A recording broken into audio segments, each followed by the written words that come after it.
1. It's a new dawn, a new day, a new life, a new everything, and it's stressing me out. With wedding season in full swing, business at my flower shop was booming. As a rookie florist, the prospect of having to fulfill the small town's floral needs single-handedly was daunting, to say the least. I'd hired an assistant to take some of the pressure off my shoulders, but, well, let's just say it wasn't working out quite the way I'd planned. In just 2 excruciating weeks, she'd managed to flood the walk-in cooler, break the coffee machine, and total my brand new delivery van. Lizzie Hartwell was a sweet, well-meaning girl with an interest in floral design, an easy smile, and, until a week ago, a clean driving record. I was new to being the boss lady and hadn't yet found a gentle way to let her go.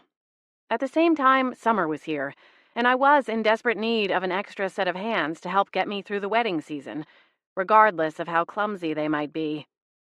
When the sound of shattering glass caused me to drop the birds of paradise I was placing in a large-scale tropical arrangement, I started to rethink my Ms. Marshmallow stance.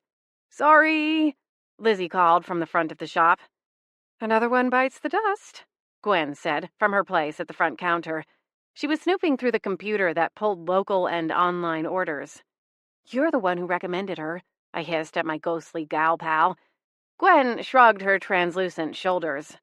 "I swear I never noticed the Butterfinger thing when she worked as a shampoo girl at Lucky Lady." I sighed. It wasn't her fault. As Beechwood Harbor's gossip queen, she buzzed through my flower shop on a daily basis to see who was sending flowers to whom, and why. Then she carried the scoop back to the Lucky Lady salon, where the primo gossip percolated. When Lizzie had answered my help wanted ad in the local newspaper, Gwen signed off without hesitation. Still, I couldn't blame her for missing the shy girl's utter lack of hand-eye coordination when there was so much hot gossip zinging around. No, at the end of the day, hiring Lizzie had been my call, and I'd have to live with it, at least until I could woman up and let her go, or until she burned the shop down and I no longer needed an assistant. I closed my eyes and rubbed my forehead. Is it really too much to ask that we go one day without something ending up broken? "I don't think so," Gwen said, drifting away from the computer. She doesn't know the meaning of rhetorical. Doing my best to keep the irritation out of my voice, I called, "Everything okay out there?" "Yeah, I'll get it all cleaned up right away," came the frantic reply. I drew in a slow, cleansing breath. When I hired an assistant, I didn't realize I needed to have padding installed on the floors. I also didn't think that she'd be assisting me by putting my van in the body shop for a week, I whispered to Gwen. Gwen offered a sympathetic frown. She means well. I opened my eyes and gave a slight nod. I know. That's what makes it so hard to get rid of her. Not to mention you're super swamped right now. Gwen smiled as she tossed her long, sun-bleached hair over her shoulder, sending her feather earrings jangling. "It's 4 weddings and a funeral over here. Literally." "Tell me about it," I grumbled, unable to match her level of enthusiasm. Truthfully, it was all a smidgen overwhelming. I'd gone from a wanderlust world traveler to a one-woman show under the microscope of a tight-knit community that seemed to be closing in on me a little bit more each day. In the past 2 weeks alone, I'd been forced to quick-talk my way out of 3 separate offers to set me up on a blind date. The locals wanted to get to know their newest resident, and it appeared that the more I tried to close the door, the harder they were willing to push. All of that was more than enough to keep me just inches from the brink of losing my sanity. But then the ghosts got involved, and things went from barely manageable to circus monkeys loose in department store crazy in 2 seconds flat. "You okay, Scarlett?"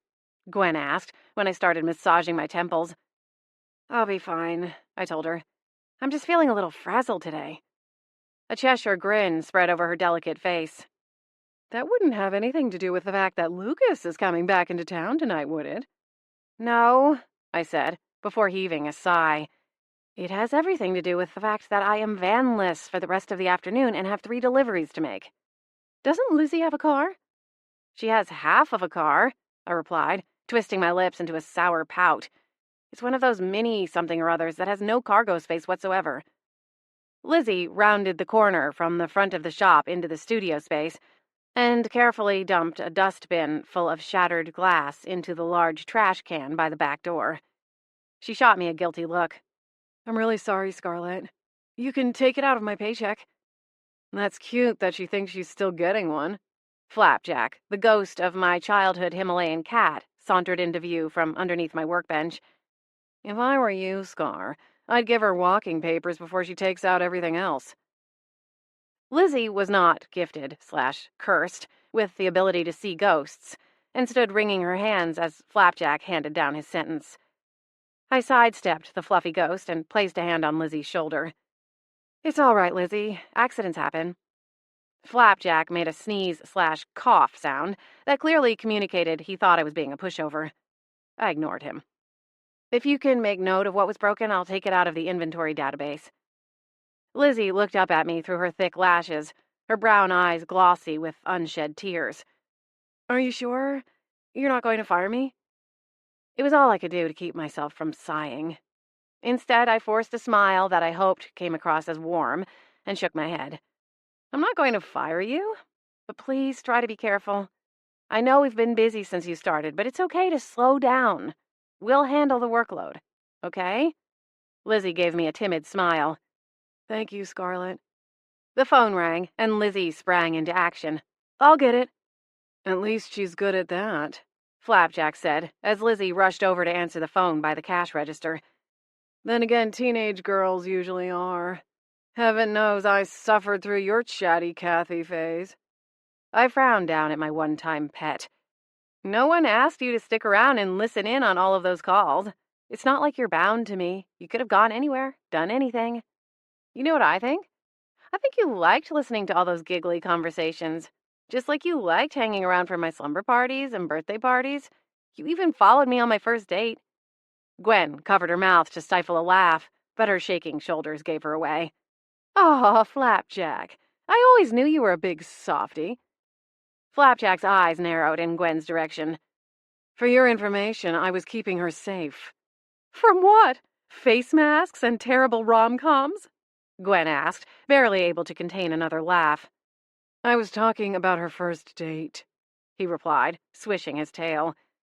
Lizzie came around the corner before I could further question my self-appointed, pint-sized guardian. That was the other downside to having an assistant hanging around. It made talking to the ghosts nearly impossible without looking like a raving lunatic. Kimberly Gardner is on hold, Lizzie said, a nervous lilt to her voice as she held out the phone. Line 1. Ugh, I groaned as I took the phone. What now? Let me guess, she's changing the order again? That would make it what? The 5th? No, 6th time? The wedding's in 3 weeks. How many times is she going to do this? Gwen gave me a pitying look as my finger hovered over the illuminated button for a moment longer. Finally, I clicked onto the line. Hello, Kimberly, this is Scarlett. How can I help you? Silence greeted me on the other end. Kimberly? I waited another beat and then put the phone back down and shrugged. Guess she hung up. Gwen looked past my shoulder, and her expression darkened. The bell on the front door jangled, and my shoulders fell. I didn't need to turn around to know who had just wandered into the shop. I tried to call. I slapped a serene smile on my face and pivoted on my heel. Kimberly stood, arms folded and one Louboutin tapping the welcome mat with a sour look on her face. I apologize, Kimberly. I was mid-design. What can I do for you today? I've reconsidered my bouquet. The lilies would be a mistake, she said, pausing only to dig into her large purse and pull out a bundle of glossy bridal magazine pages. She strutted across the shop and slapped them onto the counter. With dizzying speed, she flipped through the multitude of sticky-noted pages and stopped on a spread that showed a table loaded down with decadent centerpieces. I think something more like this is more me. Gwen scoffed over my shoulder. That's practically a carbon copy of the drawing you did 2 weeks ago. While I agreed wholeheartedly, I kept my smile buttoned up tight. I couldn't verbally agree with Gwen for a couple of reasons. First, because she's a ghost. Secondly, because Kimberly Gardner was a client. An incredibly important one. She was the first bride-to-be at the newly opened Lilac Bed and Breakfast, a historic home that I'd become entwined with a few months earlier. Let's just say there had been one seriously pissed-off ghost in residence during the renovation, and without my help, the entire house would have ended up a crumbled heap of rubble.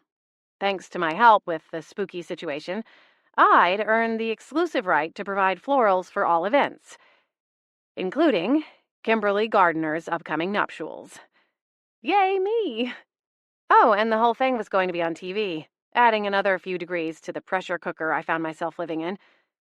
The Lilac B&B's renovation had been featured on a popular home improvement show, Mints on the Pillows, which resulted in a flock of bridezillas looking for a slice of the limelight when the show returned to film a special segment on the venue. Enter stage left, Kimberly Gardner. She was by far one of the most demanding, entitled women I'd ever met, and thought, for some delusional reason, that her nuptials should be on par with something from the royal family across the pond. I honestly wasn't sure why she wasn't throwing her wedding in some kind of swanky Los Angeles hotel or on a tropical beach somewhere. Beechwood Harbor was a lovely town, tucked along the rustic Washington state coastline. Lush greenery collided with the majestic ocean, separated only by miles of sandy beaches. It was a beautiful place to have a wedding. But it wasn't quite up to the standards splashed through the newsstands worth of bridal magazines that Kimberly was armed with 24/7. Rumor, Gwen, had it that Kimberly was a huge fan of the show and that her family had paid nearly triple the asking price to have her wedding be the christening event for the B&B's outdoor venue. To say the wedding was going to be over the top would be the understatement of the decade. "Are you even listening to me?" Kimberly snapped. My shoulder stiffened, and I bit back the fiery retort on the tip of my tongue. Instead, I offered a placating smile. "Of course, Kimberly, I was making some mental notes, that's all." "Well?" Her overly plump lips protruded into a duck pout. Had she had more work done since her last visit? "I'm not normally a violent person, but this woman has me wishing I had the use of my hands," Gwen said, pantomiming a strangling motion at the woman opposite me. "If I had the use of my claws, I'd join you," Flapjack said, jumping up onto the counter. I rolled my eyes, only realizing a moment too late that Kimberly wouldn't understand why. "Is there a problem?" she asked, crossing her arms. No, I said, scrubbing at my face. My eyes are just really dry today. Allergies, you know. I should have put some eye drops in earlier. Kimberly sighed. "You know what? I think I'm going to speak to Sonia again. This is clearly too much for you to take on right now. And as I'm sure you can understand, I really need someone with more experience handling my wedding florals." Heat flashed over my skin, and I planted my hands on the counter to keep them from shaking. I gritted my teeth, but managed to hold on to what little patience I had left. I didn't want to kiss up to the woman, but she was a top-dollar client, and my first bride with the Lilac B&B, an important business partner. So it was time to pucker up, just a little. "Kimberly, I'm going to make sure that you will be carrying the perfect bouquet when you walk down the aisle to become Mrs. Casper Schmidt." Yeah, that's right. Her fiancé's first name is Casper. I nearly spit out my coffee when I'd taken the order.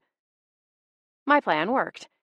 Kimberly took on a certain glow any time she heard the phrase, Mrs. Casper Schmidt, and it tended to knock her down a few pegs below homicidal. The effect would strike me as adorable, perhaps even enviable if she wasn't such a ginormous pain in my rear. She'd plunked the magazines back on the counter and returned her attention to me. "It's all going to be fine." I picked up one of the glossy sheets from the counter. "Now, should I make a photocopy of this page, or may I keep it for reference?" Kimberly's phone rang. She waved a finger, shushing me before ripping it from the outside pocket of her purse. "Where are you?" she barked, without so much as a hello to the person on the other end. She paused, and her expression darkened. "Oh boy," Gwen breathed, floating backward a few paces. "She looks like she's about to blow." "That's not good enough, Drea. I told you I needed help today," Kimberly snapped. She spun on her high-dollar heels and stalked to the front window. "I'm giving you 10 minutes. That's it." "Quick, Scarlet. Hide anything pointy and sharp," Flapjack warned. "She is looking kind of stabby," Gwen added. "Shush," I whispered, waving a hand at both of them. It was hard enough for me to keep up my unflappable routine without the pair of them hissing in my ears. Kimberly ended her phone call with a snarl and slam-dunked her phone back to the depths of her beach tote-sized purse. She turned back to face me and managed to find her smile, though it didn't quite reach her hazel eyes. The woman was nearly airbrushed perfection with a pulse. Everything, from her skin to her glossy chestnut hair and her perfectly manicured fingernails, was tended to and maintained. I had a feeling that the monthly receipts from her boatload of beauty products would add up to more than I made in a quarter. As usual, she's late. Kimberly fumed, her cheeks burnished with a color that had nothing to do with her bronzer. Make a note of that. Drea is not allowed to be in charge of anything regarding the flowers. I'll make sure Sonia knows too. As if summoned, Sonia Perez, a striking woman with raven hair and olive skin, strode into the shop, flashing a megawatt smile. Good afternoon, ladies. How she maintained such a sunny disposition in Kimberly's near-toxic radius was beyond me. Hello, Sonia. The smile I offered her was genuine. Drea is late, as always, Kimberly complained. Her insufferable whine was like fingernails on a chalkboard. Don't worry. I've got everything under control. Sonia set a hand on Kimberly's forearm. Now, what are these changes you're making? I simply can't wait to see what you come up with, Scarlett. Maurice has been raving about the designs you've been doing for the B&B guest rooms. She peeked past me to my design table and spotted the arrangement I'd been working on before Kimberly barreled in. Is that one of them? I simply love birds of paradise. Kimberly frowned, unhappy to be out of the center of attention. You're sure you can do this? She eyed me, both of her painfully perfect brows drawn into sharp peaks. Ugh, give it a rest already, Flapjack groused. I promise you, Kimberly, it will be beautiful, okay? Before she could argue with me further, her phone rang. She plucked it out of her purse again and scowled.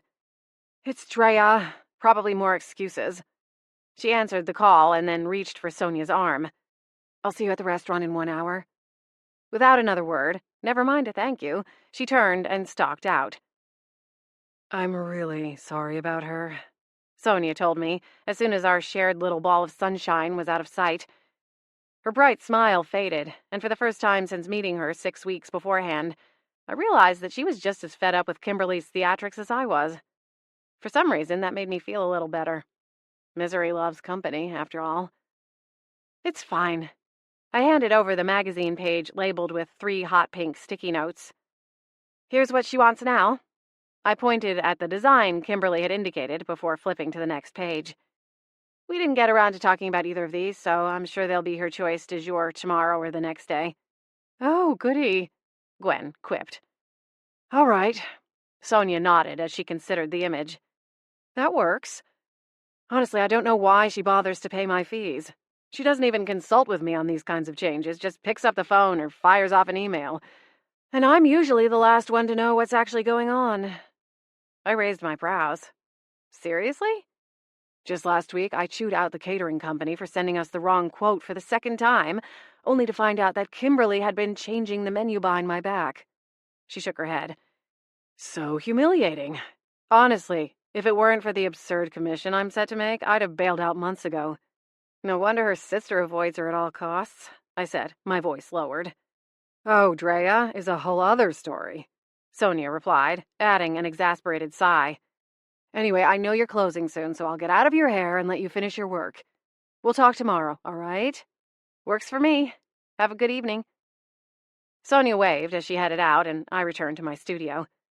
Flapjack and Gwen followed, complaining about Kimberly's treatment of me for a few more minutes. They kept at it until Flapjack left to go revel in the stink wafting from the catch of the day as it was being cleaned down at the harbor docks. Enough about that horrible woman, Gwen finally declared when Flapjack was gone. Let's talk about Lucas. Gwen had a semi-unhealthy obsession with my love life. Granted, she had the same fixation with nearly everyone in town. I was simply one of the few corporeals that she could talk to. I returned to my studio and dove into work without commenting. You're really not going to tell me anything? Gwen asked. I slid a meaningful glance at Lizzie as she worked to print off a batch of inventory tags. Gwen huffed. Fine, but I expect a full report on your romantic reunion first thing in the morning. before the wrecking ball in a cardigan punches in for her shift. Gwen's silvery silhouette shimmered and then vanished without a sound. Somehow, Lizzie and I managed to squeeze the 3 outgoing orders into her clown car, and I sent her off to deliver them before returning to my arrangement. For the first time in a long time, the studio was quiet. By the time Lizzie circled back near closing time, I'd rearranged the cooler, cycled out all of the old product, and cleared out the voicemail queue. "How's tomorrow looking?" I asked Lizzie as she consulted the schedule on the front computer.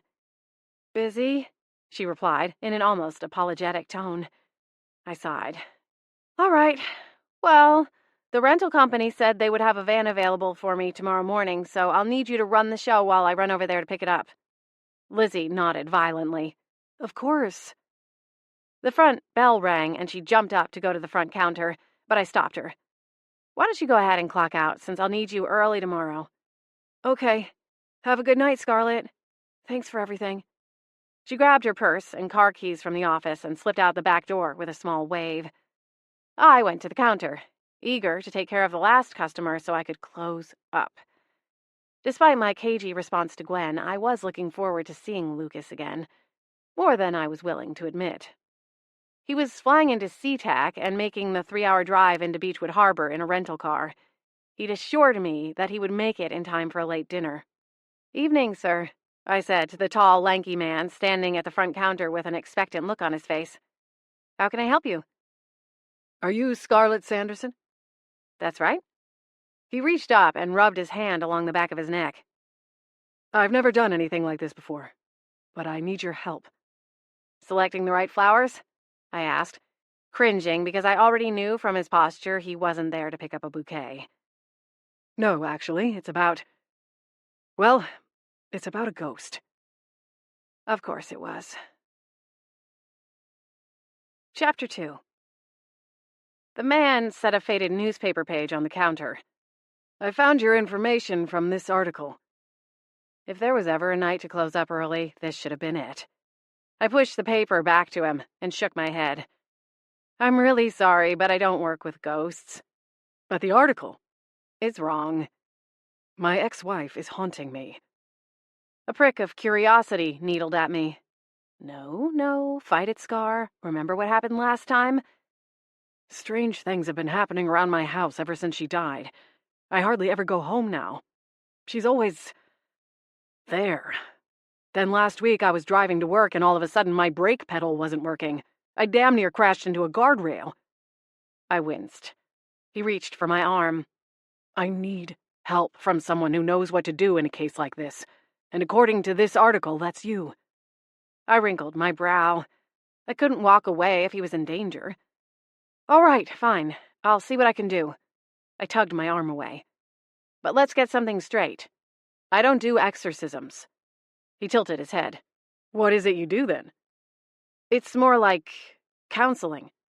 The man barked a laugh. "Oh, you don't know Ruthie. She's stubborn as a mule. She's not going to listen to you, or anyone, for that matter." With all due respect, I've been dealing with ghosts for the majority of my life. In my experience, an open conversation is enough to smooth over most unresolved issues. He scoffed. "That won't be enough with her. She's a real piece of work.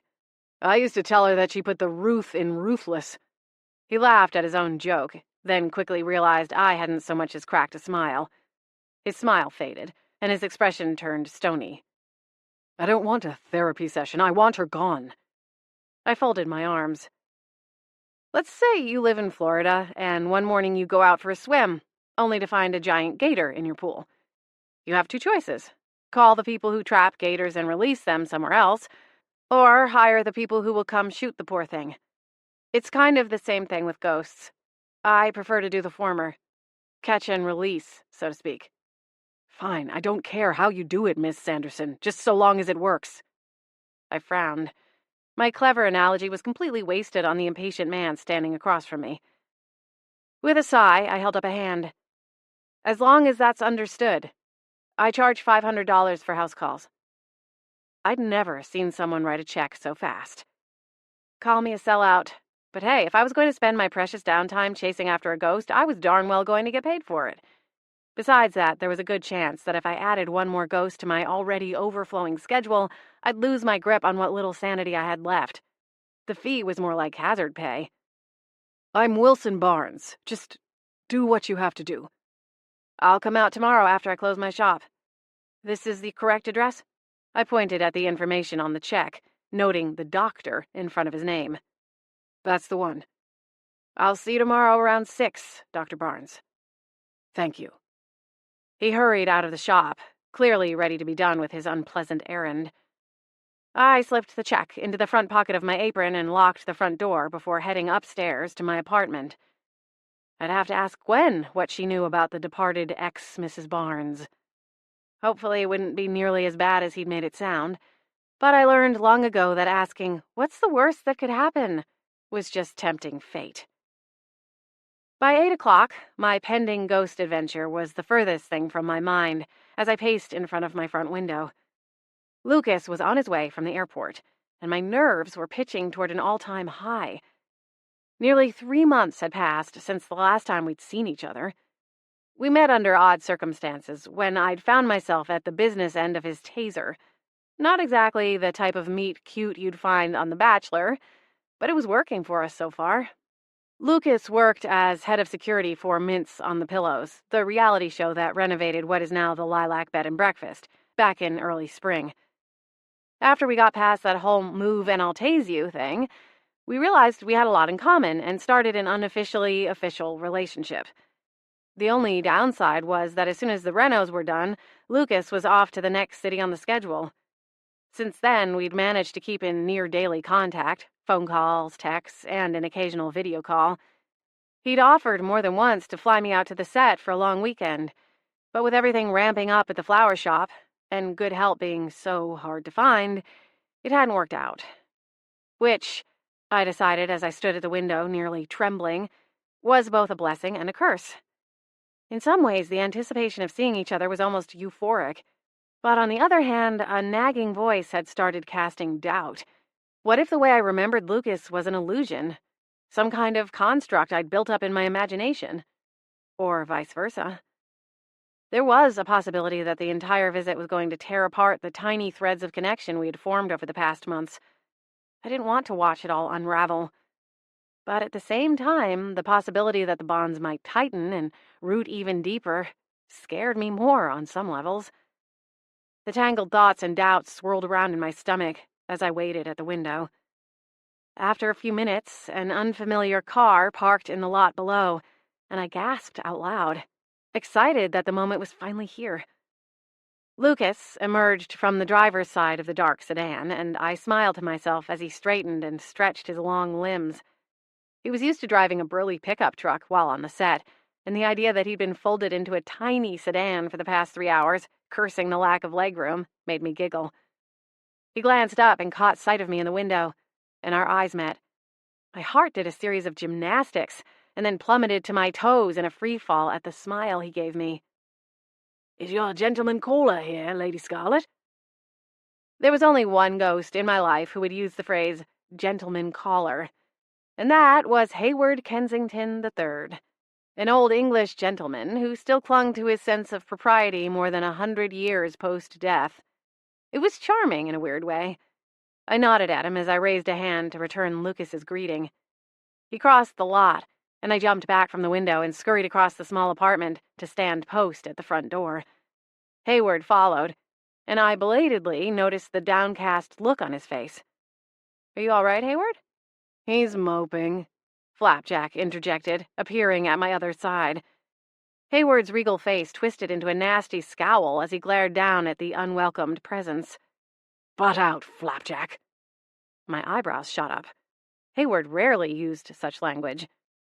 "Gwen's got herself a boyfriend," Flapjack said, his eyes almost glowing as he returned Hayward's stare. "What?" I whipped around to face Hayward, ignoring the fuzzy specter at my feet. Hayward removed his top hat and passed it back and forth. "It's true, Lady Scarlet." "Are you sure?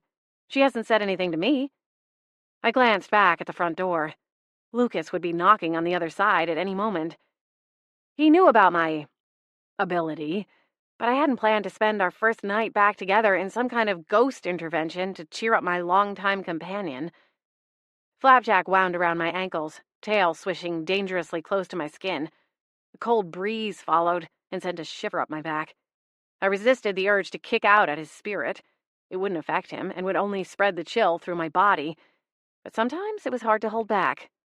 His name is Quentin. He's new in town. I haven't even heard about him, I told Hayward. And believe me, Gwen tells me everything. Endlessly. If there was an Olympic medal for talking, she'd be a gold medalist 10 times over. Hayward smiled, but it didn't reach his sad eyes. She's waiting until tomorrow to tell you. Why?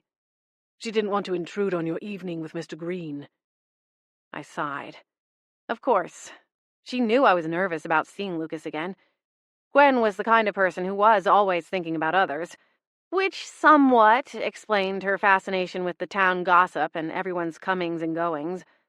Part of it was sheer nosiness. But she was also a woman with a huge heart who went out of her way to help others in times of crisis. In case things went south with Lucas, she wouldn't want to have a blossoming relationship of her own to rub in my face. I shouldn't have said anything, Lady Scarlet. Hayward slid his hat back on, concealing his thinning, silvery hair. I only found out about this Quentin fellow day before yesterday. Gwen asked me to keep it a secret from you, and I agreed, but... He paused, and his silver eyes went glossy. A knock sounded at the same moment that Hayward vanished from sight. I looked down at Flapjack, who dragged in an impatient sigh and said, "He saw Gwen and Quentin kissing in the park after she left the shop." My heart clenched. Hayward had been admiring Gwen from afar since the moment we stepped foot into Beechwood Harbor. I always assumed that Gwen secretly knew about his little crush but played coy so as not to make him uncomfortable. But suddenly I realized she may have been blissfully unaware the entire time. A second knock dragged me from that sad possibility, and I pulled the door open, barely remembering to smile. Lucas wore his signature half-cocked grin, but it faltered when his eyes swept over my face.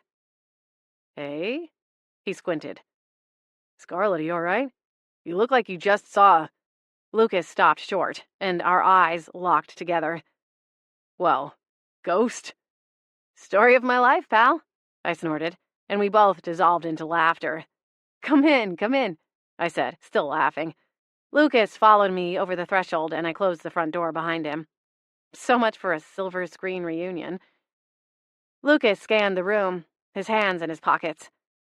"Safe to assume we have a third wheel tonight? Or maybe a fourth? Fifth?" I laughed and then dropped a meaningful look to Flapjack. "No, actually, it's just us." Fine, Flapjack said, twitching his tail as he strode for the door. "But if Hayward goes poltergeist, you'll know who to blame." He slipped through the solid door before I could fire a retort at his fuzzy rear end. Hayward was the least likely to go off the rails. His idea of a wild night probably used to run along the lines of staying up past 11 and having a second glass of port after dinner. Not much had changed since his death, though the port was no longer an option. Poor guy. "How was the flight?" I asked, ready to move on from ghost talk. "Can't complain," he replied. "At this point, I think I'm more comfortable on a plane than in most of the hotel rooms I end up staying in." I crossed the room and grabbed my beaded purse from the back of the couch. "Oh, come on now. The show isn't exactly putting you up in Fleabag motels." Lucas chuckled. "You saying I'm spoiled?" "Maybe a little bit," I teased, flashing a grin as I slipped the long strap of my purse over my shoulder and draped it across my hip. The colorful beadwork complemented the simple navy shift dress I'd paired with black leggings and a pair of stacked sandals. It was the girliest thing I'd worn since the last time Lucas had been in town. You need to get back to your globe-trotting roots. A few days backpacking through the Amazon ought to fire up your sense of adventure. Not to mention make a 3-star hotel bed seem like a cloud straight from heaven. I laughed. Exactly. You know, I've actually been thinking it's about time for me to get back out there. I have the next couple of months off from the show. All I'm missing is a travel buddy. Lucas took a step closer to me, and the temperature of the room seemed to jump 10 degrees. He smiled down at me, and brushed his fingers over the back of my hand. You know anyone who might be interested in tagging along? My cheeks warmed, and I ducked under the concealment of my copper hair that hung in loose waves, the result of a failed experiment with the curling iron earlier that evening. As tempting as that sounds, I have a rampaging bridezilla who would probably go on a killing spree if I backed out of her wedding now. It was a flimsy half-truth. In reality, I had a creeping suspicion that Kimberly would pop the cork off one of her ridiculously expensive bottles of champagne and throw a little party if I told her I was unavailable. I tugged on Lucas's arm. Come on, I'm starving. He hesitated, but then relented and followed me out of the apartment and down the back stairs to a small residence-only parking lot behind the row of shops. We crossed the street, and Lucas helped me into his rental car, and we set off up the coastline. I didn't ask where we were going, opting to make small talk about the landmarks we passed on our way out of this small town instead. 20 minutes later, we wound up at a fancy beachside restaurant, dining on the moonlit back patio as the tide washed back in. Lucas didn't raise the proposal of traveling together again, but I couldn't stop thinking about it, which tainted the evening with a lingering heaviness. So, tell me, what kind of spooky escapades do you have planned for my visit? Lucas teased as we started in on dessert. Another murder mystery? Missing person? Haunted house? I glanced away, and he tugged at my hand. He laughed. Scarlet? I was just kidding. Well, actually, there is this one thing. Lucas groaned. Don't worry, it's just a little pit stop tomorrow evening. I can totally handle it. Lucas tilted his head, grinning at me. I'm pretty sure that's what you said last time. Chapter 3. So clearly you can see why Lakestone Blue for the ribbons is completely out of the question. Kimberly droned the next afternoon. Another day, another pseudo-crisis. Lakestone Blue? Hayward repeated, looking in Flapjack's direction. Is that a real color? Flapjack hitched one of his shoulders. Apparently. I shifted my eyes away from my companions and blinked. My eyelids felt like sandpaper. I'd stayed up way too late. If Gwen was around, she'd be begging and pleading for the details of my night out with Lucas, but oddly, she was nowhere to be seen. Unfortunately, Kimberly had burst through Lily Pond's doors mere moments after I had unlocked them and launched into a tirade about her color scheme, wondering why I hadn't pointed out to her before that Lakestone Blue clashes with the ivory of her dress. I was unaware that anything clashed with ivory, but she was insistent. And loud. So very, very loud. Over the course of dinner with Lucas, I'd had a couple of glasses of wine, and we'd ended up having a nightcap in his hotel room, which, as expected, was far above the 2-star accommodations he'd made it out to be. I'd woken up slightly hungover and a little off my game. Not that it would mean anything to Kimberly. I could be in traction at the hospital with pins and staples in every limb, and she'd still find a way to march past the nurse's station to inform/berate me on the changes she was making to her arrangements because my judgment was so poor. I stared down at the swatches and samples she'd piled before me. With careful fingers, I plucked off the one labeled with the offending color. I think the Lakestone Blue works, but if you want something else, that's fine. I have an entire cupboard full of ribbons. We can find something you like. Kimberly looked horrified. I might as well have reached over the counter and backhanded her perfect face. I'm not talking about ribbons anymore. I'm talking about the vases, she scoffed, gawking at me like I was the world's biggest idiot. Honestly, I don't know why the producers are being so stubborn about using your services. Hayward swooped in closer to my side, taking a protective posture. In reality, there was little he could do to help me, but it was comforting nonetheless. I reached up and rubbed my temple, trying to stop my eye from twitching. Right, of course. It's not a problem. We can go with the ivory ones you liked at your first consultation. Kimberly huffed and looked ready to start a new tirade when her phone rang. Hello? She barked into the slim phone. I took a moment's reprieve as she spun around on her stilettos and continued her sharp conversation. Yes, I'm still with the flower woman. She glared at me and then turned her back as if I was the one being rude. Flower woman? Flapjack snarled. Hayward shuddered. I prefer to give people the benefit of the doubt, but this woman is simply reprehensible. I rolled my eyes and nodded hard enough that my head began to throb again. Kimberly's voice rose, and it became apparent that she was talking to her sister, Drea, again. Don't care if you have to pay extra. Just make sure it gets here in time. I had no idea what she was ranting about. I was simply grateful that I didn't share DNA with the wretched woman. Kimberly whipped back around, her face still pinched into a scowl. Drea, stop whining. I have to go. Casper is on the other line. Without hesitation, she clicked off one call, and in the millisecond between answering the other, her face completely rearranged itself like a high-speed Rubik's Cube, morphing from a nasty sneer to a bright winner of the beauty pageant smile in half a heartbeat. Casper, honey. Of course we're still on for breakfast, schnookums. I'll be right there. That was creepy as hell, Flapjack said, as her high-pitched greeting made us all flinch. And that's coming from a ghost. If it weren't for the emotional whiplash I'd just experienced, his wry comment would have likely reduced me to giggles. As it was, I wondered if I should tell Sonia to start slipping sedatives into Kimberly's tea. It couldn't be healthy to have a cord wound that tight. It was bound to snap eventually, and when it did, I hoped I was well outside the blast zone. When Gwen finally did show up, it appeared that my date with Lucas and her own midnight tryst were the last things on her mind. Her eyes were wide with alarm as she surged through the front door and kept her arms wrapped around herself. Lady Gwen! Hayward was the first to speak. Are you all right? Gwen shook her head, and then her eyes locked on mine. Scarlet? Something terrible has happened. I looked to Hayward and Flapjack. What is it? Last night I was... She paused, her eyes cutting to Hayward. So she did know. That was a quandary for another afternoon. I was out with a friend, she continued. We ran into Myra. You know Myra Marsh. Everyone calls her M&M. I nodded. Of course I do. Myra was a regular at our weekly support group. She'd been dead for 15 years and still wandered Beechwood Harbor, in complete denial about what unresolved issues were keeping her from moving on to the other side. To everyone else, it was obvious. She spent nearly 24 hours a day haunting her daughter's house at the edge of town. They'd had an argument several years before and had stopped speaking to one another. The day Myra's car lost traction on a winding road and crashed through the guardrail into an ancient oak tree, the two were preparing to meet for lunch for the first time in years.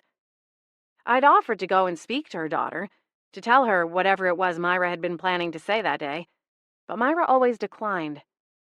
After a few months, it became clear that for all her talk about moving on, she wasn't ready to leave. She couldn't hold her grandson or buy him a bike for Christmas, but she liked watching him grow up and didn't want it to happen without her, even though he had no idea she was there watching over him. Gwen untucked her hand and flapped it. Right, I don't know why I said that. She squeezed her eyes closed tight and then reopened them. She said she's been having weird spells, moments where she would be standing in her daughter's kitchen watching her grandson, and then she'd lose time and wake up a few hours later not remembering what happened. Wake up where? I asked. Different places, Gwen said. Once she woke up in someone's attic. She'd never been to the house before and has no idea who lives there. She says she raced out as fast as she could. The next time she woke up in the sporting equipment closet at the high school. Then just 2 days ago, she said she woke up in the middle of the ocean, stranded in some kind of cave. And she has no idea how she got to any of those places? I asked. Gwen shook her head. No idea. That is weird. I tapped a finger on my lips. And she's always alone when she wakes up? As far as I know, Gwen replied. Ghost sleepwalking? Flapjack offered in a rare moment of helpfulness. I shrugged one shoulder. It's possible, I suppose. I've never heard of something like that before, but that doesn't mean it couldn't happen. Naturally, ghosts don't need sleep, but that was the closest term for the deep, meditative state of mind they could slip into. For some ghosts, it was simply a way to decompress or pass the time. Then there were ghosts like Gwen, who I was certain never took a moment away from the action. Even in the dead of night, she always seemed to have some place to be, or, more likely, subjects to watch. I'll talk to her if you want, I offered. Or she can bring it up on Sunday for the next meeting. Maybe someone else will have a better theory about what's going on. What if she disappears again before Sunday? Maybe she won't come back this time. Gwen, hold up, I said, keeping my voice calm and soothing. Let's not spin this out of proportion. I think it's weird, but it doesn't sound dangerous. No kidding, Flapjack interjected, twisting his nose as he looked up at Gwen. What's the worst that could happen? She can't die again. Scar can't be everyone's Yoda. You're all lucky she tries at all. Gwen's eyes widened as they flew to me. I'm sorry, Scarlet. I didn't mean to. I stopped her with an open palm. It's all right. Flapjack is just feeling overly protective today. Flapjack bristled. For good reason, Hayward said, chiming in for the first time. That awful Kimberly woman was just here, raising a ruckus for poor Lady Scarlet. He shot Gwen a look, as if to imply she should have been there to witness the exchange. Gwen sighed. Again? Afraid so. I moved to the computer and pulled up the day's orders. In all of Kimberly's swirling chaos, I'd lost track of my usual morning routine. As the computer processed the batch of orders, I went to my small office and clicked on the miniature 4-cup coffee pot. The smell of rich, cocoa-infused coffee filled the air, and I took a moment to breathe deeply and center myself before going back to the front counter. Lizzie would be arriving within a few minutes. She was accident-prone, but delightfully punctual. I needed to sort out any lingering ghost business before she came crashing into the shop. Gwen and Hayward stood at opposite ends of the front retail space, coolly ignoring each other. Meanwhile, Flapjack twitched his tail, amusement shining in his sapphire eyes as they bounced back and forth between them. My heart broke for Hayward. I'd hoped that eventually Gwen would see his true feelings and come around to him. Sure, he may as well have been from a different planet than her, and was significantly older, both as a human and as a ghost. But still. I stuffed my disappointment down and offered a sunny smile in an attempt to brighten the mood of the room. Gwen, while you're here, there's something I wanted to ask you about. She turned around, a sly grin on her face. What a coincidence! I had something to ask you, too. I groaned, already knowing where she was headed. Let me guess. Lucas? Bingo! Gwen deals in gossip.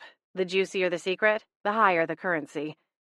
If I wanted to know about the late ex-Mrs. Barnes, I was going to have to pony up. All right, fine. I'll tell you about last night, but first, what do you know about a Dr. Wilson Barnes? More specifically, his departed ex-wife, Ruthie. Ruth Barnes? Gwen pulled a face. Well, for starters, she's a total harpy. My heart sank. Of course she is. Gwen soared across the shop and took her usual perch on the counter. Dr. Wilson is a respected OB-GYN who has a thriving practice one town over, but a large estate here in the harbor. Ruth was a real shrew of a woman, always accusing him of ogling other women, which was especially ironic, considering his job. Hayward coughed and headed for the door. This sounds like a private conversation, he said. I'll return this afternoon, Lady Scarlet. Good day. He tipped his hat in my direction and then vanished. Gwen's smile slipped from her face as she looked down at her folded hands. He's angry with me, isn't he? I bit my lip. Huh, you think? Flapjack burst out. Not helping, I told him, as he launched up onto the counter and strutted along like he was on a catwalk. What happened between you two? I asked, turning my attention to Gwen. Nothing. That was the whole problem. I sighed. Gwen, you know Hayward is from a different time. He's been around for 100 years, but he's held fast to his old-fashioned manners. I mean, honestly, I don't know how many times I've told him that he doesn't have to call me Lady Scarlet. He insists. It's his way of showing respect. I know. Gwen nodded and then sniffled. I like him, Scarlet, I really do. I think it's adorable that he wants to be all proper. But I can't wait around forever. Flapjack snorted, and I shot him daggers across the room. What? He asked, feigning ignorance. She technically literally has forever. That's not the point, I rebuffed. Flapjack jumped down and stalked for the door, swishing his tail with each step. Women. I picked up an empty gift box and chucked it in his direction, the cardboard hitting the wall moments after he slithered through it. Damn cat, I huffed. I'm sorry about him, Gwen. If I could figure out how to get rid of him, I would. She smiled through her silvery tears. No, you wouldn't. I ground my teeth, even as I had to nod in agreement. He drove me to the edges of my sanity 9 days out of 10, but for whatever reason, I liked having him around. What do you think I should do about Hayward? I sighed. Just give him some time and space. He'll rally and come back around. Will you talk to him for me? I wasn't sure what exactly I would say, but Gwen's pleading eyes were impossible to refuse, so I nodded. Sure, of course I will. The printer fired off a series of pages, and I took a beat to retrieve them. Gwen looked slightly more cheerful when I joined her at the counter. What else do I need to know about Dr. Wilson and Ruthie? Gwen squared her shoulders. They had a nasty divorce, mostly because she insisted on getting full custody of their 2 children. At the time of the divorce, their son was 16 and their daughter was 14. She spread all kinds of rumors, trying to get people on her side. I'm not sure anyone listened, but it made for good popcorn drama. She paused and considered me. Why are you so curious about Dr. Wilson all of a sudden? Oh, right, I guess that was kind of random. I pulled my hair back into a low ponytail, preparing for the day's work. He came in here last night, right at closing time, to ask me to help him get rid of Ruthie. He thinks she's haunting him. Is she? Gwen asked. I shifted my gaze to her. Wouldn't that really be your area of expertise? Gwen giggled. Fair enough. I actually didn't realize she was still hanging around. She died about a year ago. How long had they been divorced? A few years. Separated a lot longer than that, but as I said, nasty divorce. By the time the judge signed the papers, their son was 18, and that part of the custody battle went away. It was a mess. Sounds like it. I shook my head. She stayed in town. Something about not wanting to make their daughter change schools when she was so close to graduation. Understandable. Yeah, but it drove Dr. Barnes crazy. Why? You'd think he would be happy to be close to his kids. Oh, that part was probably fine. But Ruthie went a little overboard, shall we say, in flaunting her new divorcee status. She walked away with half his money, his prized sports car, and their second home in Aruba. She started dating younger men and wasn't shy about it. Gwen leaned in conspiratorially. And then she got pregnant. My eyebrows spiked. Oh? Mm-hmm. It was a huge scandal. Everyone was talking about it, mostly because she was 43 and the father was 22. How did she die? Car accident. She was on her way home from a long weekend away and swerved off the road. Luckily, she hadn't picked up her baby from the sitter yet, or he'd have been in the car too. Gwen shuddered at the thought. How awful. I cocked my head. Any reason why she'd be haunting her ex? It sounds as though she moved on with her life, as brief as it may have been post-divorce. Why would she go back to him in death? Gwen shrugged. I have no idea. Guess you'll find out. But a word of warning, Scarlett. She wasn't exactly what you'd call stable in life. And if I had to guess, I'd imagine that's only gotten worse in death. Well, that's a relief. It would be a real shame if I had to start dealing with sane ghosts. I'd have to start watching TV for entertainment or something. Chapter 4. All right, so what's the plan here? Lucas asked, as we idled outside the address printed on Dr. Barnes's check.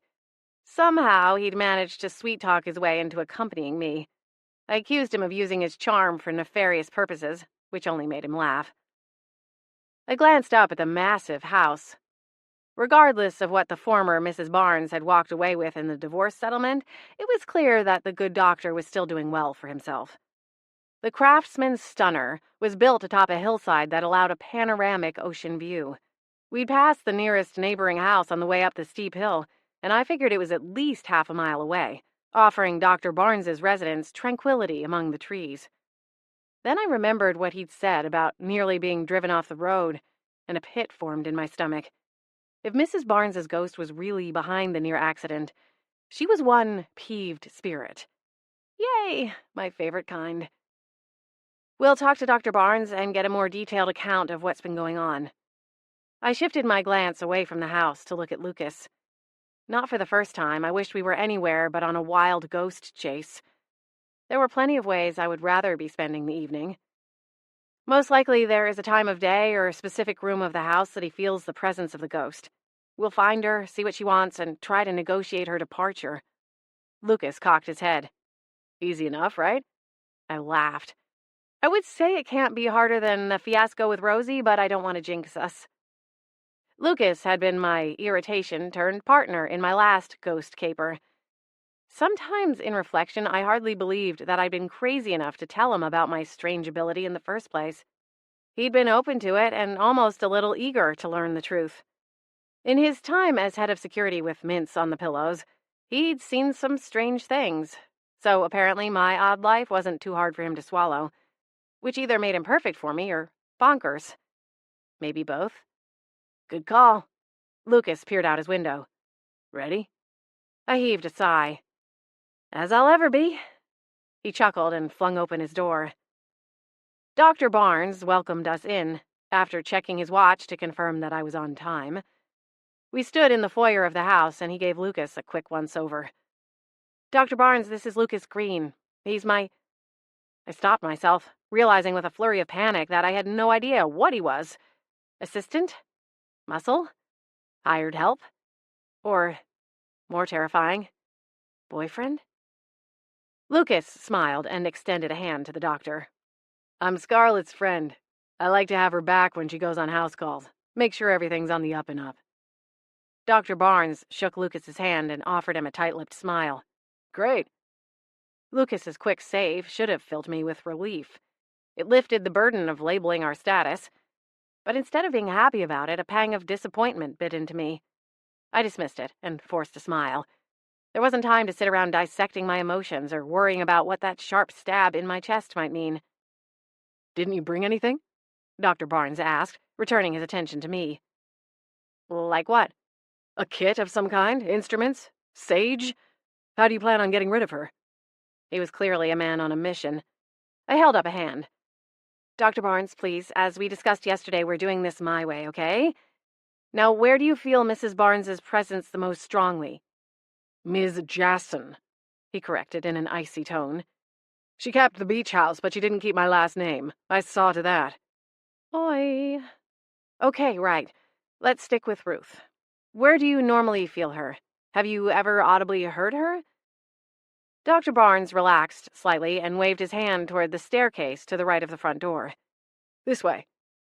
Lucas followed me as we ascended 2 flights of stairs to the 3rd level of the house. We went down a hallway that ended with a set of double doors. Dr. Barnes opened them, and we entered into what appeared to be his man cave, though it was probably 3 times the size of most studio apartments. The walls were painted a dark forest green, and shadow-boxed frames, each containing a signed jersey from some sporting team, were hung precisely 6 inches apart on one entire wall.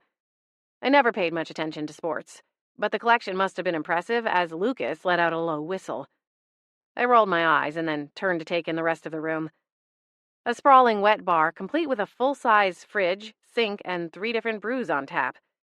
3 long leather couches formed a U-shape in the middle of the room, opposite a TV that had to be bigger than the one down at the local movie theater. A popcorn machine sat at an angle in a corner, beside a few arcade games and a pool table with custom felt that displayed the same logo as the jerseys. This is where you feel Ruth? I asked, wondering if we'd taken a wrong turn. In a house this size, maybe that was something that happened? Or maybe he just wanted to show off his collection. Dr. Barnes pocketed his hands. The TV goes on the fritz every time I have the guys over. The arcade machines, too. And don't get me started on the popcorn machine. Lucas raised his eyebrows as we exchanged a quick glance. What happened with the popcorn machine? I asked. I couldn't help it. It was odd not to. I haven't used it for 6 months. The last time I turned it on, the thing kept popping and popping.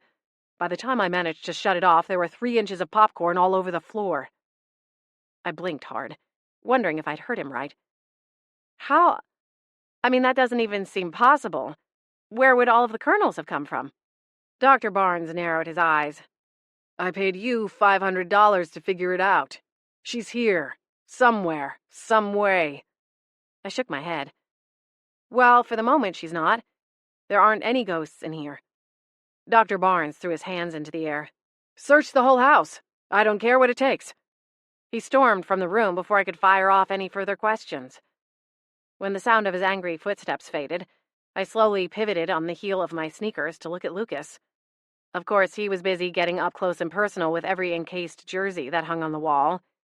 He turned to glance at me, his face like a little boy on Christmas, and jabbed his thumb at the glass before him. Scarlett, do you see this? I do, but I gotta be honest, it doesn't mean anything to me. I don't even know what I'm looking at. Football?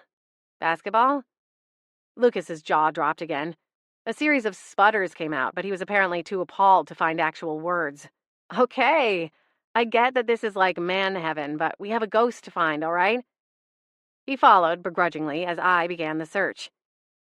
After a quick sweep of the third floor, we moved to the second. Dr. Barnes had retreated to a lavish study, and all I dared was a quick peek inside before moving to the next room. Finally, I spotted her down in the kitchen.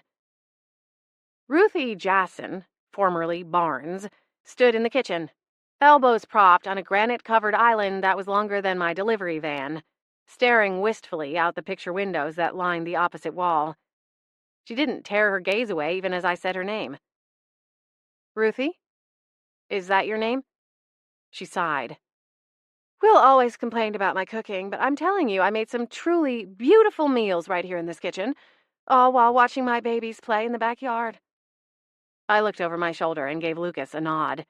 His eyes went wide as they swept the room. He couldn't see or hear Ruthie, but that didn't stop his natural curiosity from trying. Ruthie, do you know why I'm here? I asked, moving a little closer to the woman. She was classically beautiful. A heart-shaped face with high cheekbones, full lips, and large eyes. Though she shimmered slightly when she moved, and was reduced to a monochromatic silvery purple, it was clear that her final outfit, a form-fitted dress that showcased hours of work in the gym and a strict diet, had been pricey. Her long hair was pulled back in a sleek chignon at the back of her neck and held in place with a shiny clip of some kind. Personally, I'd never mastered much beyond a ponytail or top knot in the hair design department. I could arrange a dozen roses into an artful bouquet, but when it came to my hair, I was a lost cause. Ruthie looked up at me and sighed again. Will is tired of playing our little game and wants me out of his house. I blinked. That's right.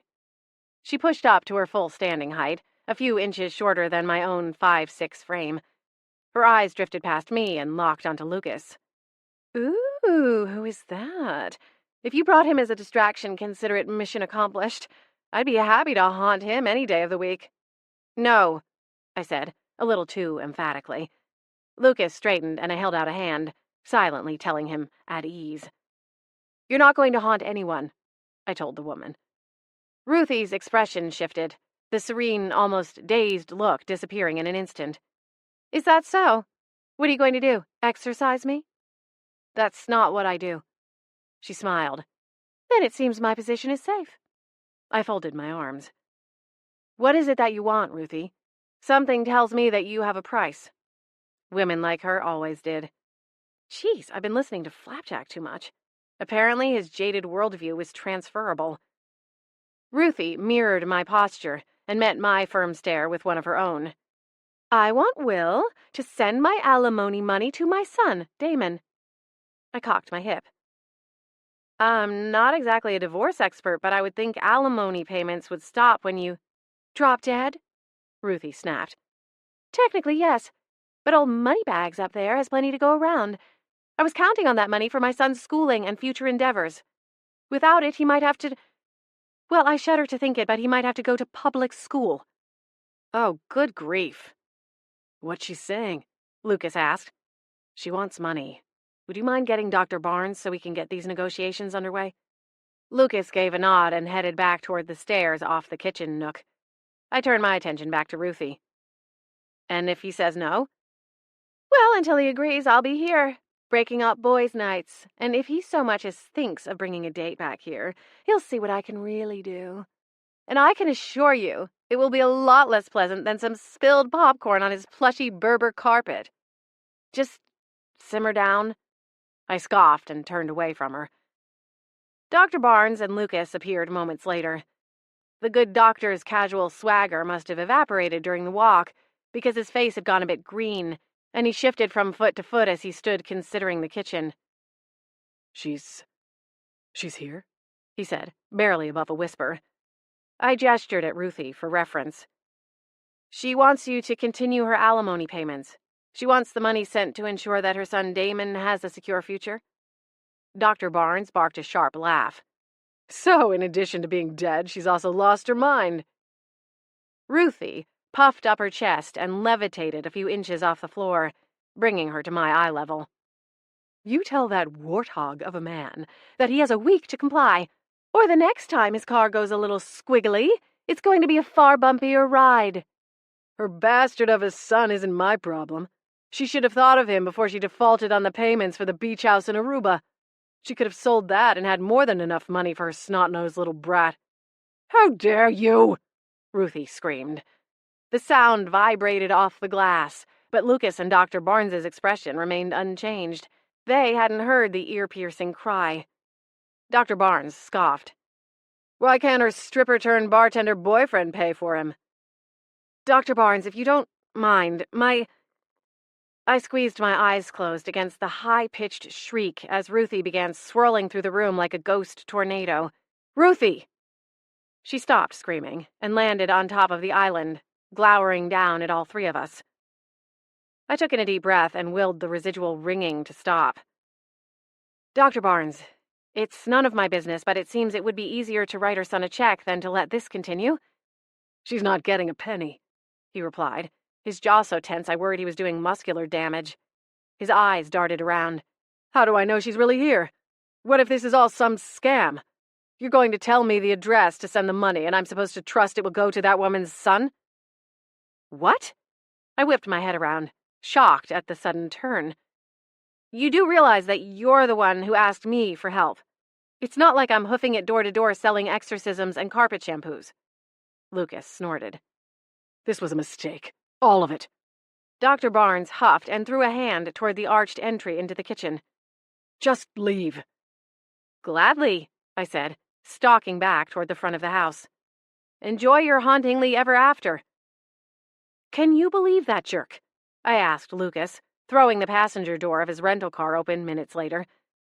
Lucas buckled himself into the driver's seat. Look at it this way.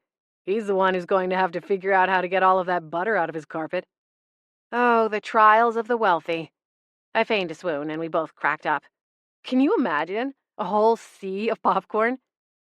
I shook my head and then wiped at my eyes, dabbing away the tears from laughing so hard. I seriously want to know how she does it. It must be like one of those ball pits they have for kids, except with butter.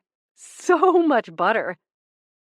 My phone's ringtone interrupted, and I dug into the bottom of my purse to retrieve it. Wonder if that's him, I said, flipping it around to face me. The theory was instantly dispelled as I cringed at the caller ID on my phone. Not Dr. Barnes. It's Sonia. Who's Sonia? Lucas asked. Bridezilla's wedding planner. Lucas grabbed the phone from my hand and chucked it back into my purse. Sounds like she can wait. There'll be no worrying about fire-breathing bridezillas on my watch. It was hard to argue with his logic, especially considering the steamy kiss that followed. The studio space beneath my apartment was still dark when I descended the stairs the following morning. I'd gotten in late. Really late. And hadn't seen anyone, not even Flapjack, when I got home. Morning. Gwen? Hayward? I called out into the dark studio space as I hurried to turn on the lights. Is anyone here? A voice called back after a few moments and sent my heart into a frantic beat. Yes, someone is here. Kimberly? How the hell did she get in here? I flicked on the lights over the counter, and my jaw hit the ground.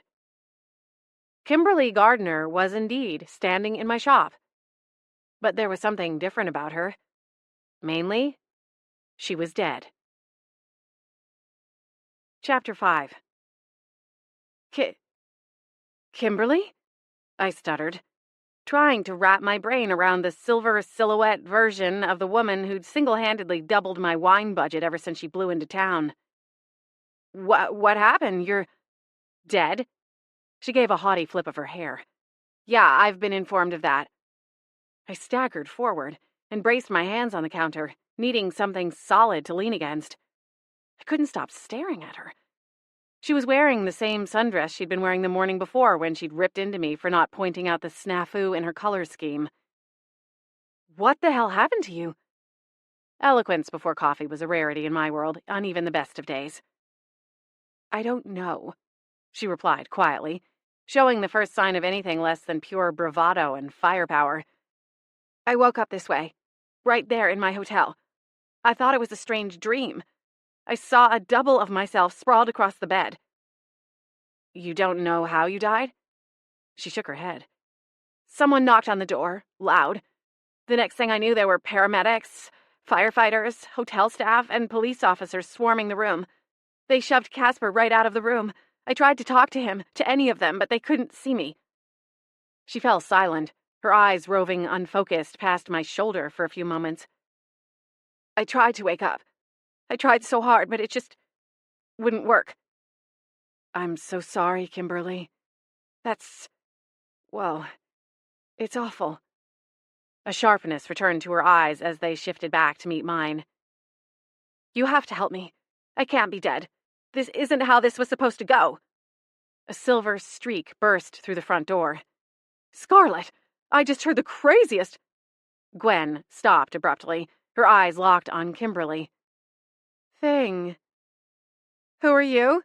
Kimberly demanded, giving Gwen a disapproving once-over. I'm Gwen. Gwen, huh? Missing a tambourine, aren't you? Gwen's eyebrows surged up her smooth forehead. Excuse me? Kimberly hitched a shoulder. Tambourine, crown of daisies, something. I slammed my fists onto my hips and glared at Kimberly. Listen up. This is my shop, and Gwen is my friend. You will not speak to her that way. Or to any of my other friends, for that matter. As if summoned, Hayward and Flapjack floated in through the wall. Kimberly's lip curled back as she looked at them. What kind of house of horrors are you running here? Hayward was stunned into silence. Flapjack, on the other hand, looked positively delighted. Well. This is a fun surprise.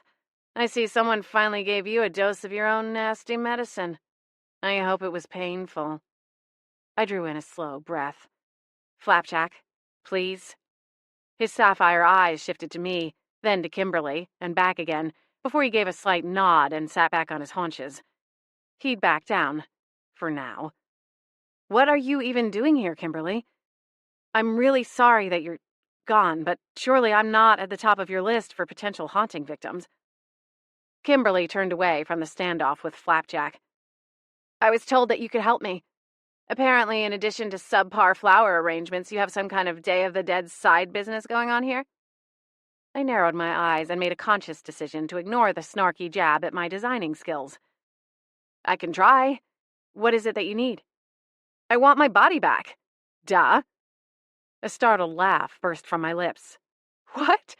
Oh, no, I do not mess with that kind of stuff. Necromancy is not even close to being on my radar.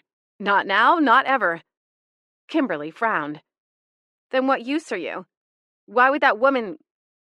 ghost thing send me here? I don't know who sent you, Kimberly, and I'm sorry if there was some kind of confusion, but You have to do something, Kimberly pressed, surging closer to me. She moved with stiff, almost jerky motions. New ghosts often took a little time to adjust to their new form. I can't be dead. I'm engaged. I was just starting my life. Regardless of my feelings toward the woman, it was hard to watch her struggle. Like it or not, Cupcake, this is your new life, Flapjack told her, not 1 ounce of compassion in his tone. We're all dead. Well, except for Scarlet. You think any of us wanted this? Of course not. It happens. You adjust. Coming in here complaining and demanding things isn't going to get you anywhere but banished. Flapjack? Banished? Kimberly repeated, her eyes darting back to mine. If you can do something like that, then you obviously have powers. Now put me back. I'll give you anything you want as soon as I get into my body again. Kimberly, please. You have to try to understand. I softened my tone. I can't change what's been done. If there is something I can do to help you adjust to your new life, I will. But that's the limit of my power. Worthless! Kimberly snapped, turning away. A gust of chilly air whipped behind her. The silver shimmer caught the corner of my eye, and I turned just as Ruthie Jason sailed through the wall. Her eyes zeroed in on me like a pair of heat-seeking missiles. Was it really too much to ask the universe to wait until I was caffeinated? There you are! When it rains, it pours. I sighed as I cast a miserable glance at Gwen and Hayward. At least Lizzie wasn't scheduled to come in until afternoon. There was no way I'd be able to ignore all of this long enough to get any work done. What are you doing here, Ruthie? I think it would be fairly obvious, she answered, folding her arms. You've got to get that cheapskate to agree to turn over the alimony money. If he doesn't get into the right preschool, his entire life could be over before it even starts. Who is this? Kimberly snapped, glaring at Ruthie. Actually, it doesn't matter. Listen, lady, I was here first, so whatever your problem is, you're going to have to wait your turn. I held up my hands. Actually, you're both going to have to wait your turn. I have work to do. Real, pay-the-bills work. I'm sorry, but I don't have time for either of you right now. You can come back Sunday evening at 7:30. That's when I have office hours, so to speak. Both frantic women started arguing with me, their high-pitched voices blending into one screechy roar. Flapjack hissed, but it didn't do any good. He was drowned out by the chaos. Okay, I very rarely do this, but you've both got to go. I reached under the counter and retrieved a small iron bar I kept there for desperate times. Kimberly and Ruthie didn't even realize I'd said anything to them. Both were too busy complaining and arguing. Ruthie spotted the iron bar and opened her mouth, likely ready to spew another grating remark. But I was quicker. With a swish of the bar, she vanished with a whoosh sound. Kimberly's eyes went wide, and I whipped the bar through her silhouette too, wincing as she disappeared.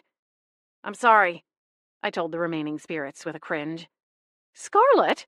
Gwen squawked. What did you do? I put the bar away.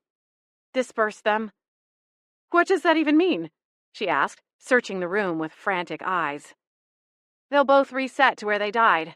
It's disorienting, but I promise they're not hurt in the process. You're sure you didn't kill them? Gwen ventured, peeking between her fingers. Gwen, they're already dead. Right. She nodded, but didn't look convinced. I massaged my temples and let my eyes slide closed for a minute. I needed a second to think, and I'm pretty sure we can all agree that wasn't going to happen with the two of them around. Quite right, Lady Scarlet. I haven't heard such a commotion since the Great War. You were in a war, Hayward? Gwen asked. Well, not in the war, but the effects were felt at every doorstep. Their conversation was ridiculously off-topic, but I let it slide. At least they were talking to each other again. Your little trick won't hold them off for long, Flapjack said, ignoring Hayward and Gwen's side chatter. I know, I replied, but I've got work to do. I don't have the time or energy to deal with either one of them right now. I wonder who whacked the witch, Flapjack mused, entirely too pleased over the whole thing. I shot him a scowl. I don't know. Sonia must know what's going on. In fact, she called me last night. Oh? Flapjack said. About what? I don't know. I was with Lucas and we were... I stopped as Gwen's ear perked. She spun around to face me, a wide, expectant smile on her face. Anyway, the point is that I didn't answer. I figured it was something about Kimberly, but I never imagined she was calling to tell me she was dead. We need to figure out what happened. Gwen came closer. That's what I was coming to tell you. Hayward joined us, his war-era tales packed away for another day. You know what happened, Lady Gwen? Not exactly. There are a few stories going round town. Most people are pegging it on the fiancé. You know it's always the husband or boyfriend. That's not true, I replied, frowning. Look what happened last time we assumed that. We all took a beat of stilted silence, remembering Rosie, the ghost who had given all of us a run for our money a few months before. I drew in a breath and shoved aside the memory. How did she die? Let's start there. No one knows for sure, Gwen answered. She was found in her hotel room. She tried to call 911, but she was already dead by the time the paramedics got there and located her room. I'll call Sonia, I said, reaching for the phone. I was still dialing when Lucas backed through the front door, a large coffee cup from Siren's song in each hand. You would not believe the line over there. How is there only one coffee shop in this whole town? He chuckled to himself and then turned away to let the door slowly swing closed. He walked right in between Gwen and Hayward, oblivious to the somber and yet chaotic scene he'd entered into. Here's your hazelnut. He froze, one cup extended toward me. Are you okay? I had a feeling that was going to be a frequent question over the course of our relationship. Kimberly, the bridezilla I told you about, she was found dead in her hotel room last night. I'm calling Sonia, the wedding planner, to find out what happened. Lucas swore under his breath. The one who called you last night? I nodded and waited for the call to connect. Hello? Sonia's voice sounded muffled and far away. She likely hadn't gotten much sleep. Sonia, it's Scarlett over at Lily Pond Floral Design. I just heard the news. Oh, Scarlett, thank you for calling. I'm working through notifying everyone involved with the wedding plans. Canceling events is something I'm familiar with, but as you can imagine, this isn't exactly the usual reason weddings go belly up. I'm sorry I missed your call last night. Oh, don't worry about it. I was going to see if Drea could stop by your shop and pick up a few flowers. I blinked, the puzzle pieces in my mind shifting into a new configuration. So it wasn't about Kimberly. Yes and no. Sonia drew in a sigh. We had a little bit of a fiasco with the cake tasting. Long story short, I was having some cake samples sent to her hotel room last night in a last-ditch effort to nail something down. I was going to see if I could have Drea run over to get a couple of flowers to garnish the samples. Kimberly wanted to make sure the flowers wouldn't affect the taste of the cake. Sonia sighed again and muttered something that sounded like, "Ridiculous woman," on the exhale. In the end, it didn't matter. I don't even think she ate the samples. Drea offered to take the samples to the hotel for me since she and Kimberly and Casper were supposed to get a later dinner together. I was just glad I wouldn't have to see Kimberly again. Sonia stopped herself. I'm sorry, Scarlett. You must think I'm horribly unprofessional and callous. I'm sad that she suffered such a tragic fate, but I can't say I'm sorry to lose her as a client. She was a nightmare to deal with, as I'm sure you know. Well, she was unique. Sonia laughed. You really are an angel, aren't you? I nibbled my lower lip. I wasn't about to repeat some of the less than savory thoughts I'd had about Kimberly in the weeks since her initial consultation, but let's just say they were far from cherubic. Do you know what happened to her? I asked. No, Sonia replied. Drea called me this morning to tell me the news, and I've been making phone calls for the last couple of hours.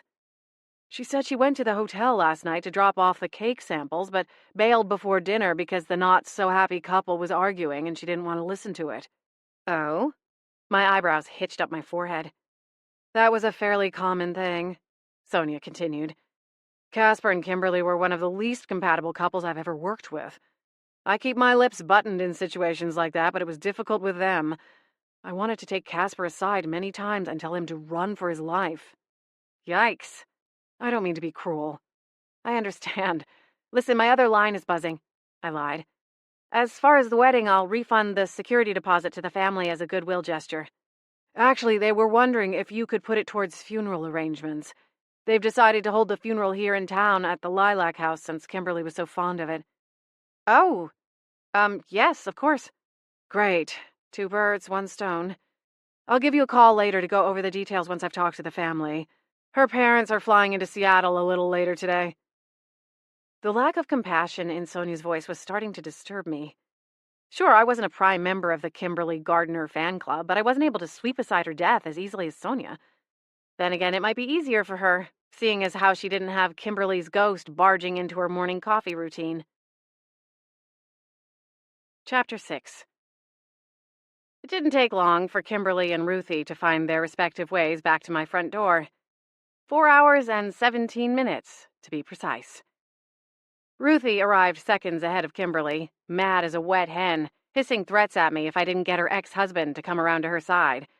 I had the iron in hand when Kimberly popped back in, screaming louder than a banshee, or at least what I imagined a banshee would sound like. I'd never had the displeasure of meeting one before. The best part of the pissed-off ghost brigade was the fact that Lizzie had punched in for her shift, rendering me mute, at least to the ghosts. That left Gwen, Hayward, and Flapjack to run interference for me. "Ladies, please, one at a time," Hayward called out over the squawking women.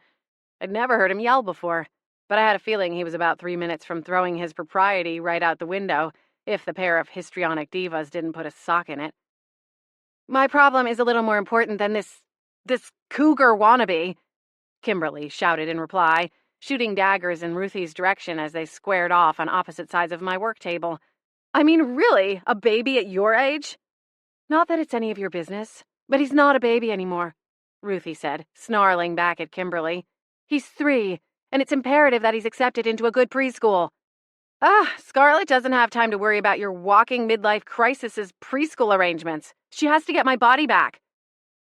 The scream I was suppressing burrowed deeper and deeper, and I knew that when I finally snapped, it was going to be a window breaker.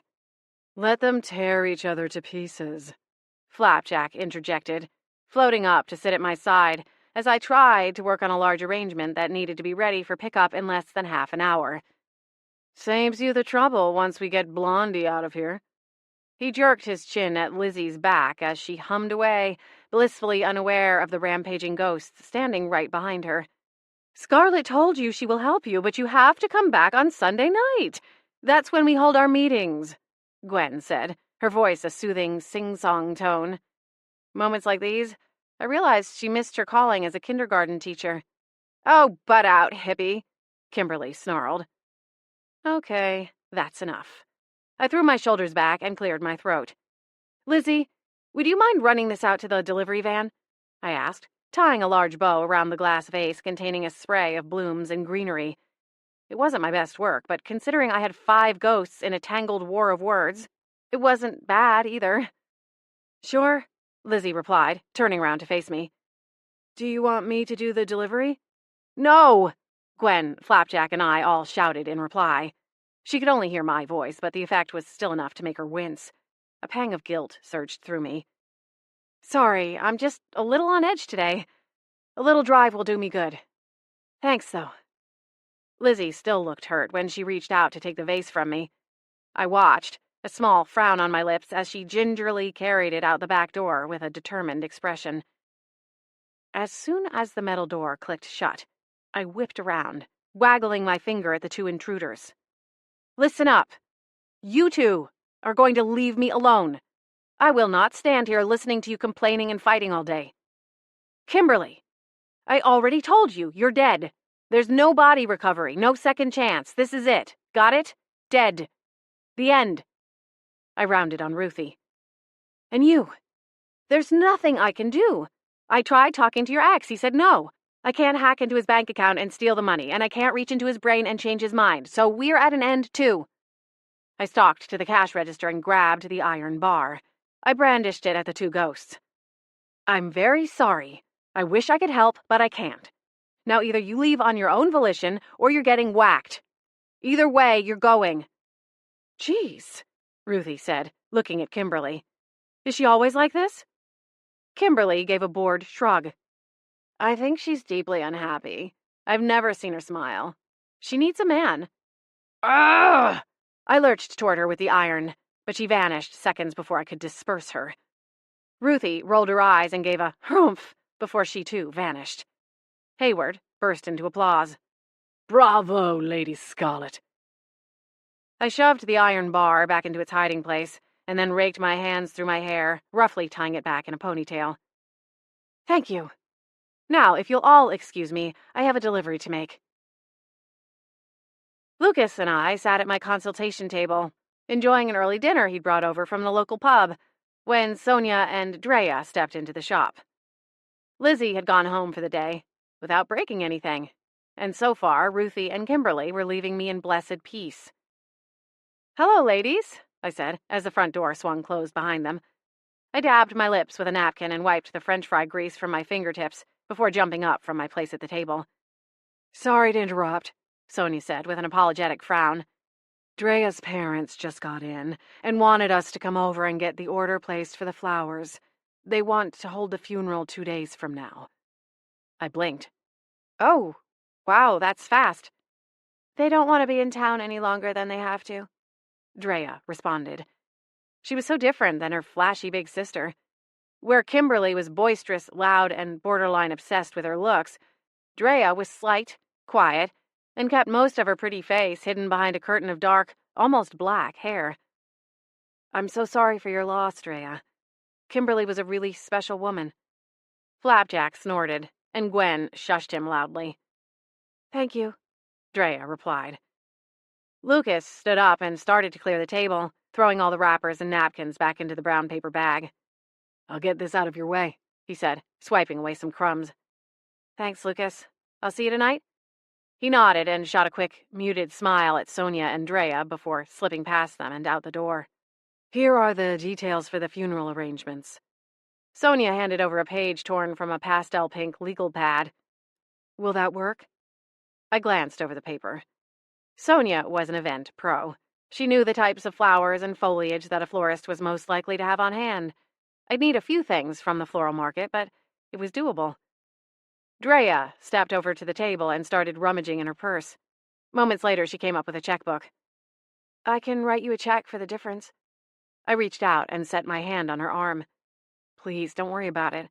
The security deposit will be more than enough.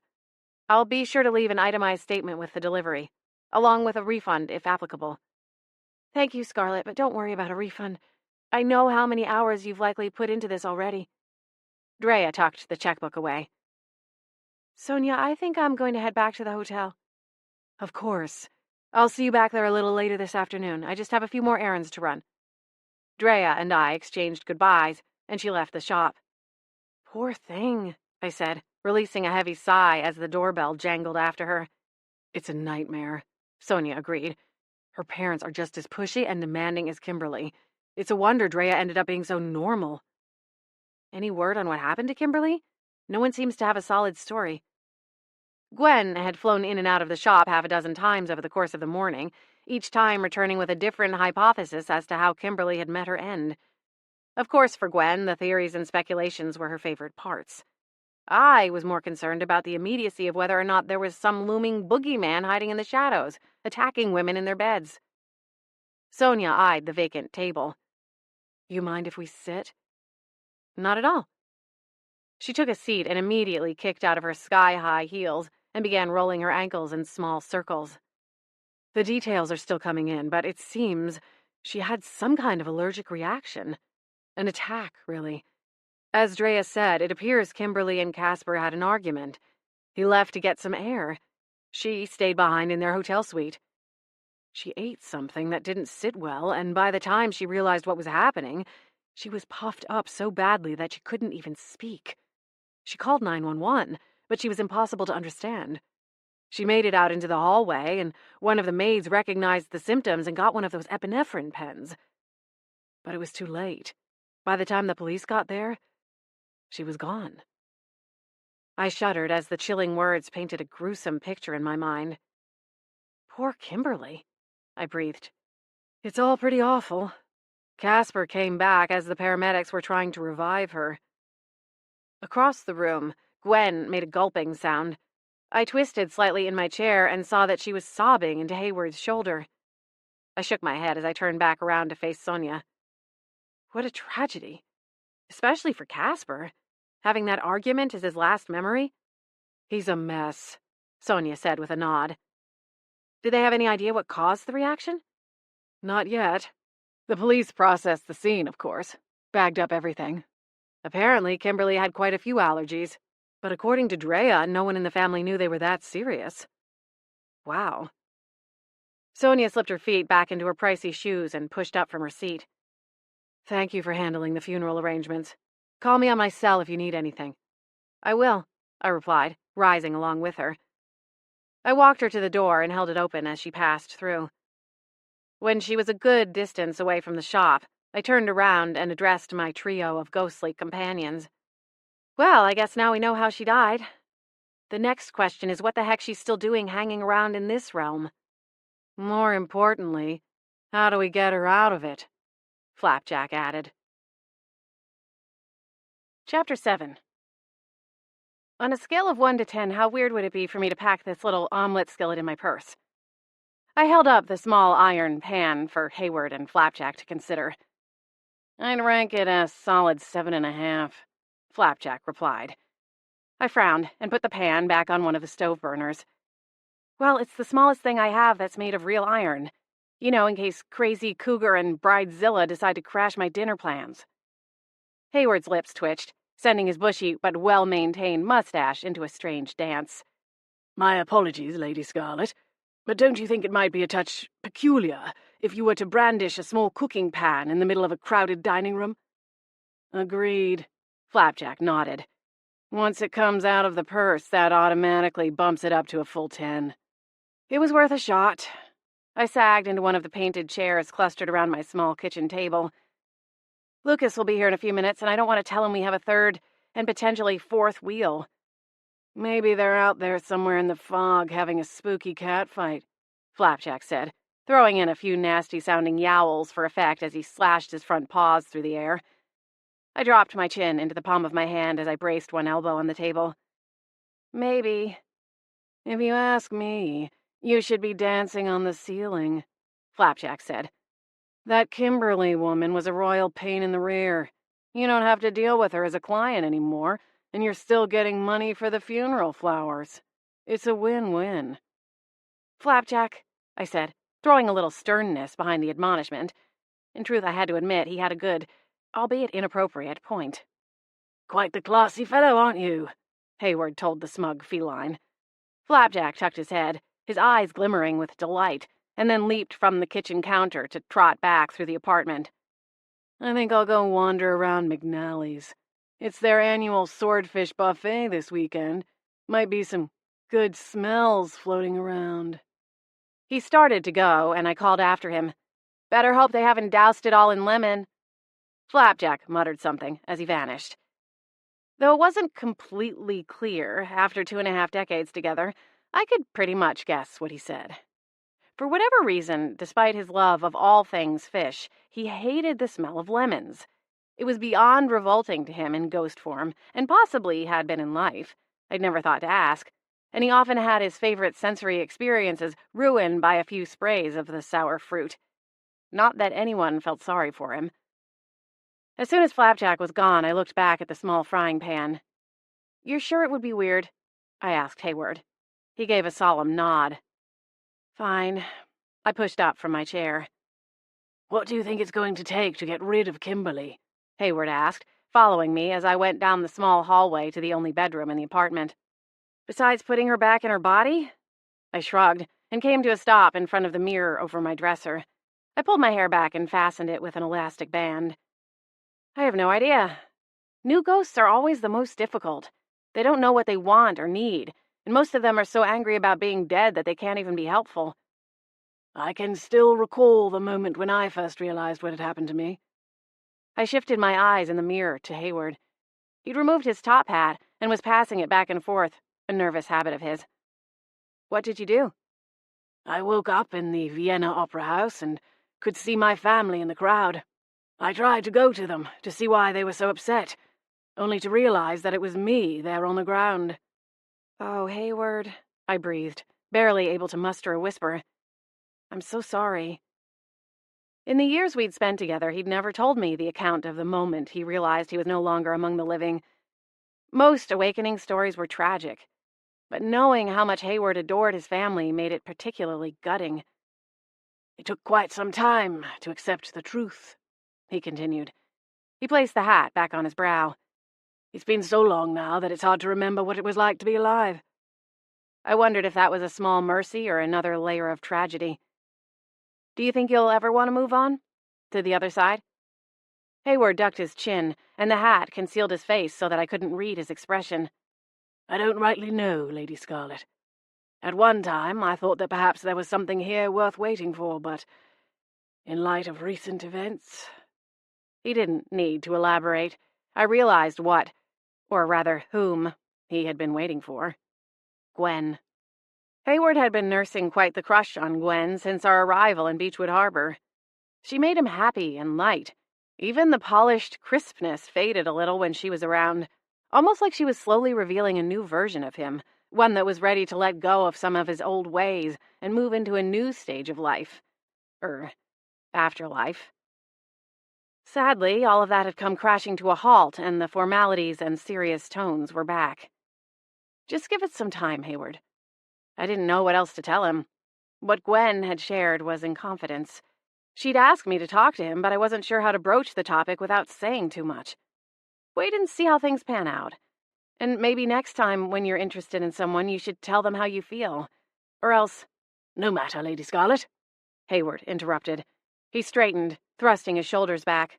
"Let's not dwell on such things. You have more than enough on your plate, I should think." His rebuff stung, but I understood the pain behind it and tried not to take offense.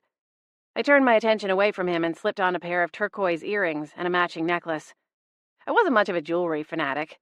To be truthful, I wasn't a fan of any kind of accessories. I only owned 2 purses and less than half a dozen pairs of shoes. My years of globe-trotting had established a habit of minimalism, and even though I now had a home base and a fairly spacious closet, I hadn't changed much. "What do you suggest I do about this whole mess?" I asked. If there was one way to perk Hayward up, it was to solicit his advice. In life, he'd been the head of a large household, responsible for all manner of problems and duties. Any time he could revert to that role, he was a happy ghost. He perked, and I smiled at my reflection. "Truthfully, we don't know that she will continue to be a problem, do we?" I tilted my head.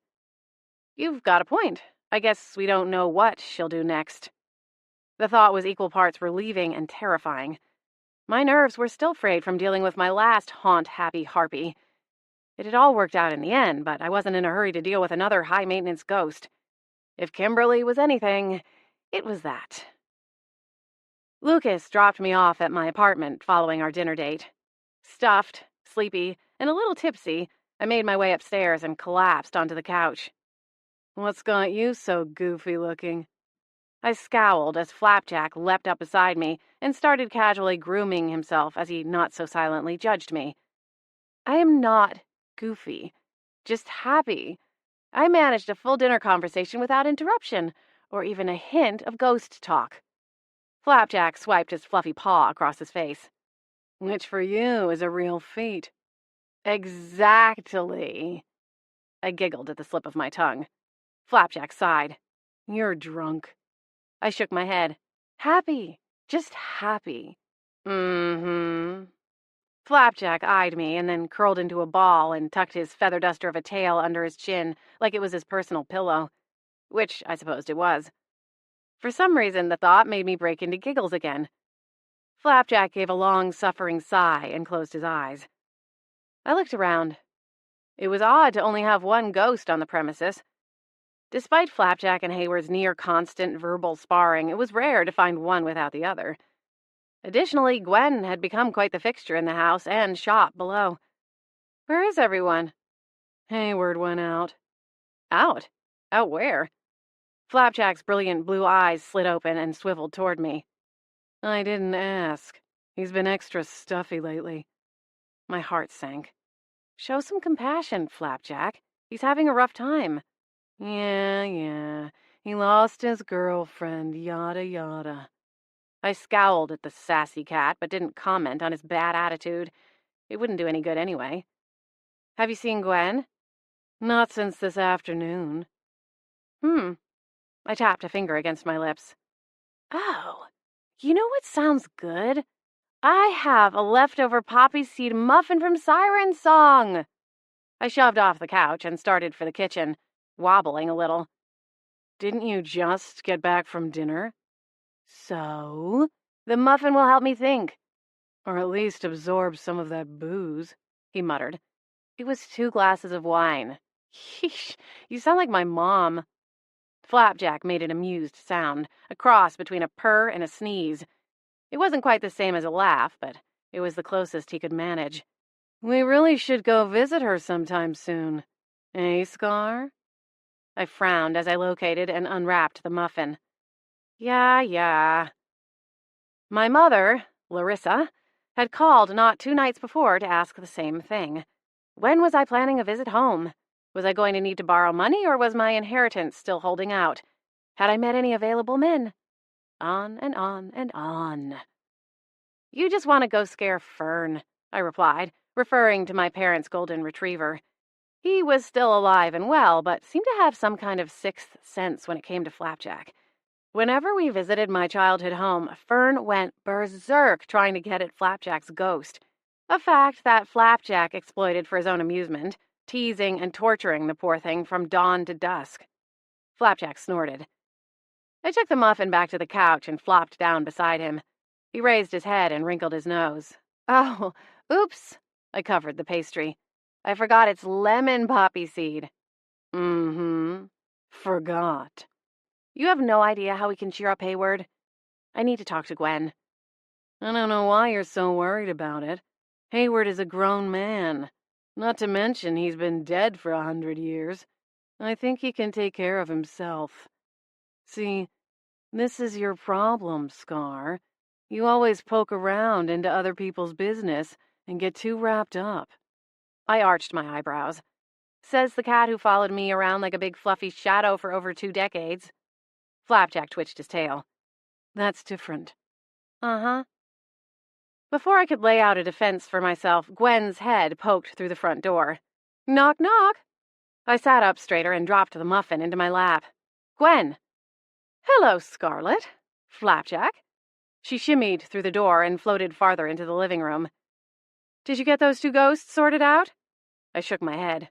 Not exactly, but I have it under control. Under control? Flapjack snorted. You wanted to take a frying pan in your purse on a dinner date. Gwen's eyes lit up. With Lucas? No, some Joe Schmo I met down at the market. I decided to play the field a little. I scoffed. Of course it was with Lucas. Gwen swished her hair. It's not that ridiculous of a question. You know he's not the only man in town interested. I sighed. I don't want to know. I do, Flapjack said, flashing a grin at Gwen. Gwen swooped in and sat beside him.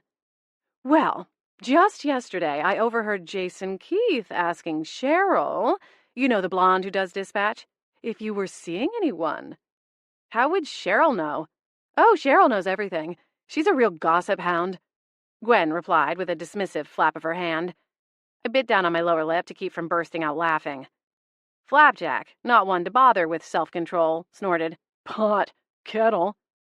Gwen missed his reference and raced ahead. We really need a day to catch up on our girl talk because it sounds fabulous. Unfortunately, that's not what I came to tell you. There's nothing to catch up on. I'm seeing Lucas. Or at least seeing where things go with Lucas. I'm not interested in dating Jason. He's a nice guy and he does look good in his police uniform, but he's not really my type. Honey, tall, dark, and handsome is every woman's type.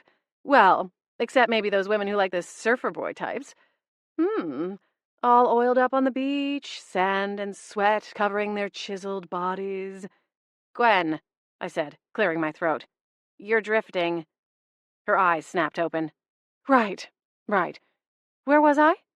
Apparently at the start of a really cheesy boy band music video, Flapjack replied. Gwen held up a hand and then shook her head as though receiving some kind of frequency from the back of her mind. Myra! It's about M&M. She's missing. I wrinkled my nose. Remember how I told you that she was having weird visions, waking up in strange places? Well, now she's gone missing. No one has seen her in 2 days. I have a bad feeling about it, Scarlet. We need to figure out what's going on. Her voice ratcheted up with each word, ending somewhere between panicked and full-blown hysterical. Gwen, calm down. We'll find her. I reached over as though to pat her shoulder, but stopped short just before my hand passed through her. I've never heard of a ghost simply disappearing. She's got to be here in town somewhere. Gwen gulped. I hope so. The next 2 days are going to be a little crazy now that I have to do Kimberly's last-minute funeral arrangements, but once I drop them off at the Lilac property, I'll help you find Myra. We'll call a special meeting of the support group to see if anyone else has seen her or knows where she might be. Okay. Thanks, Scarlet. Can you get everyone together? 7 o'clock? Sure thing. A missing ghost, a posthumously alimony-hungry divorcee, and a dead bridezilla. Yep, my bingo card was officially full. Can I get a prize and go home now? Chapter 8. Knowing how unpleasant Kimberly had been in life, I was surprised to find her funeral crowded, especially considering most of the attendees had flown in from the East Coast on such short notice. Then again, from what I'd gathered, most of the Gardners and Schmidt's associates were the type who had private jets on speed dial. Originally, I'd only planned to stay long enough to set up the floral arrangements. But as I was adding a few buds to the vases framing the larger-than-life portrait of Kimberly, Her mother spotted me and asked me to stay through the service and reception. It was the last thing I wanted to do, but how could I say no to a grieving mother on the day of her daughter's funeral? Guests filled the bed and breakfast, mingling together in clusters along the rows of white chairs arranged throughout the large living room. The furnishings and decorations were all intended for use in weddings and other happier occasions, and didn't quite reflect the somber mood of those gathered. Everyone was speaking in soft voices, and occasionally glancing toward the front at the large photo of Kimberly. Meanwhile, her mother and father clung to one another as they made the rounds, addressing friends and family. I stayed in the back of the room, halfway in the entryway, watching the heart-wrenching scene with discomfort. I didn't belong here. I'd only known Kimberly for a few months, and I'd spent most of those wishing she was anywhere but Beechwood Harbor. Granted, I'd never gone so far as to wish that place to be 6 feet under. Still, I felt like a fraud and an intruder. Well, isn't this quaint? I jolted and whipped around to find Kimberly herself eyeing the procession from the foyer of the stately home. Seriously, what were they thinking with these flowers? That's what you're concerned about? I hissed at her out of the corner of my mouth. Oh, and P.S., I worked hard on those arrangements. Kimberly pulled a face. Maybe it's a good thing I died before the wedding, then. I scoffed and stalked off in the other direction. Punching a ghost on the day of her funeral wasn't the classiest move. Besides that, it would look incredibly strange to anyone that might happen to turn around and witness me karate-chopping the air. What are you even doing here? Kimberly asked, following after me. It's not like we were friends or anything. For your information, your mother asked me to stay, I whispered. She probably felt sorry for you. You look all pasty and thin like you haven't had a good meal in a while. I ignored her and sped forward to tend to a drooping rose in one of the arrangements near the door. I was going to fix it, make one more pass through the space as the last of the guests were arriving, and then I was leaving. No one would notice one way or the other. Kimberly followed after me like a lost dog, though for the life of me I didn't know why. She'd made it clear she didn't care for me. I fixed the rose and fluffed a couple of neighboring arrangements. Satisfied, I headed for the door, ready to leave. No one even looks sad, Kimberly finally said, her voice quiet and small. I stopped walking and glanced back at her. What? That's ridiculous. Of course they're sad. I looked around and considered the cluster of people nearest to us. They were talking. Well, more like chatting with one another. No one was outright smiling, but the tallest man in the group chuckled. Heat rushed over my cheeks. Kimberly, this is totally normal. Everyone has a different way of coping with more laughter. I cocked an eyebrow. What was going on out there? Kimberly seemed bent on finding out for herself. She surged forward toward the group. I lunged after her, but of course there was nothing for me to snag or pull on. She was gone. I drew in a deep breath and slid my eyes back toward the front doors. 3, maybe 4 feet, and I'd be free. I could run for my newly repaired delivery van and race back to the safety of my shop. I started for the door and had one hand on the handle, but something stopped me. I turned and watched Kimberly. She hovered outside the group of friends who were talking, and her face fell a little more with every passing moment.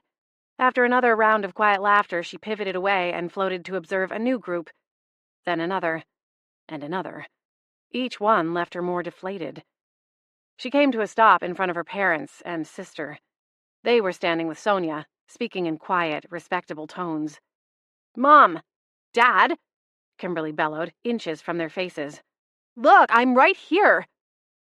My chest clenched as I watched her. My fingers slid away from the door handle. "Please hear me, I'm right—" Her voice broke and dissolved into sobs. "Damn it," I cursed. Then something ran across my mind, a flicker of a realization. I quickly scanned the room, and my jaw dropped as I put my thumb on the reason behind the sudden apprehension. Casper, Kimberly's fiancé, wasn't in attendance. Where was he? What could possibly keep him from her funeral? Something wasn't right. Sonia had told me there was trouble in paradise, but to skip on the whole thing? That was cold. Ice cold. Kimberly was sobbing at the front of the room, reduced to a silvery puddle at her parents' feet. "Oh, dear," A familiar voice sounded over my shoulder. What's going on? I turned my head to look over at Gwen. Of course, she would be in attendance. Weddings and funerals were always the best watering holes for gossip. She couldn't help herself. Moth to a flame. Can you go get her? Bring her to the meeting tonight. We'll figure something out. Of course. Gwen floated past me and went through the throng of attendees to help pick Kimberly up from the floor. The women exchanged a few words, and I headed to the exit. I didn't want to deal with Kimberly, but what choice did I really have? Flapjack would mock me endlessly for being such a marshmallow, but I couldn't just leave her there, crying on the floor. Scarlet! Drat, so close. I turned and saw Sonia hustling across the space, weaving around a crowd of people to reach me. She raised a finger when our eyes met, and I released my hold on the door handle for the second time. Is something wrong with the flowers? I asked when she caught up to me. If her mother was anything like her daughter, then pickiness was embedded in their DNA. Oh, no. The flowers look great. Sonia cast a glance behind her. Between you and me, no one is paying much attention to the flowers anyway. Casper's no-show has everyone talking. He really isn't coming? No one can reach him. He's not picking up his phone, and his hotel says he checked out late last night. Wow. I shook my head slowly. I didn't see that coming. No one did. I tilted my head. Kimberly didn't either. Excuse me? Sonia said. Heat flushed my cheeks. I mean, I'm sure she would have expected him to be here. To say goodbye. Sonia exhaled as she gave a short nod. I'm sure. She must be steaming in her grave. I glanced past her at Kimberly, clinging to Gwen like she was the last life raft in shark-infested waters. Then it hit me. She was worried that people didn't look sad enough, but hadn't said a word about Casper being MIA. Shouldn't that have bothered her more than keeping a tally of how many tissues were being used in the course of the afternoon? Sorry. Sonia placed her fingertips at her temples. It's been a long 6 weeks. I think my brain is fried. Please don't tell anyone I said that. I dragged my attention back to her and gave her a tight smile. I won't. She sighed. This whole fiasco has me rethinking my plans to hire a partner and expand my business. Part of me wants to go back to making coffee at the local Starbucks. You were a barista before becoming a wedding planner? That's right. Feels like 100 years ago. She smiled slightly. I'm good with people, and I've always loved weddings. Well, at least until now. This one had everything I hate all rolled into one massive mess. I would have quit probably 6 times, but to be frank, I really need the commission check. I'm trying to expand my business, and can't get a loan if I don't pay off some of my existing debts. I've been putting out feelers to get a partner on board, but so far I'm coming up empty. The commission from Kimberly and Casper's wedding will be enough to get me in the black in one fell swoop. Will be? You mean you're still getting it? Sonia nodded. Oh, yes. They were past the point of getting a refund on any of it. I feel bad, but that's just how this business works. If you ask me, Casper and Kimberly were on the verge of implosion anyway. I don't know that they would have made it to the altar one way or the other. I flinched at her bold statement, but kept my mouth shut. Gwen was speaking with Kimberly off to one side of a large table set up at the front of the room. There was no body present, as her parents had opted to have her sent back to their family plot in upstate New York. Instead, 2 large floral arrangements flanked a huge framed picture of a younger Kimberly. I had no idea what the occasion had been, but she wore a formal dress and a ton of makeup. I wondered if it was from her debutante debut. Speaking of, are you all set? Do I owe you a check? I shook my head, still trying to wrap my mind around the jumbled thoughts. I'm fine. It was no problem to do the flowers. If only that were the end of my obligation. Gwen shepherded Kimberly into the meeting at 7 o'clock, only a couple of hours after I'd last seen them at the funeral. As it turned out, Kimberly wasn't the only special guest at the emergency ghost powwow. Ruthie joined the crowd filling Lily Pond's retail space a few minutes after Gwen and Kimberly. The 2 women exchanged icy glares across the room, but didn't address one another. Small mercies. At ghost get-togethers, there's no need for snacks and cocktails, so things tended to dive right into the action. And Ruthie didn't waste a single moment. My ex-husband has brought in a different voodoo chick, she complained, stamping her foot against the floor. She's fairly incompetent, but did manage to get some kind of lock put in place on his bathroom door. No more messages in the mirror. I winced.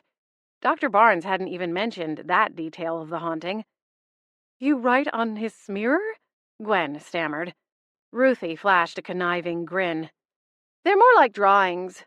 Anatomically correct renderings of his tiny little... Enough! I barked, holding up a hand. Ruthie, what do you want? I fished out the frying pan in case I needed backup. I'm ready to make a deal, she said. If you can get him to fork over half of the alimony, I'll leave him alone. You can even teach him the frying pan trick if that will make him feel better about me holding up my side of the bargain. He might need a little convincing to trust me. Gee, I wonder why, I muttered. The bell attached to the front door jingled, and I groaned. Lucas was early. He looked up, and his smile slid off his handsome face. I'm going to assume that was an I'm so hungry I could eat a rubber shoe kind of growl, not a this guy again kind of sound. He held up a pair of white paper bags, each sporting a fair amount of grease stains.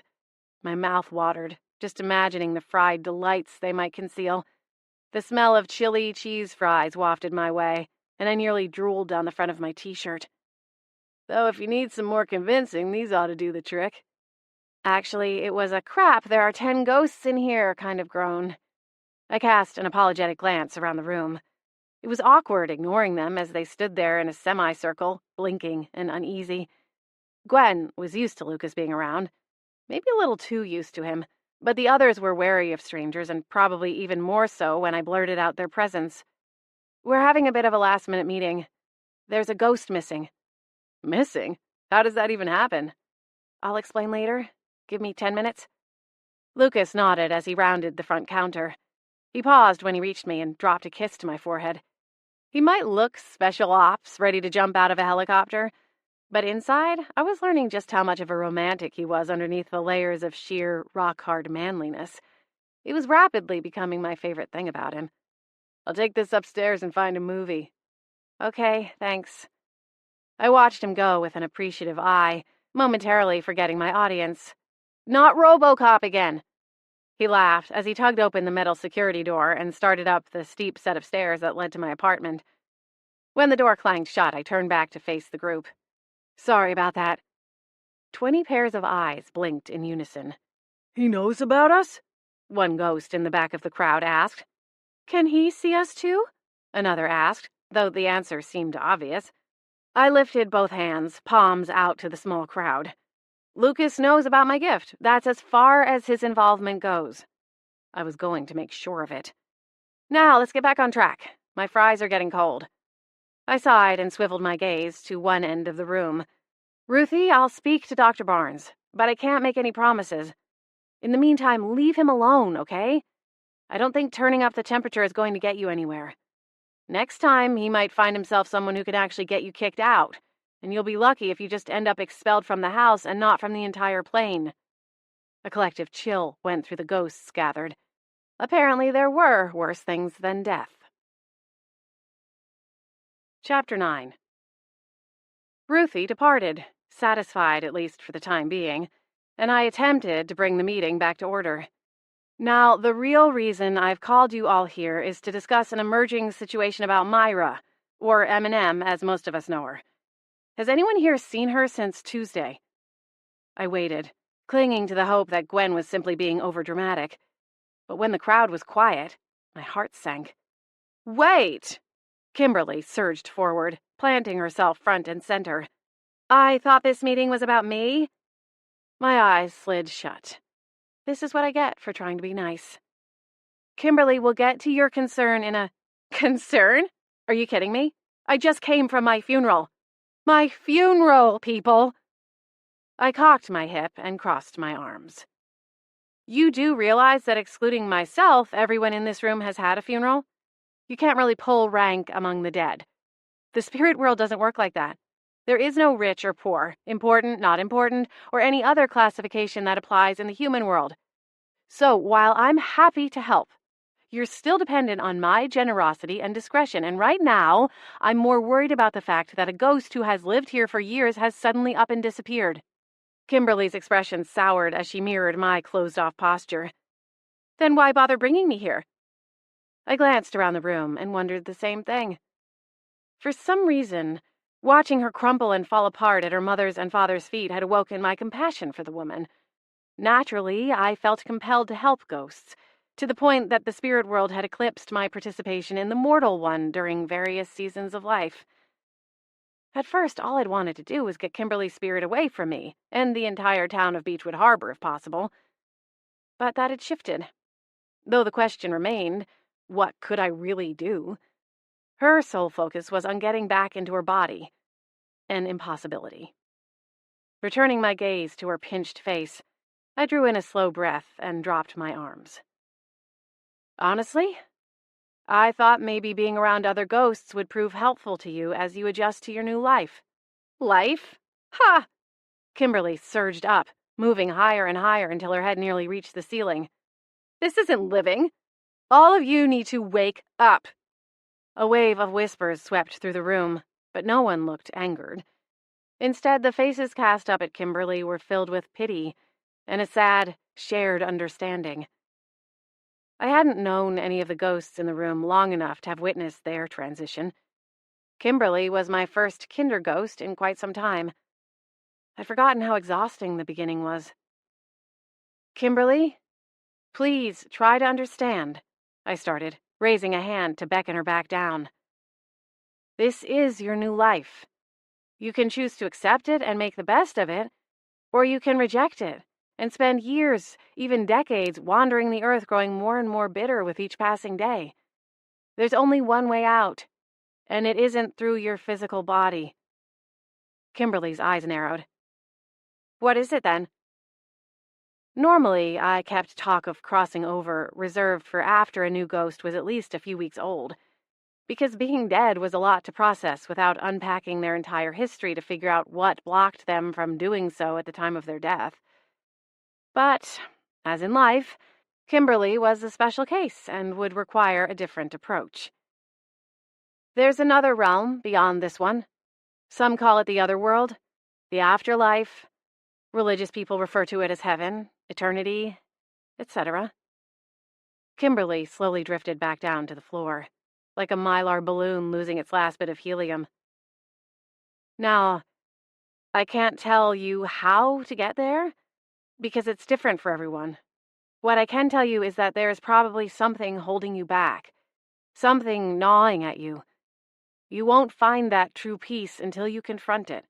Oh, I already know exactly what it is, Kimberly raged, her eyes blazing again. Only this time they weren't directed at me. This is about Casper. Gwen and I exchanged a troubled glance. Your fiancé? She ventured. Kimberly gave a decisive nod. We had a big fight the night that I died. She swallowed hard, and the fire in her eyes dulled. Maybe the universe or whoever is in charge of this whole ghost thing wants me to have a chance to resolve things. That sounds promising, I replied, adding an encouraging smile. We can discuss that after. Or maybe I'm supposed to haunt him. Can I do that? No. It was going to be a long night. The meeting came to a quick conclusion after Kimberly's eventual exit. She left in search of Casper not too long after coming up with the idea to haunt him. I probably should have tried to stop her, but it was pointless. If I'd learned anything about her during our one-sided pre-mortem collaboration, it was that she was an immovable rock. Once she made up her mind, that is. In any case, without her theatrics and outbursts, we were able to conduct our remaining business in a timely manner. The only problem was that by the time the last ghost floated from the shop, I still had no idea where Myra was, or what might have happened to her. Gwen lingered after the other ghosts left. I tried to console her, promising that it was the beginning rather than the end of our search for Myra. But she didn't look convinced. Nevertheless, she followed me upstairs, where we found Lucas in the kitchen. He informed me that the fries were in the oven, keeping warm. I smiled as he pulled them out and tipped them onto a plate. Is there anything sexier than a man in the kitchen with his sleeves rolled up? Gwen quipped. giving Lucas a look that would have made me want to claw her eyes out if she were still among the living. Instead, I snorted, and Lucas flashed a lopsided grin. "What's so funny?" "Nothing." I smiled. "Thanks for keeping dinner warm. The meetings usually don't take that long." "Trouble in the ghostyverse?" "Always." Gwen sighed. "I suppose I'll leave you two lovebirds alone." I raised an eyebrow, pleasantly surprised that I wouldn't have to bribe her into leaving. "I'll keep looking for Myra," she said, a troubled look crossing her permanently young face. I gave her a nod when Lucas turned away, and she waved before slipping through the living room wall. "You want a beer? You have a killer selection in here," Lucas asked, gesturing for me to take a seat. "I can't remember the last time I met a woman with better taste in lagers than me." "Sexist much?" I teased. Lucas laughed. "I'm trying to give you a compliment. Could you just roll with it for once?" All right. Surprise me." I twisted in my seat and watched him retrieve a pair of bottles from the fridge. I had to admit, it was nice to have someone around to take care of me. I was rarely alone, what with every ghost in a 10-mile radius always on the verge of breaking and entering to ask for advice. To be honest, though, I spent way too much time in the spirit world. Besides my regular customers and vendors, I didn't know many living people in town. Holly Bolt, a powerful witch, lived across town in the Beechwood Manor with a pack of paranormal pals. And while I was familiar with all of them, we didn't spend much time together outside my frequent visits to Siren Song, the coffee shop where she worked part-time as a barista. Lucas cracked open the bottles and sat down opposite me at the round table. "So tell me, what are these meetings like? I was tempted to stay and watch you in action." I smiled and reached for a fry. "You sure you haven't had your fill of ghost tales?" "I don't think we're in any danger of that. Kind of goes with the territory now that I'm a part of your life." His tone was a casual statement of fact, but had a powerful impact on me as we looked at each other across the table. After a moment, I ducked my chin and considered the sandwich on my plate. "Well, let's see. Tonight I had Dr. Barnes's ex drop by to tell me that she was ready to strike a new deal. Apparently he tried to have her exorcised, but it didn't quite do the trick." Lucas chuckled. "I wouldn't mind going back to Dr. Barnes's place. Maybe I could score an invite to the next Monday night football get-together. What do you think?" I rolled my eyes. "I might like beer, but you'll never catch me at a football game." He laughed a little louder and held up a hand. "Fair enough. But then I reserve the right to put it out there that I'm not being dragged off to any kind of musical. If anything is 80% music and dancing, it's a no-go in my book." "Deal," I giggled. "For a world traveler, you sure have a strong aversion to the arts. Isn't that half the fun?" "I'd rather be climbing up a mountain or jumping off one. Now that's really an art, if you ask me." "Uncultured swine," I teased, popping another fry into my mouth. "Oh, and the food." Lucas grinned. "That's well over half the appeal." "What's the weirdest thing you've ever eaten while abroad?" Without flinching, he replied, "Fire-roasted tarantulas." "You're kidding." I leaned back, nose wrinkled. "We are never kissing again. That, my good sir, is simply too far."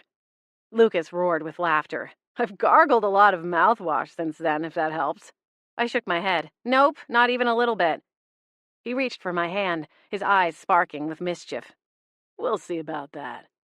Heat surged through me, and I coughed to clear my throat. I might not be in danger of roasted spider remnants, but there was a good chance I was in danger of falling for Lucas Green. After dinner, Lucas took me for a quick drive to a small town a few miles up the coast. He'd visited it on his initial visit to Beechwood Harbor and wanted to take me to a small gelato shop that he swore was as close to the stuff he'd had in Rome as anything he'd had since. We ordered 2 overflowing cups of the decadent dessert and wandered up the coast, enjoying the sun setting over the Pacific. "My first few months here were a little rough, at least when it came to the weather," I told him as we walked. "But I have to admit this view is more than worth it." He looped his free arm around my waist, and I leaned into him. A few stragglers remained on the beach, but were far enough away that it felt like we had the whole thing to ourselves. The tide was going out, leaving a glittering sheen on the sand where the last rays of sunlight bounced off the water. "I've missed it, too." "Have you decided how long you're going to stay?" I asked, before polishing off the last remaining bite of my creamy treat. Lucas had purchased a one-way ticket out to Washington after he'd made a brief pit stop at his crash pad apartment in Los Angeles. He said he'd make up his mind once he got out here. At the time, I'd wondered if that was in order to give himself an easy out in case things fizzled between us. We'd kept in contact over the last 2 months since his departure, but I think we both had some doubts that we'd be able to pick up where we'd left off. Unnecessary worries, apparently, at least judging by the last few days. Depends, he replied, in a maddeningly vague way. He took my empty gelato cup and nestled it with his own. I know you're really busy with work this summer, what with the weddings and all that. I don't want to get in your way. My heart sank. Was this his way of brushing me off? Was he looking for a loophole to escape through? I folded my arms over my stomach and wished I'd thought to bring a lightweight sweater. It had reached the mid-70s earlier in the day, but with the sun nearly gone, the temperature had dropped rapidly. Lucas carried the trash as we wandered back up toward the small lot where he'd parked the car. The silence was overwhelming. I itched to break it, but had no idea what to say. As much as I wanted him to stay, I wasn't going to beg. Weddings and sorting Kimberly out, I finally said, just to say something. New ghosts are always major time sucks. There's also a local ghost who has apparently gone missing. No one knows where she went. Sounds like you're playing some kind of ghost whack-a-mole, Lucas teased. I smiled, but there was a painful truth to his statement. Welcome to my world. We stopped at the top of the slight hill. Lucas went to deposit the trash in a receptacle, while I brushed off the soles of my feet and slipped them back into my ballet flats. Ready to head back? Lucas asked, as he started for the car. My heart sank a little lower, but I slapped on a smile and nodded. Sure. Thanks for the treat. You were right, just as good as the authentic stuff. We drove back to Beechwood Harbor, and Lucas dropped me off at my apartment. He followed me up, seeing me safely home, as he put it, but didn't make an effort to stay. My tortured brain replayed the conversations of the evening, but couldn't figure out where things had gotten off track. In less than 3 hours, I'd gone from feeling like I was slipping head over heels to wondering if maybe I'd been better off avoiding the whole dating thing completely. Eventually, I managed to shift my thoughts to Kimberly, Myra, and Ruth, but found no clarity there either. I tossed and turned all the more, until I somehow managed to fall asleep in a jumbled pile of frayed nerves, promising myself a fresh shot at all of it in the morning. Chapter 10. Scarlet? Scarlet, are you awake? The soothing voice pulled me from a dream-riddled sleep, and I slowly came to consciousness. I opened my eyes and found Gwen hovering nearly horizontally over the top of me. I jolted, and she swooped away. Sorry, she cried, settling on the other side of the room. I didn't mean to scare you. I sat up and reached for my phone. Squinting, I tapped the screen, and the time flashed at me in bright LED lights. Gwen, it's 4 a.m. What are you even doing in my bedroom? I dropped the phone back onto the bedside table and rubbed my eyes to clear the blurriness. I know I'm not supposed to be here, but Scarlet, something is wrong. Another ghost has gone missing. That brought me wide awake. What? After the meeting tonight, I made plans to catch up with Quentin, Gwen said, starting to pace back and forth. She wrung her hands, and a small line appeared between her brows. We were supposed to meet at the park. I got there right on time, and I waited and waited. He never showed. I went to the house he haunts, the craftsman on Earl Lane. His roommate, Sturgeon, told me that he hadn't seen him all day. I sighed. Gwen, you're getting all worked up, and it could be for nothing. This is very thin, circumstantial evidence. Maybe he got busy? Gwen pivoted and placed her hands on her hips. Her gaze sharpened as she stared at me. No one has seen him, Scarlet. I've gone all over town since leaving there, and he's just gone. He wouldn't have just skipped out on me like that. Also, I asked Sturgeon, and he said that Quentin has been having those strange dreams too, just like Eminem. He never mentioned it to me, but then again we usually end up distracted. He's close with Sturgeon, so I believe him. I held out both hands. Okay, calm down. We'll figure this out, okay? Like I said before, ghosts can't just disappear. I mean, unless they were exorcised, but... Scarlet! Oops. Gwen, please, try to calm down. No one is running around exorcising stray ghosts, okay? Well, then where are they? Gwen's tone was encroaching upon hysteria. I don't know, I replied, a little gruffer than intended. All I do know is that I'm not going to be able to do anything about it right this instant. I can't go roaming the streets at 4 a.m. calling out for people who've been dead for the better part of the last decade, all right? Gwen looked hurt, giving a stiff lip as she nodded. You're right, of course. I guess I panicked. It's not every day that my friends start going missing. Gwen, It was too late. The rest of my protest was swallowed up by a soft pop as she vanished from the room. I groaned to myself and burrowed back under the covers. After Gwen's pre-dawn wake-up call, I found myself dragging through my morning routine after my alarm went off a few hours later. Luckily, it was Sunday and the shop was closed, but thanks to the last-minute funeral, I was running behind on other orders and needed to clock in a few hours of work without the distraction of phone calls and walk-in customers. But first, coffee. I hurried to get dressed and then made my way across town to Siren Song to join the throngs of people in search of their own morning kickstart. The line snaked around a center display filled with branded merchandise, and I shuffled into place behind a couple of older women who were discussing the outrageous price hikes at Thistle, the local market. Can you even believe what they're asking for a pound of tomatoes?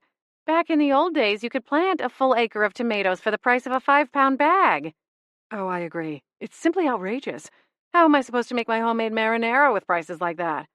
By the time I reached the cash register to place my order, I was even more desperate for coffee. A big one.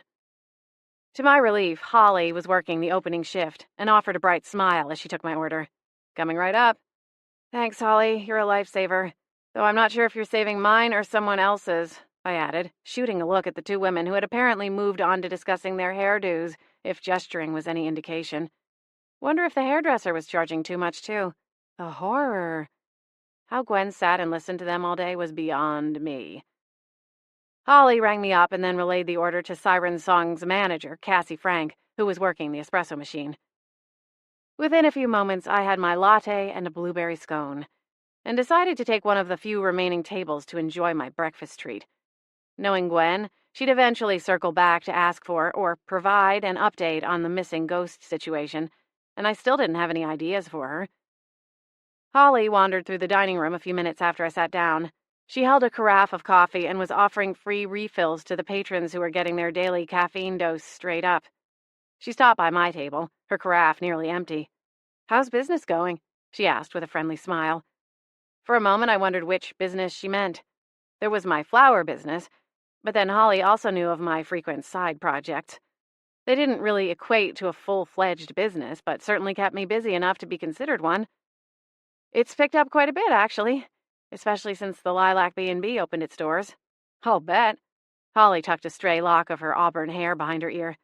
I was over there the other day to drop off a catering order for some conference and saw your flowers at the front desk. Very pretty. Thank you.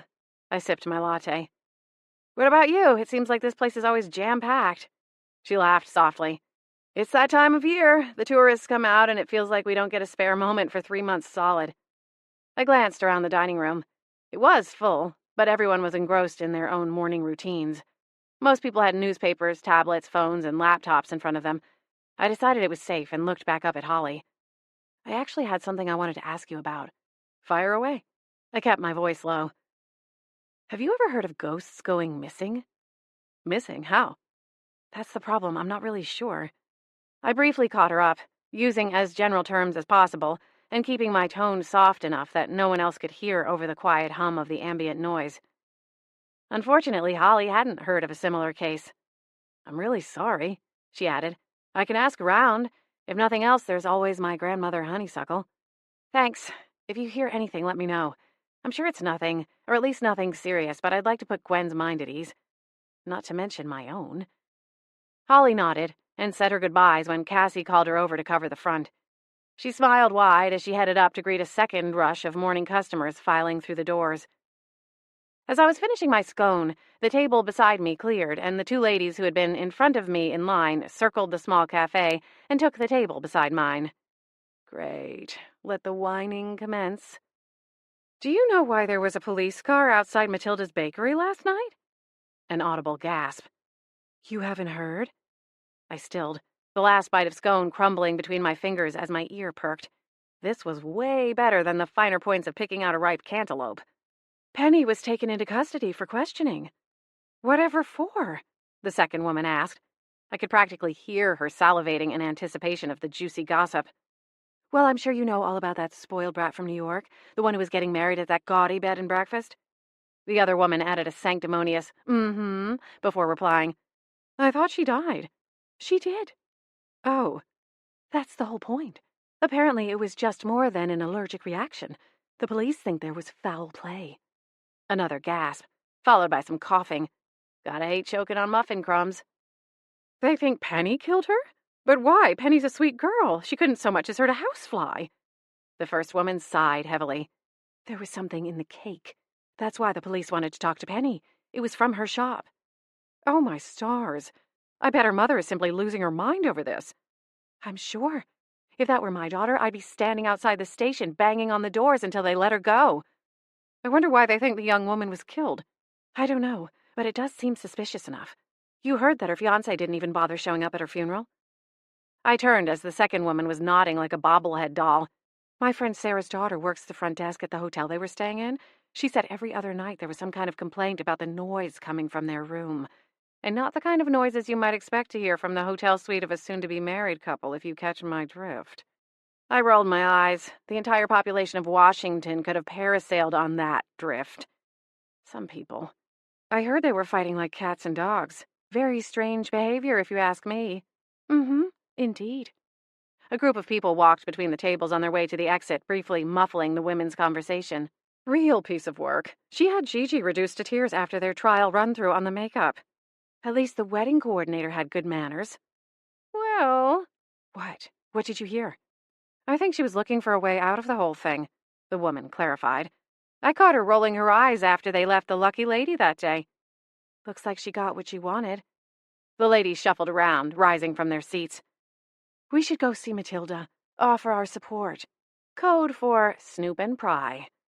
The two women passed by, and I balled up my napkin and stuffed it into my empty coffee cup. When the front door swung shut again, I pushed up from my table, shoved the chair in, and hurried outside. If there was even a shred of truth to the theory that Kimberly's death had been less than an accident, I had to find it. It could be the only way I'd ever get rid of her. My first call was to Sonia. I barely waited until I was back at the shop before dialing her number. She didn't answer, and I cursed her syrup-sweet voice as the call clicked over to voicemail. Good heavens, Hayward said, appearing at my side. Whatever is the matter, Lady Scarlet? I set my phone down on the counter and pushed my fingertips through my hair. I think I might be onto something with this whole Kimberly mess. The problem is that I need to talk to Sonia, and she's not answering her phone. Take heart. I'm sure she will get back to you soon. I frowned at him. You sound like her answering service. Hayward shrugged and floated to the front window. With his back to me, he stared out the front window, watching as the small town came to life. People shuffled off to brunch or the market. Cars buzzed by on their way in or out of town, and children ran in small packs, enjoying the sunshine. Hayward? Are you all right? I glanced around. Are you down here all by yourself? I'm fine, Lady Scarlet. You needn't trouble yourself with a melancholy old man such as myself. He was laying on the Oxford accent thicker than normal. Always a bad sign. It usually meant that he was homesick. Hayward, you're my friend, I reminded him softly. I rounded the counter and started toward him. I'm not troubling myself, My phone rang. Damn. I looked between Hayward and the phone, then back again, guilt and anxiety tugging me in two directions. Go ahead, Lady Scarlet. I know you're frightfully busy these days. Hayward, don't... I reached out, but he was already shimmering on the other side of the display window. Head bent, he headed down the street, not even bothering to avoid the people hustling up and down the sidewalk. I ground my teeth together and kicked myself for hesitating when the phone rang. Getting Kimberly sorted was an important task, but taking care of Hayward was inarguably higher up on my list of priorities. Hello, Sonia, I said, answering the call on the last ring. Hello, Scarlett. Sorry I missed your call. It's been a little busy. So I've heard. What's going on? I overheard something about a police investigation. That's right. Sonia paused and heaved a sigh. I was supposed to be flying out of here this afternoon back to New York, but I've been asked to stay local until the police can speak with me. I honestly don't know much about it, but we're at the police station. Kimberly's parents and sister are in a room speaking with the detective now, and I'll go in after them. I could hear a catch in her voice, as though she were slightly out of breath. I imagined her stalking up and down the brightly lit hallways of the station. What have you heard?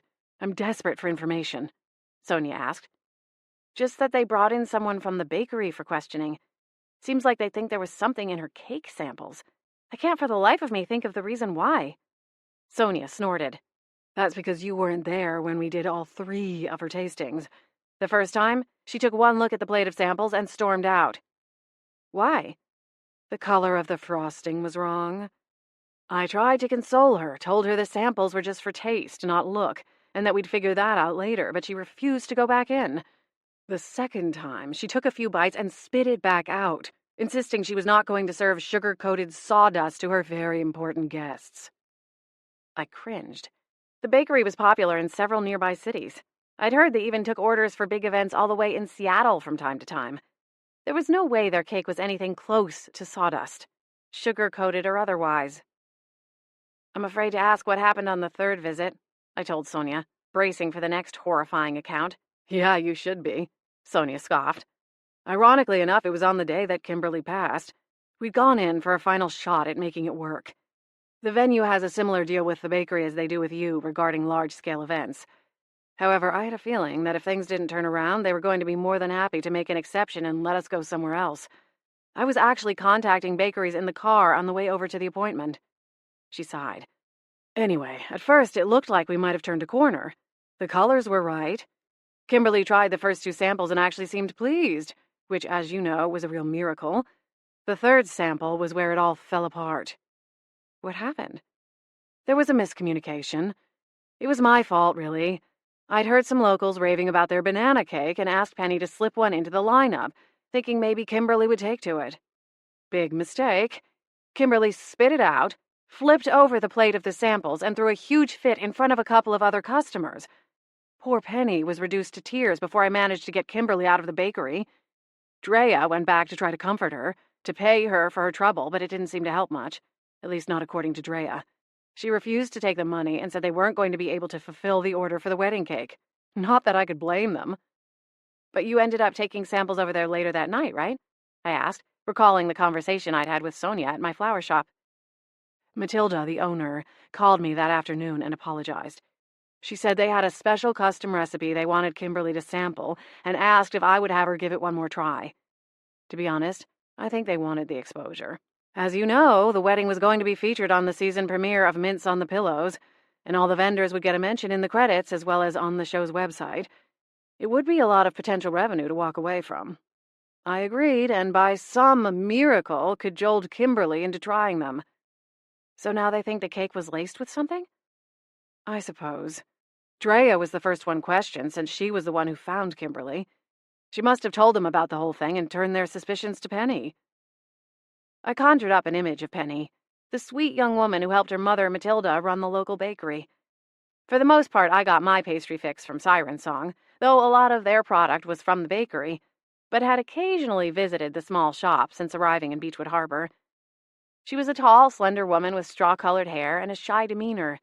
She reminded me slightly of Belle from Beauty and the Beast, a quiet, bookish type who preferred to spend her days lost in books and daydreams.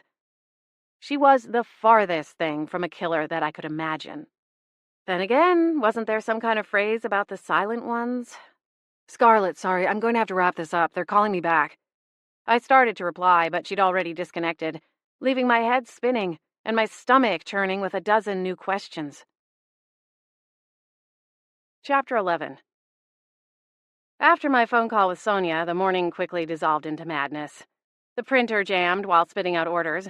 An hour-long battle followed, and by the time the foul little electronic beastie was back in working order, I was running majorly behind schedule. I trudged back into my office to take care of some paperwork. I hated that part. As my business grew, so did the amount of office work. Perhaps it was naive of me to overlook the fact that as a business owner, I would be doing a whole heck of a lot more than just making pretty floral designs. There was maintenance on the shop itself, bills to pay, invoices to collect, and now, with my first official staff member, the joys of payroll were part of the mix. Gwen swooped in as I was midway through writing a sternly worded email to the building landlord concerning an ongoing mold issue in my supply closet. "Scarlett, we need to talk." I groaned. "Gwen, can it wait? I'm slammed with work right now, and before you ask, no, I still have no idea what's going on. I asked Holly Bolt, and she's going to do some digging. If you really can't wait, maybe try following up with her. Though I doubt she's had a chance to do much yet, she's probably still at work." I held back the urge to remind Gwen that, unlike ghosts, us mortals still had other things on our minds. I couldn't drop everything and go on a wild ghost chase when there were orders to fill and deliveries to make, mold to annihilate. Not to mention the icky feeling in the pit of my stomach whenever my mind wandered off and started thinking about the strange night with Lucas. "If you ask me, we have a bigger problem here at home," I told Gwen, unable to resist the chance to get on my soapbox. "I'm worried about Hayward. You need to talk to him." Gwen folded her arms. "I tried. He didn't want to hear what I had to say." "When was this?" "This morning, before you were awake. After you dismissed me from your bedroom, I came down here and found him." I ignored her passive-aggressive tone and licked my lips. "What was he doing?" She shrugged. "I don't know, just kind of staring into outer space." I gave her a pointed look. Gwen sighed. "I'll try to talk to him again. He just makes it so difficult." "Tell me about it." I massaged my temples. "Listen, let me finish up some things here and we'll go talk to Holly and Posey, okay? In the meantime, can you please try again with Hayward? Or at least find out where he's at? It worries me when he goes off the reservation."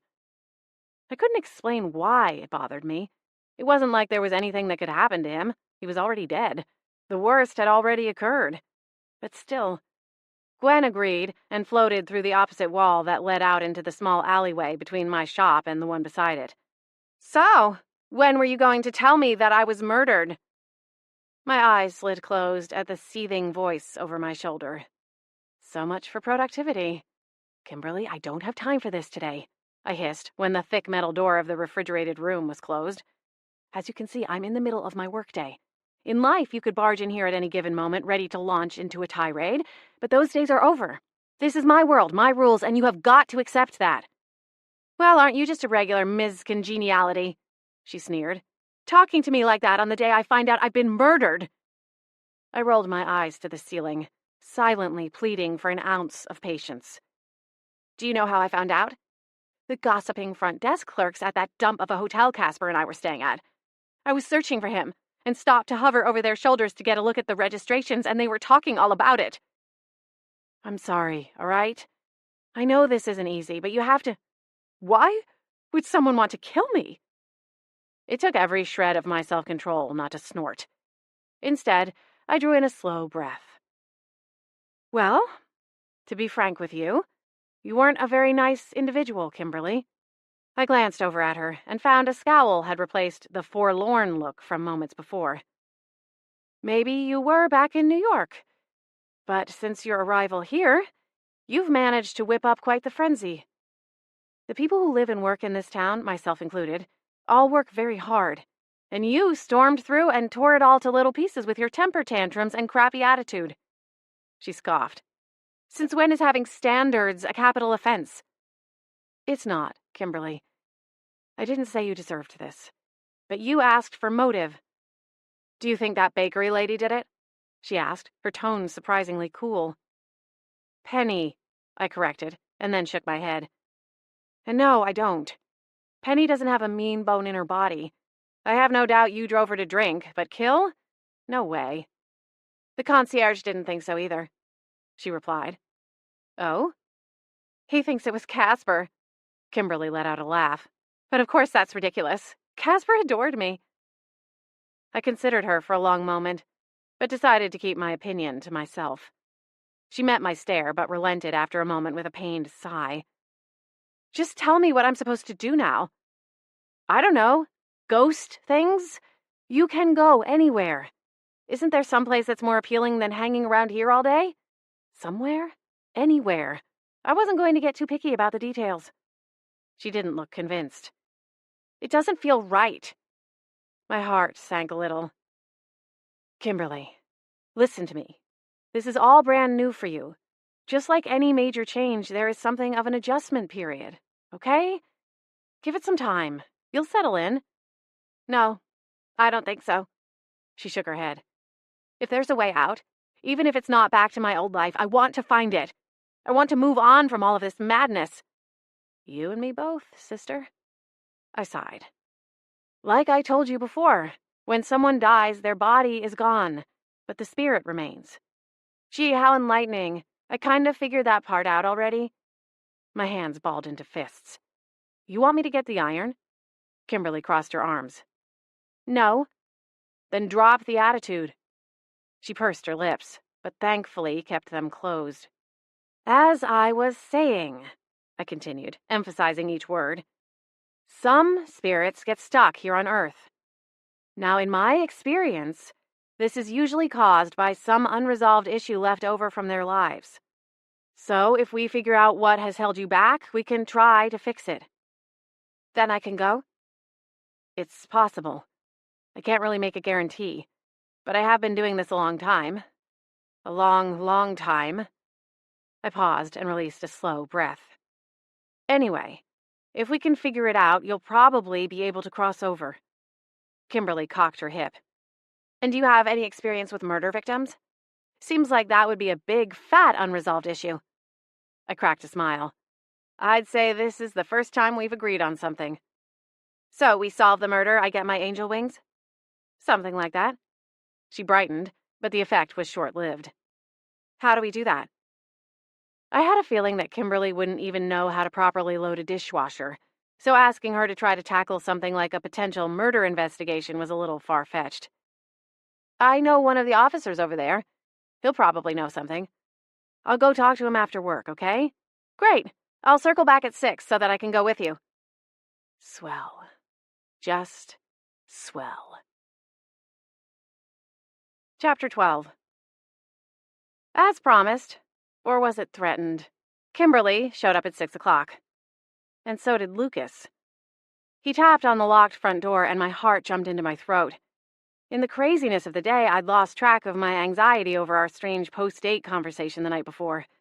One look at him was enough to kick it all back into high gear. I hurried to let him in, a dozen questions running through my brain. That smile, was it hesitant? Was he holding something back? Or was he happy? Was it all just a fluke? Hey, I said, trying to shove all the nagging thoughts to some far corner of my mind. I wasn't expecting you. Yeah, I know. I called, but it went to your voicemail, he said, following me inside. Oh gosh, I'm sorry. It's been ridiculous around here today. I glanced at Kimberly and silently added, and it's not over yet. Lucas leaned casually against the front counter. I know we didn't officially make plans for tonight, but I thought I'd take a chance and see if you're free. Who is this? Kimberly asked, an edge of suspicion in her voice. He can't possibly be your boyfriend. And just why not? I snapped. Lucas wrinkled his brow. Sorry, are you asking or telling? Oh, no, not you. I shot a glare at Kimberly. Mouthy ghosts, the usual. Ah. His smile returned, even as his brow remained slightly furrowed. Well, if I play my cards right, maybe I can get you to agree to talk them into giving you a night off. I eyed Kimberly, who was vigorously shaking her head. What did you have in mind? I asked, flashing a sweet smile at the argumentative spirit. She sucked in her lips like she'd bitten into a lemon.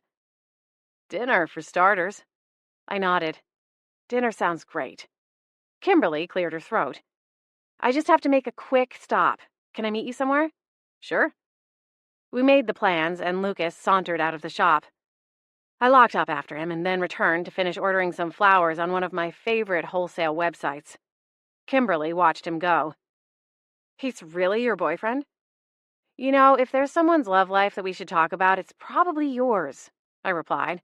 You tracked down Casper yet? Kimberly's gaze shifted away from me. He went back to New York. I frowned. I thought the police wanted everyone to stay close until they figured out what happened to you. Apparently, he'd already gone. Interesting. Suspicious was actually more the word I was looking for. But until I was certain where Kimberly stood with Casper, I wasn't going to voice that part of my working theory. Why wouldn't he have come back for the funeral? She licked her lips. I don't know. Well, come on. If I'm going to help you, I need to know what happened. What was the fight about? The night you died? Kimberly looked away. Her lips spread into a thin line. That bad, huh? It was all Casper's fault, she started. Why am I not surprised? She scoffed, tossing her hair. I was in the middle of explaining the seating chart to him, and he wanted to talk about the budget. The horror, I quipped.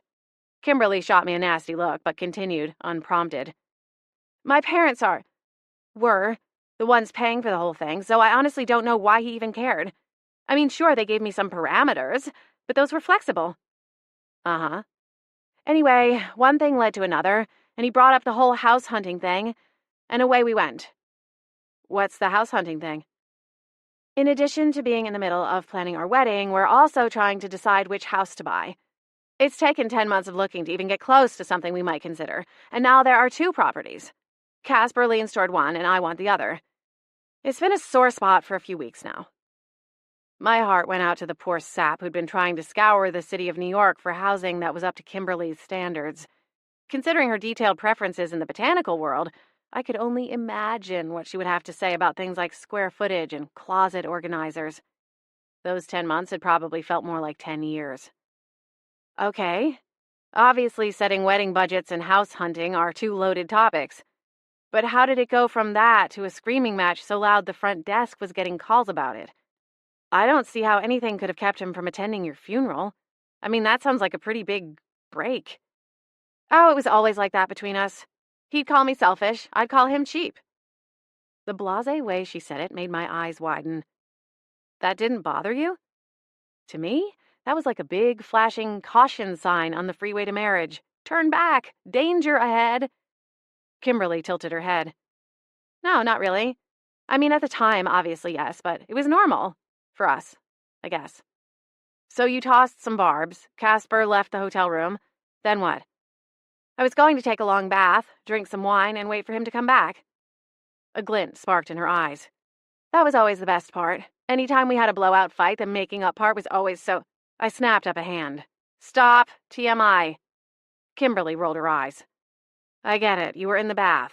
Next. Someone knocked on the door. I figured Casper was back earlier than expected and had just forgotten his key card. But it wasn't. She frowned at the memory. It was Drea. With the cake samples, right? Yes. Although I don't know why I was even bothering. That cake woman wasn't qualified to operate an easy-bake oven. Kimberly soured. We were also planning to have dinner together. Drea and Casper always got along really well, and he seemed to invite her to dinner every night. A light bulb flashed somewhere in the back of my mind. Were Casper and Drea covering something up? Something more than a friendship? It would make sense. Casper was likely at his wit's end with Kimberly's antics and turned to Drea, a sympathetic ear. Maybe one thing led to another? It would hardly be the first time there was something scandalous going on just behind the bridal veil. The problem was that I couldn't ask Kimberly, and there was no way to find the information on my own. At least no good way. I wasn't about to wander up to either Drea or Casper and ask if they'd fallen into one another's beds any time in the last few months. Talk about an awkward conversation. I tucked away the curl of suspicion and turned my attention back to Kimberly. So, Drea showed up for dinner. Did you 2 go to dinner alone, since Casper was gone? She shook her head and curled her top lip a little. No, we argued too.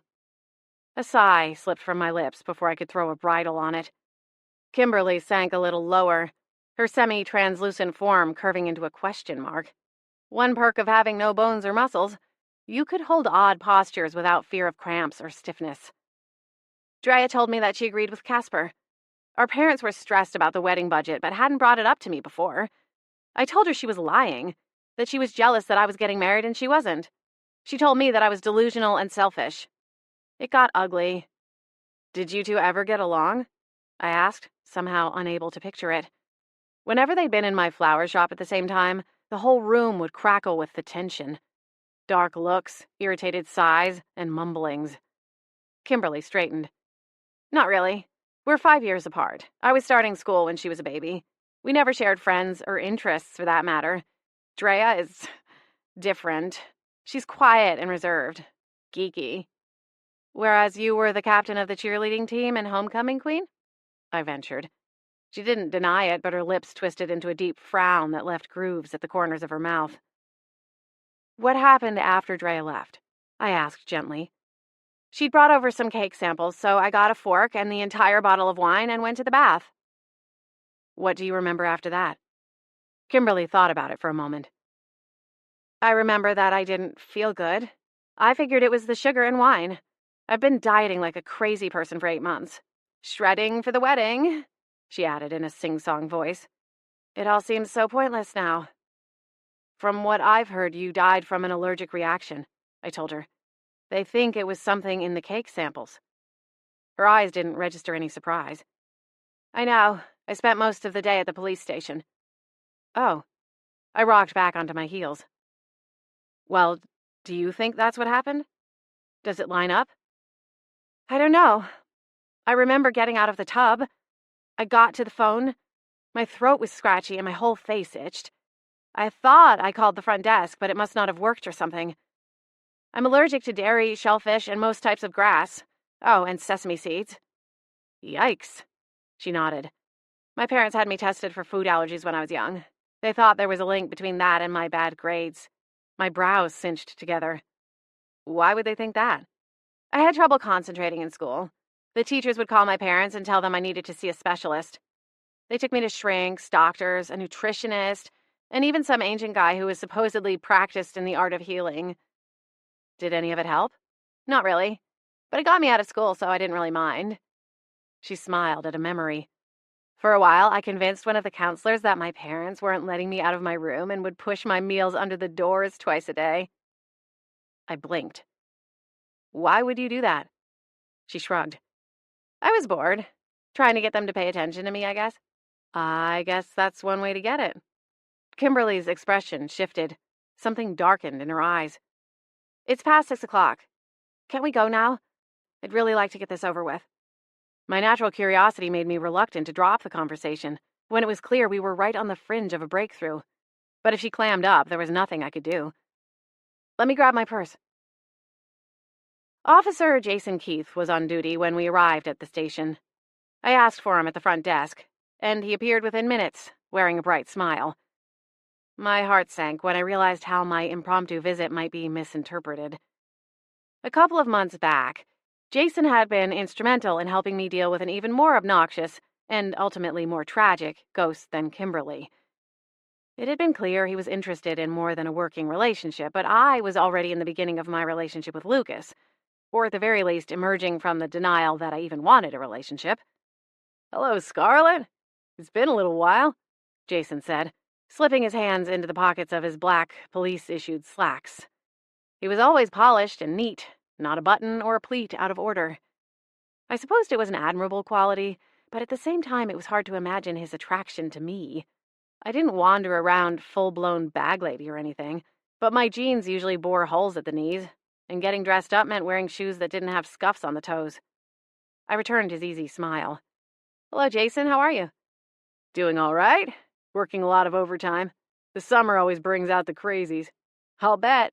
I laughed, the sound hollow, and then my eyes fell on the ancient receptionist whose expression made it clear she could do without our small talk. Returning my gaze to Jason, I folded my hands together in front of me. Listen, is there any way that I could have a few minutes? There's something I wanted to ask you about. Officially, I mean. Of course, Jason replied. His tone remained casual, but a flicker of something, disappointment, crossed his face. Come on back. He led the way, but I remembered the path from my last visit to the small station. Jason's workspace was a parceled-out patch among a cluster of desks, all separated by low partitions that didn't quite qualify them as proper cubicles. I wasn't sure why he even had a desk, considering he wasn't a detective, but it seemed the force was small enough that everyone got a space to call their own. Must be some kind of morale thing, I decided, as I took the seat Jason offered me. I glanced around as I slid down into the chair. Kimberly wasn't anywhere in my line of sight. She'd followed me over, mostly keeping to herself, but was now gone. Weird. What's going on? Jason asked once he took his own seat. He sat across from me, but the space was so small that our knees nearly met in the middle. "You on some new CIA mission?" he teased. "Not this time." I crossed my legs and laced my fingers together over my knee. "Actually, it's about Kimberly Gardner. I don't know if you know, but I was hired to do the flowers for her wedding." "Your name was on the list of potential contacts," Jason replied. Even though I knew I was completely innocent, the idea of my name being grouped together on some investigation notepad or dry erase board spooked me. "Right, of course. Well, I wanted to share some information and maybe get a few questions answered, too." Jason considered me for a moment and then gave a slight nod. "Go ahead." Being as discreet as possible, I glanced around, doing one more sweep for any sign of Kimberly. If she was helicoptering over my shoulder, the next words out of my mouth would have to be carefully chosen. As there was no sign of her, I opted to speak a little more freely. "Let me start off by saying that I'm sure Kimberly was a lovely woman and that she was simply going through a stressful time and not at her best while here in town." Jason smiled. "Scarlett, we've talked to half a dozen vendors and service providers. I've got a good sense of the victim." Right. Did you personally have an issue with her?" Well, that's kind of a funny thing. I think she was just a little, you know." Jason chuckled and held up a hand, silently letting me off the hook. "Got it." Regardless of Kimberly's bad behavior, I think arresting Penny is way off track. Penny is one of the— "Arresting?" Jason interrupted, his face suddenly set in a frown. "We haven't arrested anyone. Where did you hear that, the lucky lady?" "Something like that," I admitted with a scowl. I should have known that was a polluted stream. "No one has been arrested. At this point, we're just trying to get a sense of what happened. It looks as though she suffered a severe allergic reaction, and that's what eventually led to her death, but—" He paused and looked past me. "Well, this is off the record, but I think the whole thing is a little ridiculous. The department is only doing a formal investigation because of the high-profile nature of the case." "Really?" Jason sat back in his chair. "Was there anything else you had to say, Ms. Sanderson?" I looked over my shoulder and saw Chief Lincoln passing through the bullpen. "Aha. Just that I'm available if you think of anything else you need," I added in a louder than necessary voice. "Thank you for addressing my concerns, Officer Keith." Jason snorted. "A little thick," he said out of the corner of his mouth. "You sure?" I asked, peeking once more as Chief Lincoln exited the small space and went into what must have been his private office. I could have added a "thank you for protecting our community, you should get a raise" at the end. He laughed and pushed to his feet. I followed. "Come on, let me walk you out. Unless there was something else." "Is it true that her fiancé went back to New York already?" "Yeah. We've been in contact but aren't requiring him to return for questioning." He placed a hand on the small of my back and guided me back toward the short hallway that led to the front of the station. "I really wouldn't worry yourself with all this, Scarlett. It will blow over in a few days, once the Gardners are on their way home again." "You're probably right. It's a real tragedy, though." Jason nodded and then moved to hold open the door for me. I stepped through, lingering a moment longer. Somehow he'd managed to get me to the door without really having answered any of my questions. Then again, if he was right and it was all just a song and dance to make Kimberly's parents happy, there wasn't much to tell. "Thanks for your time, Jason." He nodded. "Of course. Do you, need a ride home? Looks like we might be getting a little rain tonight." "Oh, thank you. I actually drove. My van's back from the shop." He'd been the one dispatched after Lizzie rammed the bumper into a telephone pole. "That's great." Jason slid his hands into his pockets and beamed, but his enthusiasm looked a little forced. "Try telling that to my credit card," I said, smiling up at him. He chuckled and then offered a slight wave. "Have a good night, Scarlett." "Thanks. You too, Jason." He went back behind the door, separating the offices from the small lobby, leaving me alone with the cantankerous-looking receptionist. There still wasn't any sign of Kimberly. I smiled at the woman behind the desk, but her expression remained sour. Kimberly's sudden vanishing act had me on edge, but I couldn't go snooping through the station looking for her. At least not while everyone else was inside. Besides, I had a dinner date. Chapter 13. "You seem preoccupied."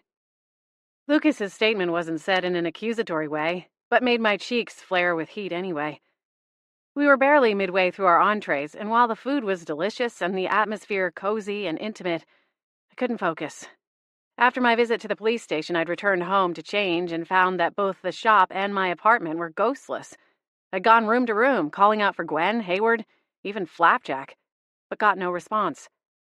Most would probably assume that a ghost-free house would feel less haunted, but mine felt spookier when it was actually empty. Go figure. I'd changed and raced off to dinner with Lucas, but couldn't stop thinking about Kimberly's disappearance at the station. It didn't make sense, considering the stink she'd made about getting to tag along. Then the empty apartment. Something was wrong. "I'm sorry," I told Lucas, setting aside my fork. "Are you feeling all right?" "Yes and no." He put aside his own fork and dropped his hands to the table, framing his dinner plate. "I think I know what this is about." He pulled in a deep breath, eyes half closed. When he opened them again, they locked with mine, and something squirmed in the bottom of my stomach. My roller coaster of thoughts flew off the rails, sailed over Ghostland, and crashed headlong into the Splitsville wasteland. This was the end. He was gearing up to break things off. My lungs tightened, refusing to draw in another breath, and as my stomach rolled again, I worried that what little of my meal I'd managed to get down was preparing to make a second appearance at the table. I held up a finger. "Wait." I glanced around the room. The restaurant wasn't packed, but there were still far too many ears close by. If I was getting dumped, that was something I'd have to accept, but I wouldn't have him drop me like a hot potato in public. "I'm so sorry, let me just use the ladies' room." Without waiting for him to reply, I popped up from my seat and scurried through the restaurant, nearly crashing into a waitress who was carrying a large tray of beverages. I swerved, cheeks red hot, and muttered a string of apologies before ducking into the dimly lit hallway that led to the restrooms. I placed a hand on the door to the women's restroom, took in a deep breath, and then backed up a step. I took a sharp turn, veering off course, and pushed out the back door. The chill air bit into my throat as I broke into a run. I gulped down huge gasps of the misty air and barreled toward the corner of the lot where I'd parked my delivery van. Thank the stars we'd met at the restaurant. I threw myself behind the wheel, turned over the engine, and veered out of the spot, keeping the headlights off in case Lucas glanced out the large mirrored windows along the front of the square building. When I hit the end of the driveway, I clicked on my blinker, fired up the headlights, and peeled out into the night. It was a move that would put the cowardly lion to shame. But in that moment, flying down the highway away from heartbreak, I didn't care. There were 6 missed call notifications on my phone when I finally brought myself to check. All of them were from Lucas. I sagged down onto the couch and let out a long, slow exhale. What is wrong with me? I asked myself. What did I just walk in on? I opened my eyes and found Flapjack staring up at me, unblinking. He twitched his tail and then swirled it around to cover his paws. At least you haven't started talking about yourself in the third person yet. That's when I'll start to worry. Gee, thanks. Your concern is always so touching, Flapjack. He inclined his head. So, spill. What's wrong with you? I leaned back and dragged my fingers through my hair, releasing the ponytail holder in the process. Lucas was going to break up with me at dinner, and rather than sit there and face it, I snuck out the emergency exit of the restaurant. Flapjack's lips turned up at the edges. Could have been worse, he replied. You could have gotten yourself stuck trying to crawl out a bathroom window. Again. I narrowed my eyes. I told you that wasn't me, that was my friend. Sure, Scar. Your friend. I picked up a pillow and chucked it at the silvery cat. The throw pillow soared right through him, of course, but I took some pleasure in striking a dead bullseye. Flapjack, completely unconcerned, trotted across the room and vaulted up onto his favorite spot in the window. It faced the street, and most days he could be found there watching the world go by. Some things never change for a cat, living or otherwise. He glanced out the window and then turned around and faced me once again. Why do you think he's about to kick you to the curb? I frowned at the harsh phrase, but answered him anyway. I just know, okay? I see. You're right. That's practically indisputable evidence. Since when did you turn into the love doctor? That's really more of Gwen's thing, isn't it? I shot back, still scowling. Flapjack raised one shoulder. Maybe. But as you may have noticed, you've scared her off. Well, either you or Hayward did. I still haven't quite decided where to lay the blame. I'm just enjoying the silence now that she's gone. That's mean, Flapjack. He turned to look out the window, swishing his tail. You think she's really gone? I asked after a moment. Guilt churned in my stomach. For good? I don't know for sure. All I know is that I haven't seen her since you two had your little whatever it was this morning. Hayward's been MIA too. A spark of something else flared to life. Fear. Em was still missing, and Gwen was convinced that her new paramour was gone too. What if Gwen was right? What if Myra and Quentin weren't simply unaccounted for? What if something had actually happened to them? If someone, or something, was coming after the local ghosts, there wasn't anything stopping it from getting to my friends either. But what could be happening? Holly hadn't had an answer ready. My phone buzzed again. I looked over at the screen and saw Lucas's name flash along the top. Ah, Scar, you've never been the kind to back down from a challenge before, Flapjack said, without turning back around to face me. Why start now? Great. Now even the cat is more mature than me. With a mumbled reply, a run-on sentence that included both smart-ass feline and mind your own business, I grabbed the phone and answered on the last ring. Hey, Lucas. Scarlet? The relief in his voice only made me feel worse. Is everything all right? Where are you? Home? I replied, the words sounding more like a question. You are? I'm really sorry, I said, sighing. I don't know what's wrong with me today. Today? Flapjack scoffed. I chucked another pillow. Listen, I know what you were going to say, and it's fine. Really. It is. I get that my life is a lot, unconventional. On top of that, you travel 9 months out of the year. We were probably kidding ourselves from the beginning that this thing could ever work out between us. So obviously you're making the right call by ending it. Ending it? I straightened. That's what tonight was about, right? Lucas barked a laugh. No? My eyes went wide and swooped over to Flapjack, who had craned around to listen in. Nosy beast. Scarlet, I don't know what's going on with you, but that wasn't my intention. Why would I take you out to a nice dinner just to break it off? Because you're a nice guy? I cringed, hating my lilting tone. I've been distracted, but it has nothing to do with you or your talent. Oh.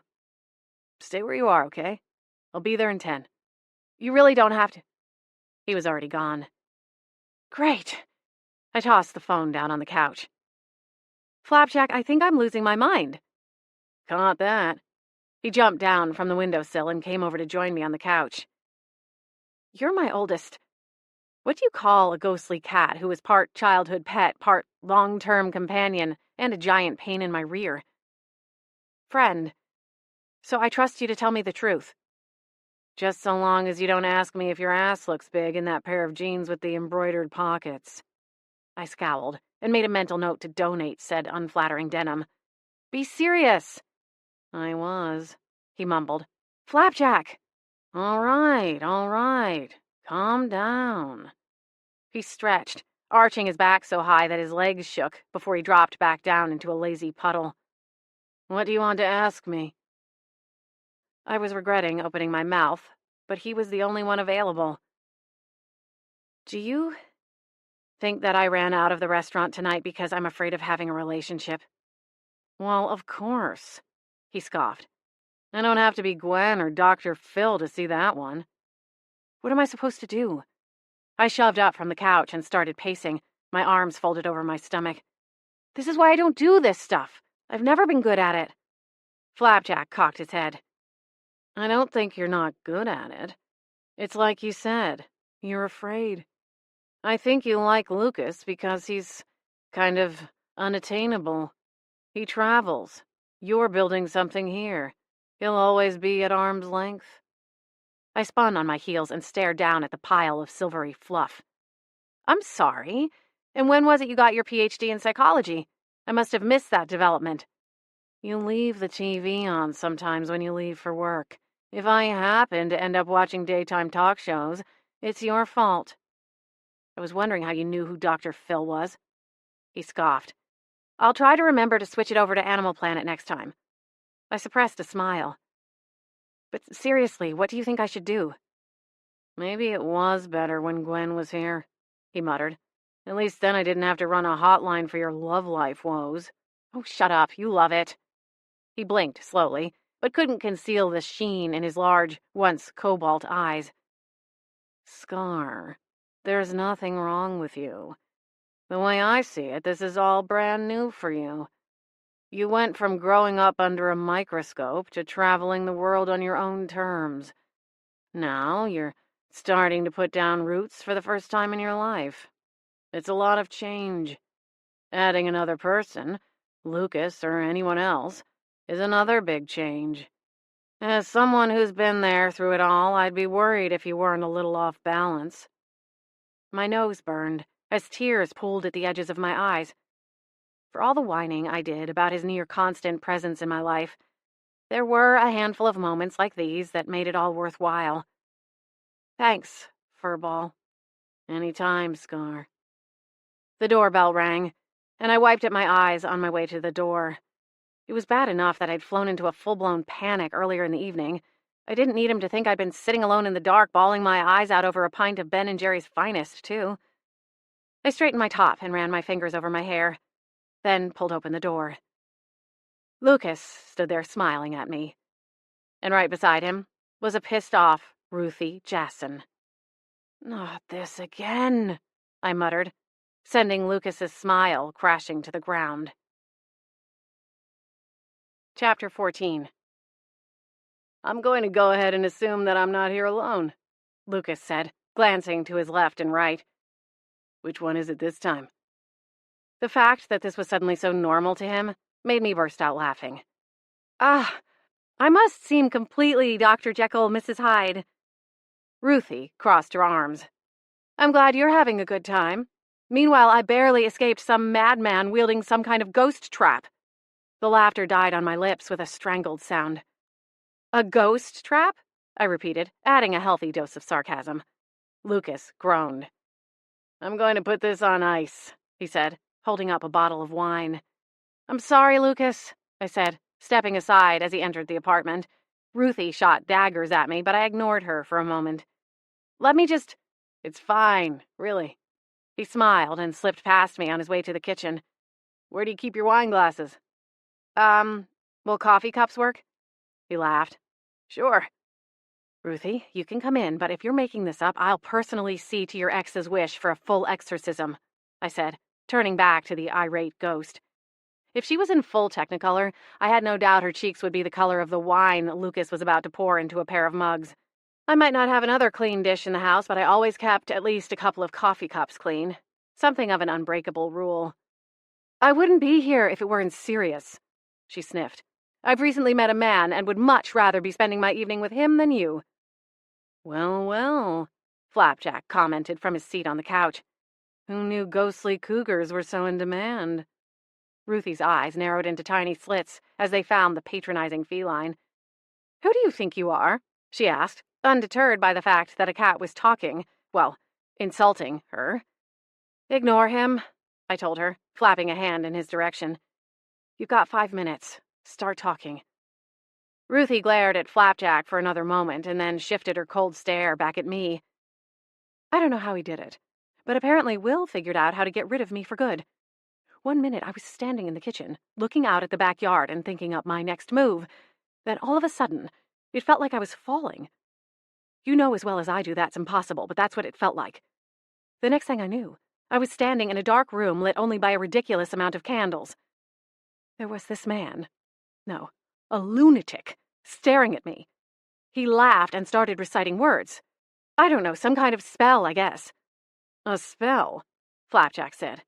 Ruthie crossed her arms and glared at each of us in turn. Is that all you two can do? Repeat everything I say? If you'd prefer, I can tell you what I'd suggest that you go and do, Flapjack mocked. That's it. Ruthie surged up off the floor a few feet. I held up a hand, both to silence Flapjack and to try to smooth Ruth's ruffled feathers. Ruthie, I don't know what you expect me to do to help you. Obviously you're fine now, right? What if he pulls me back again? Ruthie replied, panic lacing her words. There were other ghosts there, you know. They were trapped in these strange orbs. Whoever this man is, he's trapping ghosts. I barely got away. What? I hissed. Why didn't you start with that part? A deep line appeared between Ruth's brows as she glared down at me. I was doing my best, but you and your feather duster weren't making it easy. Feather duster? Seriously, that's all you got? Flapjack, enough. He scoffed, but put his head down on his paws, apparently unconcerned that Ruthie might have discovered just where Myra and Quentin were being held. How did you get away? I asked Ruthie. Lucas came back into the room and offered me a mug halfway filled with a deep red wine. I took the cup from him and he went to the couch. Flapjack hissed and leaped out of the way moments before Lucas sat on, through, him. I screamed, she replied as though it was a stupid question. I don't really know how I did what happened next, but the candles all burst into flames. Big ones. The guy was caught off guard by that and turned his back. I flew right through the wall. Where was this? Do you think you could lead me back? We have to rescue the others. Ruthie considered me for a moment. I could. Why do I feel like there's a but coming? I muttered under my breath. Ruthie's gaze sharpened. But, there it is, Flapjack interjected. She huffed. But you have to do something for me first. I rolled my eyes. You're kidding, right? You're seriously going to try to blackmail me? She didn't reply. Ruthie, I've tried to help you. Your ex doesn't want to listen to me, and if we push him any harder, he's probably going to put out a restraining order against me. She shrugged. So that would kinda be a drag, I quipped. Yeesh, what is it with you ghosts lately? Is there some kind of disturbance in the force or something? You've all turned into self-centered rageaholics. This isn't about me, it's about my son. My eyes slid closed as I struggled to keep from screaming. I held up a hand. Listen, Ruthie, I get it. And believe me, if I could help, I would. But like I said, Dr. Barnes doesn't want to negotiate, and there is nothing I can do to make him come around. It's best if we both drop it. Okay? What about your little ghost friends? Trapped in that dark basement, all alone. Scared, she sneered. You're lying. Oh, yeah? You've probably been spying around town, using whatever you can to try to force my hand into doing battle with your ex-husband since you can't. It's not going to work, Ruthie. Now get out. Ruthie scowled at me, but backed up toward the door. Apparently, she didn't want to risk having me disperse her again. I'll leave. But if you want any help from me, you'd better be prepared to offer me a better deal. I returned her nasty glare. Noted. She vanished, and I exhaled long and slow. Seriously, how do I manage to get myself tangled up in this madness? I prefer to look at it as a talent, babe, Lucas replied from the couch. That's very glass half full of you. I think if our positions were switched, I'd be tearing my hair out. Maybe if I start singing, it will scare them away. Always worked on my little brothers. I barked out a laugh. Really? That bad, huh? He hitched a shoulder. Apparently. The year I entered the school talent show, there were a lot of earplug jokes and dive bombing out of the garage whenever I'd start rehearsing. I stifled a giggle with the back of my hand. Well, as much as I'd love to hear it, we're actually alone. Flapjack coughed. Minus the cat. Lucas glanced around. Sounded serious. What's going on? I sat cross-legged on the couch, my body facing him. Lucas, can we talk about dinner first? He turned toward me and raised a hand to my cheek. I'm not breaking up with you, Scarlett. Now, if you had stuck around, instead of making your very dramatic exit, you would have found that I was actually going to ask you what you thought about taking a few days off work to go have a little adventure. There are a lot of places I'd like to go while I'm out here, and I'd really like for you to go with me. Oh. Lucas grinned. See? Not so scary after all. I covered my eyes and groaned. Gosh, I feel like such an idiot. He just laughed and reached for my hands, tugging them away from my face. You're not. Besides, it's kind of nice being the sane one in the relationship. I eyed him. You're not usually? That's probably something you should have told me. What are we talking here? Full straitjacket or... No. He laughed harder and pulled me against him. The warmth surrounded me, and without a second thought, I nestled into his side. I just mean that normally I'm the one wanting to go jump off cliffs, rappel down mountainsides and bridges, and camp without an RV. Now that is crazy.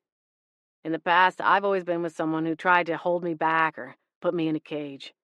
In case you haven't noticed, I'm not exactly the 9-to-5er with a mortgage and stock options. Drat. I was really hoping this security gig was a ruse for a really boring accounting job. Sorry to disappoint, he teased, smiling down at me. I'm glad you're not typical or normal or whatever the right term is. I've never felt like I belonged in that lane. But at the same time, I'm not just unconventional in a cool wanderlust sort of way. I mean, 5 minutes ago, there was literally a ghost screaming about alimony payments and ghost traps like 3 feet away. Ghost traps? I rolled my eyes. She's trying to convince me that she has some super secret information because she thinks that will get me to try negotiating with Dr. Barnes again. Oh. Lucas frowned. What does that have to do with a trap? Is that even a real thing? I nodded. And then it hit me. What's wrong? Lucas asked, as I jolted out of his arms, my spine ramrod straight. How would she know what a ghost trap is? She hasn't been a ghost that long, and from what I can see, she spent most of it making her ex's life hell. I pushed off the couch and paced the floor, tapping a finger against my lips. If the vision was real, the ghost trap was real, then that means she wasn't lying. I stopped and whipped around to face Flapjack. We have to go. He held up a hand. Okay, hold on now. What exactly did she say? I filled him in on the details as I scurried around the apartment and gathered up a makeshift ghost hunting kit. Well, more accurately, a ghost hunter hunting kit. With each item that I shoved into my duffel bag, I added a new part of the plan that was forming in my mind. Okay, so there are ghosts missing, and this guy is keeping them locked up? But how is that even possible? Ghosts aren't wholly invincible, I told him, pausing to put a hoodie on. When I popped my head through, I continued. There are things that interfere with them or the plane they live on. Like the iron trick? Iron, certain sense, salt.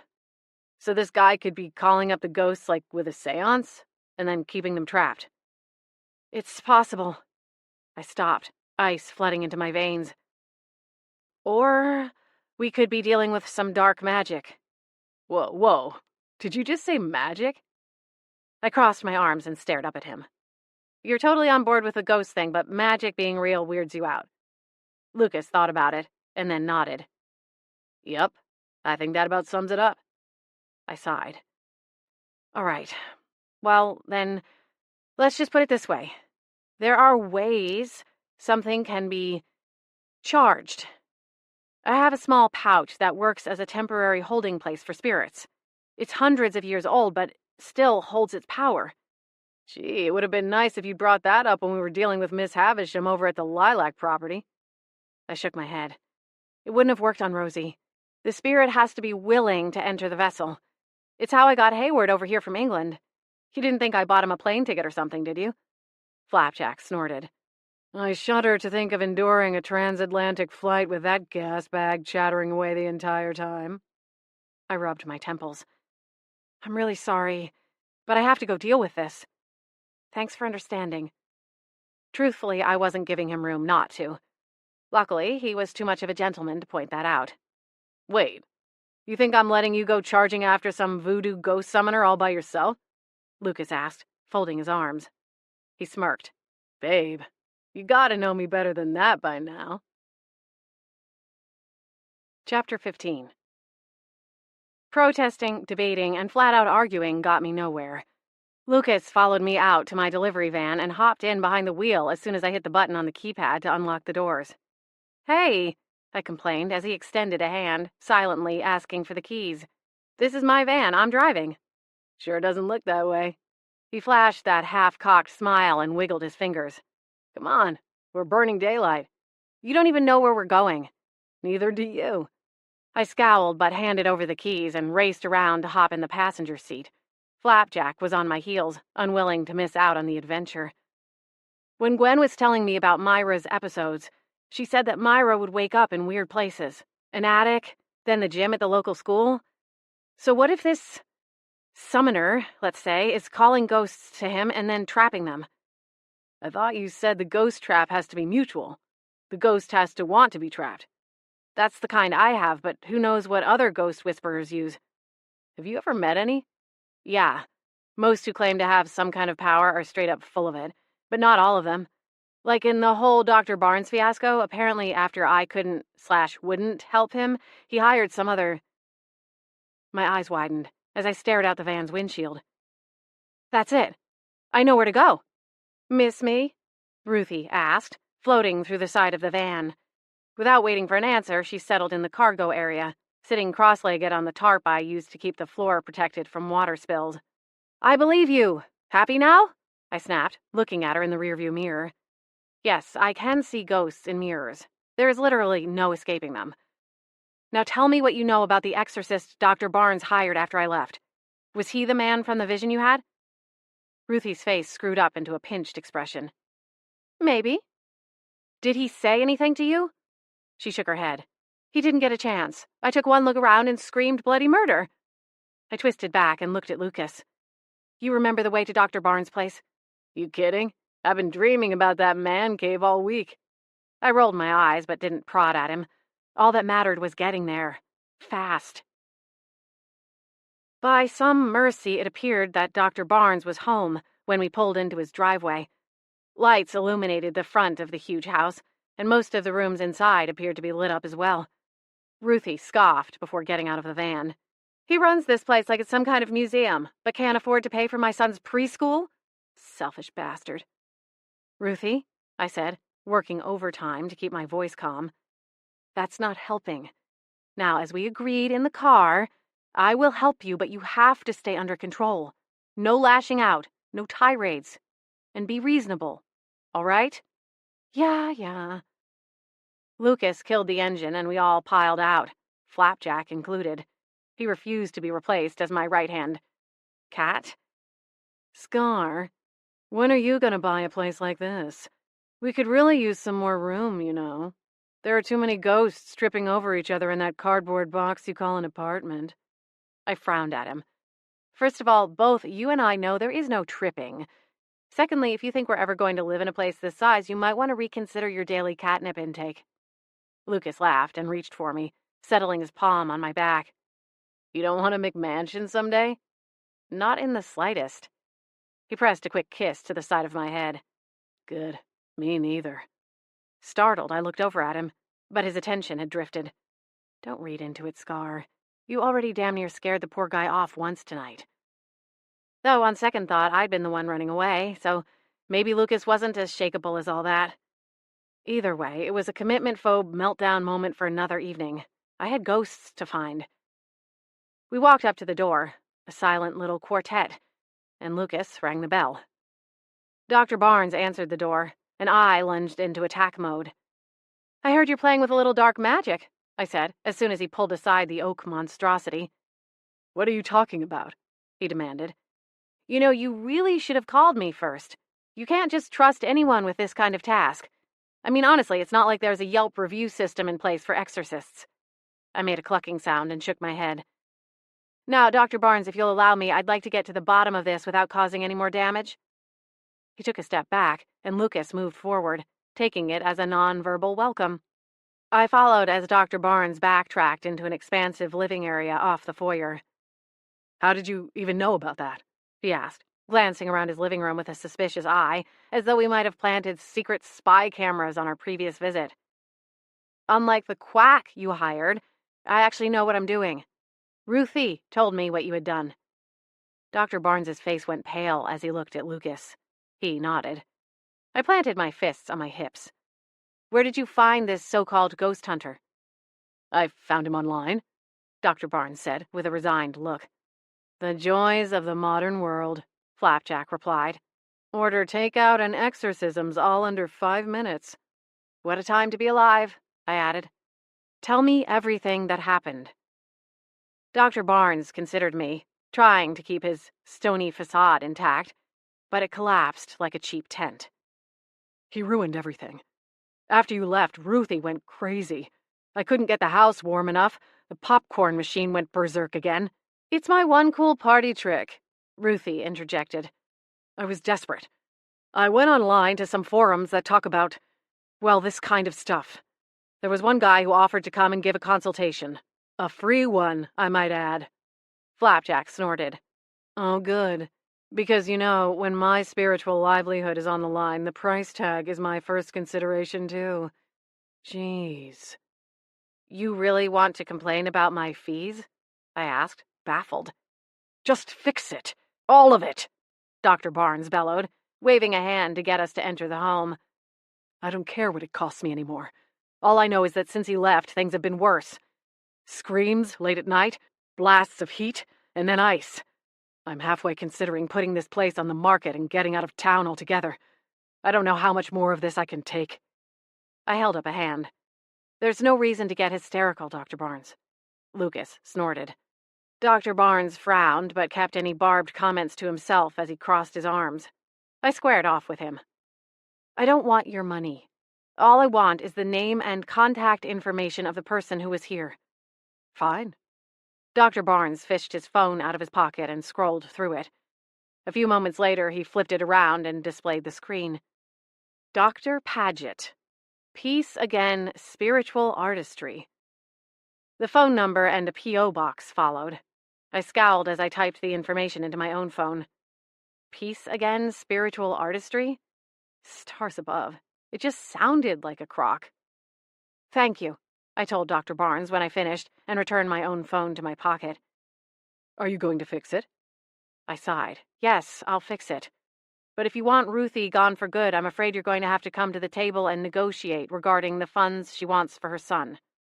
He cursed loudly and threw his hands up. Ruthie, I said, turning to find the woman standing in the arched doorway of the kitchen. Can you come down from your starting point? She heaved a dramatic sigh. Well, he'll have to go to the second best preschool, but I suppose I can live with that. I rolled my eyes, but didn't bother pointing out the poor choice of phrasing. Instead, I threw my attention right back at Dr. Barnes. She's willing to negotiate. Negotiations quickly dissolved into a shouting match that was one-sided for Lucas and Dr. Barnes, while I got the full-volume stereo experience from both Dr. and the former Mrs. Barnes. I was about ready to call a time out when a groan echoed through the house, followed by a rush of frosty air. My skin instantly prickled into goosebumps, and I wrapped my arms tight around my torso. What the hell was that? I asked through chattering teeth. Yes, what the hell was that?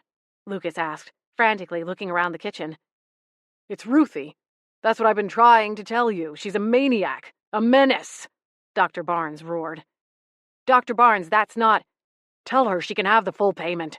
I'll have my lawyers draw up the paperwork. Just get her out of here and tell her to leave me alone. The problem was, Ruthie wasn't anywhere to be found. Somehow, the Arctic blast had managed to silence the feuding exes and wash Ruthie away all in one swoop. I'll let her know, I told Dr. Barnes before reaching for Lucas's arm. He didn't object as I dragged him back through the house, and we slipped out the front door. What the heck is going on, Scarlett? Lucas demanded once we were outside. I mean, I know this is all real, but that was something else, wasn't it? I don't know what that was. My limbs were still trembling. But I think it's time we met this Dr. Paget. Chapter 16. Unfortunately, with only a P.O. box and a phone number to go by, our plans were hobbled before we even got to the end of Dr. Barnes's street. Google hadn't heard of Dr. Paget, or his Peace Again spiritual artistry services either. And in my experience, if Google didn't even know what you were talking about, you were really up a creek. He has to get his mail eventually, Lucas said, still stopped at the four-way intersection, since neither of us knew where we were headed. So we stake out the post office 24/7? I asked, throwing in a healthy dose of sarcasm. Lucas frowned over at me. No, but it seems to me that you have a posse of paranormal partners who could organize a lookout. What he didn't say was something along the lines of, it's not like they have anything else to do, which obviously would have been way off base. Ghosts, at least the ones in my orbit, were always up to something. That is, when they weren't randomly disappearing.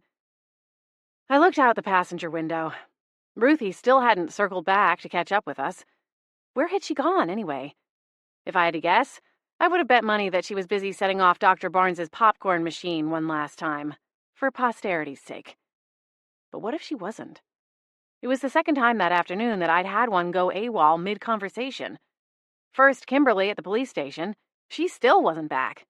Now Ruthie. Something was off.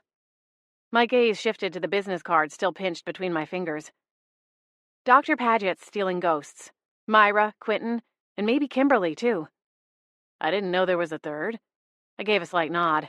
We were at the police station. She was there one minute, gone the next. Then there was Ruthie's disappearing act just now. What if he got to them all? Doesn't make any sense, Lucas replied. Why would he want a bunch of ghosts? It's not like he can do anything with them. Right? My fingers closed around the card. I don't know. I wouldn't think so. But unless he just wants some kind of weird museum exhibit, there must be some reason. Are there any connections between the missing ghosts? Family? Friends? No. Other than the place of death, I suppose. Myra and Quentin have been haunting Beechwood Harbor for some time now. Ruthie and Kimberly are new ghosts. Kimberly's not even from here. Let's start with the best-case scenario, Lucas said. He lifted a finger, prepared to list the options, but quickly realized he didn't know where to begin. He dropped his hand back to the steering wheel and glanced at me. What exactly would that be? Best case? I sighed. It's a series of seances gone wrong. If a seance isn't conducted properly, the ghost could, in theory, not know how to find their way back. Ghosts don't travel like humans. They aren't bound to this plane. But at the same time, they can't just continent hop, so say someone died here, but his or her family is across the country, like in Kimberly's case. If they were to go to New York, hire some medium, and call Kimberly forth, they might get lucky. She might hear and respond to the call. At the end, she would be released back to where she was. Like a video conference call? I barked out a laugh. I guess so. So what you're saying is that in that scenario, if the medium or doctor, he continued, adding air quotes, were to not put her back, she'd be stuck in New York? It's possible. He sat back and drummed his fingers along the steering wheel. We idled at the stop sign a moment longer, each lost in thought. The neighborhood was quiet. No one was coming or going, so there wasn't a rush to move on. Other than the general restlessness that was beginning to make my skin crawl, of course. If an inexperienced medium is the best case, then what are we looking at worst case? I'd known the question was coming. Lucas was ex-military.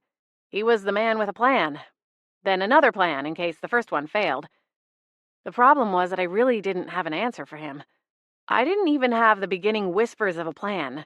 Whoever or whatever was messing with Dr. Barnes's house was out of my league. I wish I knew, I finally replied. Sighing, I gestured for him to start driving again. The shop is closed tomorrow. I always take Monday off. That should give us some time to think and come up with a better plan. Maybe we can visit the post office and see what they can tell us about the dock. I'll also see if I can get some of the ghosts to stake out the P.O. box. Sounds like a plan. Where to now? Lucas asked, his fingers hesitating on the turn signal. Lily Pond. I'll see if Flapjack and Hayward are around. Lucas made the turn. Hey, isn't tonight your normal ghost meeting? I nodded. Yeah, but we're skipping a week since we had that last-minute one the other night. Gotcha. Lucas smiled at me. The dead sure are organized. Mostly thanks to Gwen. That is, if she's even still talking to me. Why wouldn't she be? She's angry that I'm not spending more time looking for Myra, the first ghost that went missing, and then Quentin, the second, who also happens to be her new boyfriend.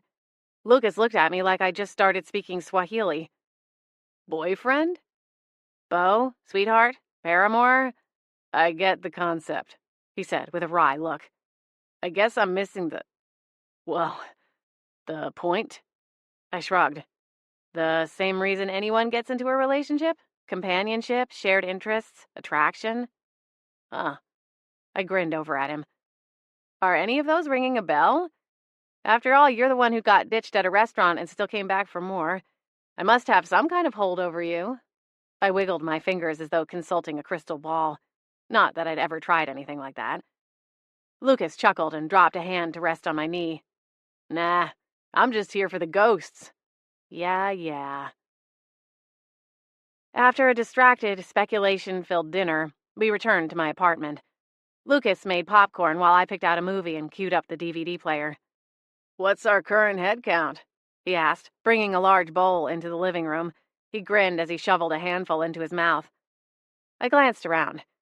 There'd been more than a few occasions when I actually was in the company of a ghost, or two, without realizing it. They became such a fixture in my life that sometimes, if they were quiet, which ruled out Flapjack, they could quite literally fly under my radar.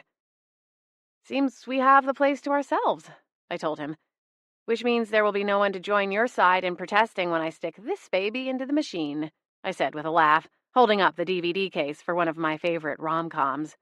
I can't even read it from here, but I'm guessing from the ridiculous amount of white and pink on the box that I'm in for a real treat, Lucas groused. You don't like dresses. You own fewer pairs of shoes than me, and you have kick-ass taste in beer, but you're still clinging to the romantic comedy? I laughed and slid the disc into the player. It's my one girly vice. Uh-huh.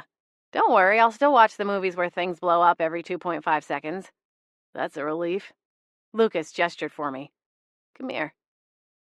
The music for the opening credits blared through my modestly sized TV, and I went to the couch. Lucas pulled me into his lap, and my pulse jolted into double time. Now, about this no more kissing rule, he started, grinning as he pushed a lock of hair off my face. Hey, you really should have thought of that before you went off eating spiders. I mean, who does that? He slid his thumb over my cheek, cupping the side of my face. My breath hitched as my skin caught fire. It's a real shame, Lucas said, his voice thick and gravelly. His eyes dropped to my mouth. Because I've been missing these lips. I suppose I could make an exception, I whispered. Without another moment of hesitation, he stole a sweet kiss, and the movie faded to the back of my mind. It was perfection, better than anything on the small screen across the room.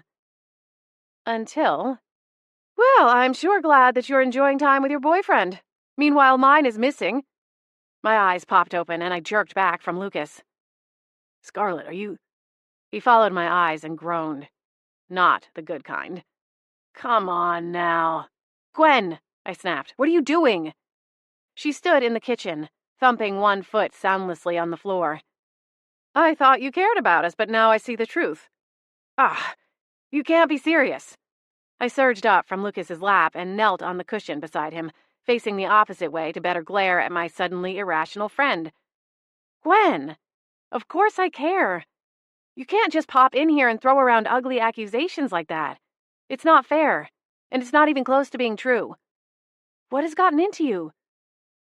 Gwen was one of the sweetest souls, living or otherwise, that I'd ever met. The sudden shift in her personality was startling and frustrating. I'm worried sick. That's what's gotten into me, she fired back, crossing her arms. I closed my eyes for a moment, forcing myself to take a minute. The last thing I wanted was to say something I wouldn't be able to take back. I'm trying to figure it out, Gwen, I said, reopening my eyes. We've spent this evening tracking down some leads, but hit a dead end. Gwen's expression remained unchanged. What about Hayward and Flapjack? Where are they? They could be missing. I sighed. They're fine. They went to see a band playing at McNally's tonight. She huffed. That's where you think they are. But they could have been sucked away to the never-never, just like Myra and poor Quentin. They're fine, Gwen. I drew in another slow breath, trying to slow my racing heart. I don't want to fight with you about this. You need to trust me. Well, maybe I would, if you weren't more concerned with solving some make-believe problem for that horrible Kimberly woman. The mention of her name sparked something, and I realized that I still hadn't seen her. Gwen misinterpreted my silence. That's right. I saw you at the police station with her. You did? Have you seen her since then?" Gwen's eyes narrowed as her posture went even more rigid. "Are you serious? You're really more worried about her than the rest of us." I folded my arms. "I can't talk to you when you're like this. I think you should leave." Lucas's eyebrows rose as he glanced up at me. "Fine," Gwen snapped. The lights flickered as her surge of angry energy soared through the apartment. When they went back to full strength, Gwen was gone. I sighed and sank back onto the couch, twisting so I was facing forward again. Lucas tucked an arm around me. I relaxed against his rock-solid chest and listened to the steady thumping of his heartbeat. "Are you all right?" he asked. I shrugged one shoulder. "She's just upset. I know this isn't personal, not at the core of it. We'll find this Dr. Paget tomorrow and get to the bottom of this whole mess." I nodded. "Sorry about that." He chuckled. "Part of the package, right?" "Unfortunately." I frowned. I mean, talk about a mood killer. He reached for my chin and tilted it up. With a smile, he traced a fingertip over my lips. "I think we'll find a way to get it back." I smiled.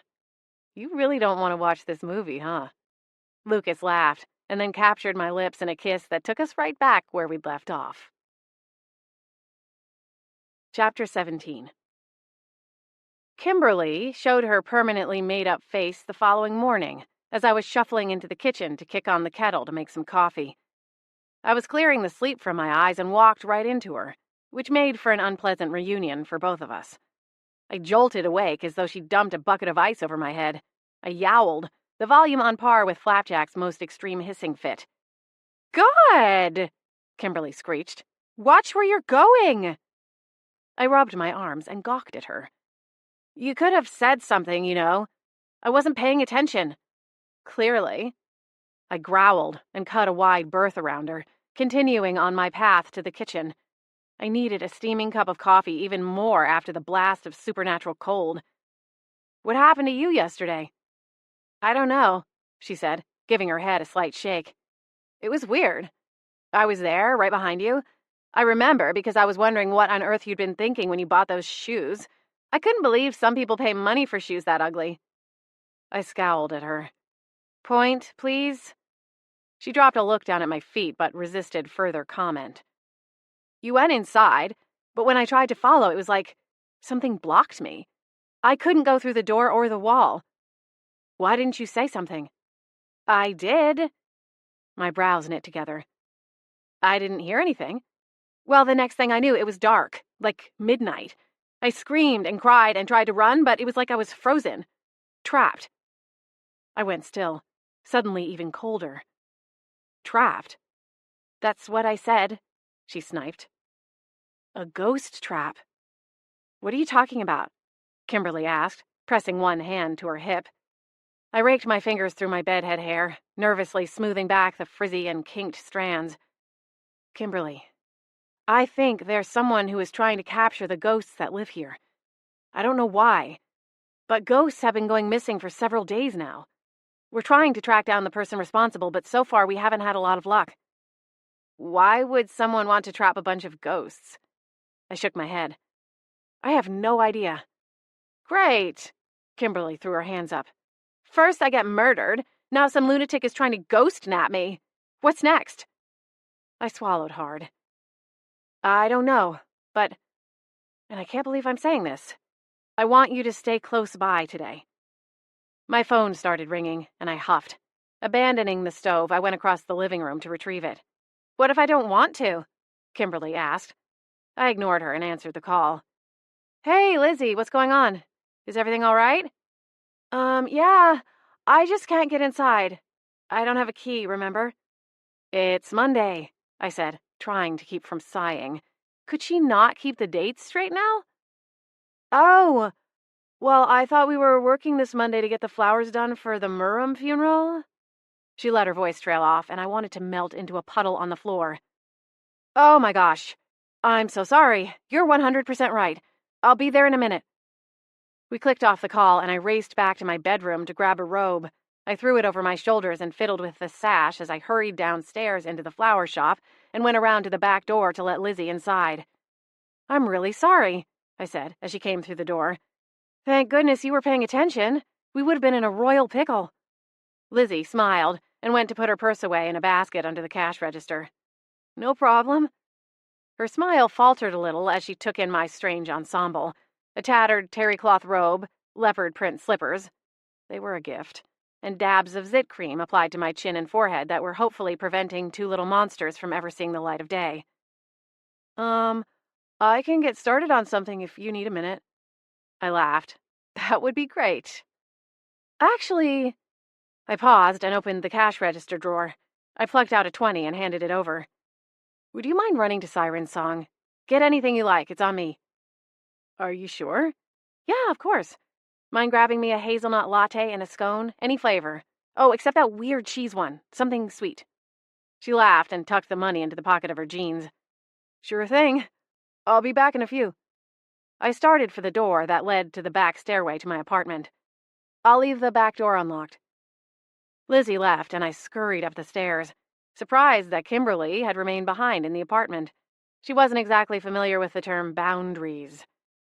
Stepping back into the apartment, I realized why. Flapjack and Hayward were back. What is she doing here? Flapjack demanded, glaring at Kimberly from across the room. What is your problem? Kimberly fired back. Why don't you go hack up a hairball or something? Oh, ouch. Good one. Flapjack switched his tail and stalked to my side. Scar, I think it's time to bust out that pathetic excuse for a frying pan and send her packing. Unless, perhaps, I could talk you into a more permanent solution. Not right now, Flapjack. She's going to stay close today. We have a serious problem on our hands. Yeah, so get used to it, Kimberly growled. Flapjack hissed. I cast my eyes to Hayward. Can I ask a favor? I would be honored, Lady Scarlet, he replied, springing to attention. He gave a pert nod and quickly righted his top hat. What do you need me to do? Say the word. Can you keep tabs on these two for me today? I completely forgot, but I have to work today. It's Monday, Lady Scarlet. The shop is never open on Mondays. It's not. I started down the small hallway and stepped into my bedroom. Hayward stopped at the doorway and removed his hat. He passed it back and forth. I sighed. You can come in, Hayward. Flapjack didn't share Hayward's qualms and stalked in, his tail pointed at the ceiling.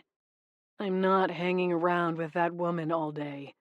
You have to, I told him. Gwen was right. Something is going on. Ghosts are vanishing right from under our noses. I don't know where they're going, but I have a lead to someone who might know. The only problem is that I can't go find him until I get through with work. So, for the next few hours, I need all three of you to stay close. Flapjack sat on the floor between Hayward and me. No one else is saying it, so I'm going to. This ought to be good, Kimberly quipped from over Hayward's shoulder. Flapjack glowered at her, but continued, undeterred. Myra is a really nice lady, but let's be honest, she's a little out there. For all we know, she wandered off on her own. As for this Quentin guy, Hayward bristled at the name. He probably left to get away from Gwen. Flapjack, I scolded. First of all, Quentin was not trying to get away from Gwen. Second, Ruthie Jason is probably among the missing. And to say there is some weird paranormal stuff going on at the Barnes house would be an understatement, all right?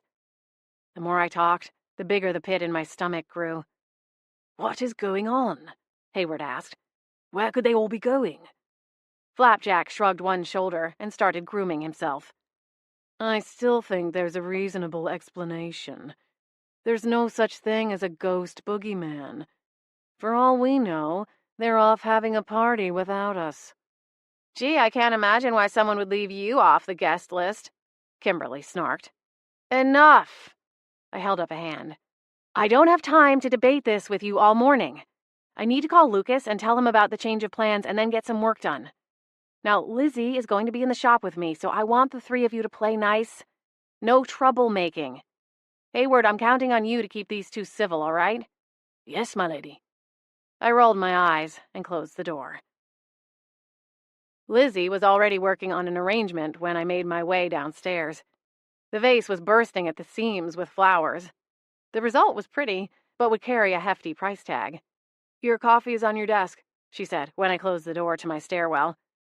Thank you, Lizzie. That looks really good, I said. What order is that for? It's for one that came in last night, she replied, nodding at the printer tray. I was part of a network of shops.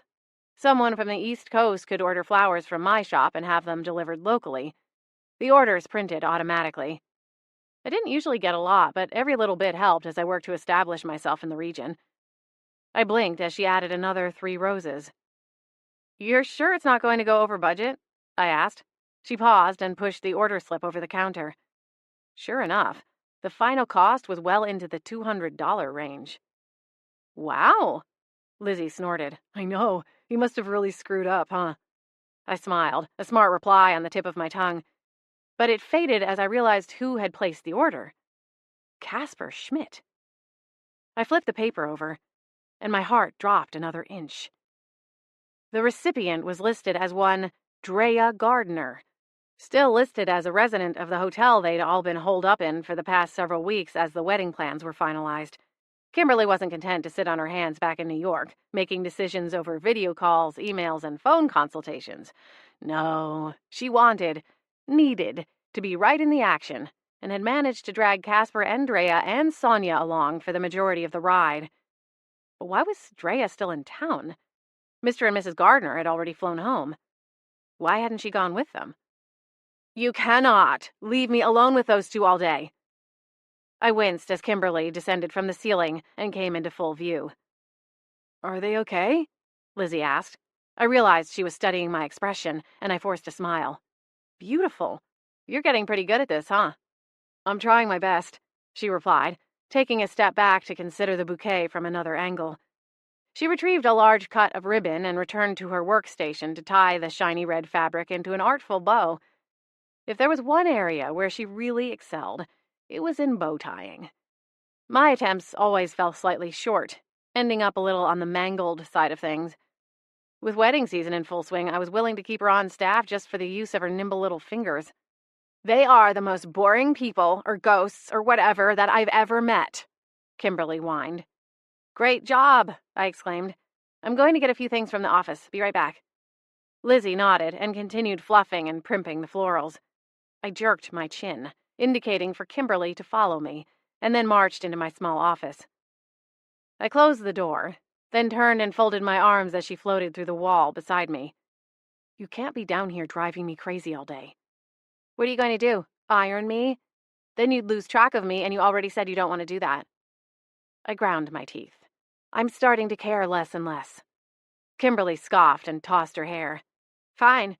Then if I'm officially off of house arrest, I'll go see what else is going on around town.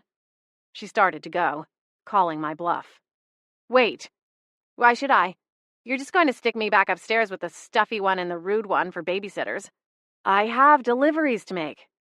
I'll go with you. My eyes slid toward the door, thinking of the one arrangement in particular that I did not want her to see, or even know that it existed. If she found out Casper was sending pricey flowers to her younger sister, well, let's just say I'm pretty sure she'd find and subsequently unleash some major ghost firepower. In my experience, the angrier in life, the more dangerous a ghost could become on the other side of the living. Kimberly, please. A knock sounded on the door. I shot Kimberly a zip-it look and opened the door. Sorry to bother you, but someone's on the phone. Jason? I frowned. Okay, I'll take it in here. Lizzie nodded and pulled the door closed. That your boyfriend? Kimberly asked me. No. I sat down at my desk. He's the officer that's investigating your death, so shush. That did the trick. I picked up the line. Hello, Jason. What can I do for you? Scarlett. I'm afraid there's been some changes in the Gardner investigation. Would it be possible for me to stop by and ask you some questions this afternoon? Of course. But what happened? Jason sighed. I was wrong when I said this investigation was a formality. It looks as though Miss Gardner was, in fact, murdered. My eyes went wide and swiveled over to Kimberly. Chapter 18. Well, what did he have to say? For all your bossy demands, you still haven't actually told me anything about what's going on. Kimberly said, as soon as I hung up with Jason. You're right. I glanced at the closed door. Lizzie was probably fine, busy working on the arrangements for the funeral. It wasn't that I thought she would dawdle. She was eager to prove her worth and was decently talented with floral arrangements. I could trust her. Yesterday at the station, Jason told me that he suspected the department was putting on a show. They were going through the motions of an investigation at the insistence of your parents, but in his opinion, there weren't any signs of foul play. Then why am I still here? Kimberly demanded. Not all ghosts are murder victims, I replied. I never said that was the only reason why some spirits are left behind. In fact, up until about 5 minutes ago, I would have bet money that the reason you're still here is because of how things ended with Casper. But now? My eyes shifted to the phone. Jason, Officer Keith, is coming by with some further questions. He says there is enough evidence to suggest this wasn't an accident or mistake. So that cake woman did kill me. Penny. Her name is Penny. And no, I don't think she did. Kimberly scoffed. Well, who else touched the cake? You couldn't possibly think Drea killed me. She's the only one who touched those samples. My eyes rounded. No, she wasn't. Kimberly stilled. Sonia picked up the cake samples from the bakery. She was originally going to take them to you, but when she found out Drea was already heading that way, they met up. Why would Sonia want to kill me? I shot her a look. You really have to ask? Yes, I do. Where was Flapjack when I needed him? The commission from my wedding was going to finance her business expansion, Kimberly said, not waiting for me to try to stumble through an actual reply. I overheard her on the phone the other day back in New York. I was early for an appointment and she was chattering away, her office door wide open, bragging about the massive commission. That might be true, but according to what she told me, she wound up still getting the commission. The wedding was close enough that everything was non-refundable. Kimberly paused, letting it sink in, then shot up from her place at the edge of my desk. Sonia killed me. With cake? Did she know about the allergy? Of course. She was in charge of putting together the menu. She knew no shellfish, dairy, the sesame seeds. It was all on the ginormous questionnaire you have to fill out to be one of her superstar clients. Kimberly surged from one end of the cramped office to the other, pacing like a caged animal. I held up a hand. We don't know anything for certain. We have to wait and talk to Jason. I'll tell him about our suspicions and let him figure it out. He's the professional here.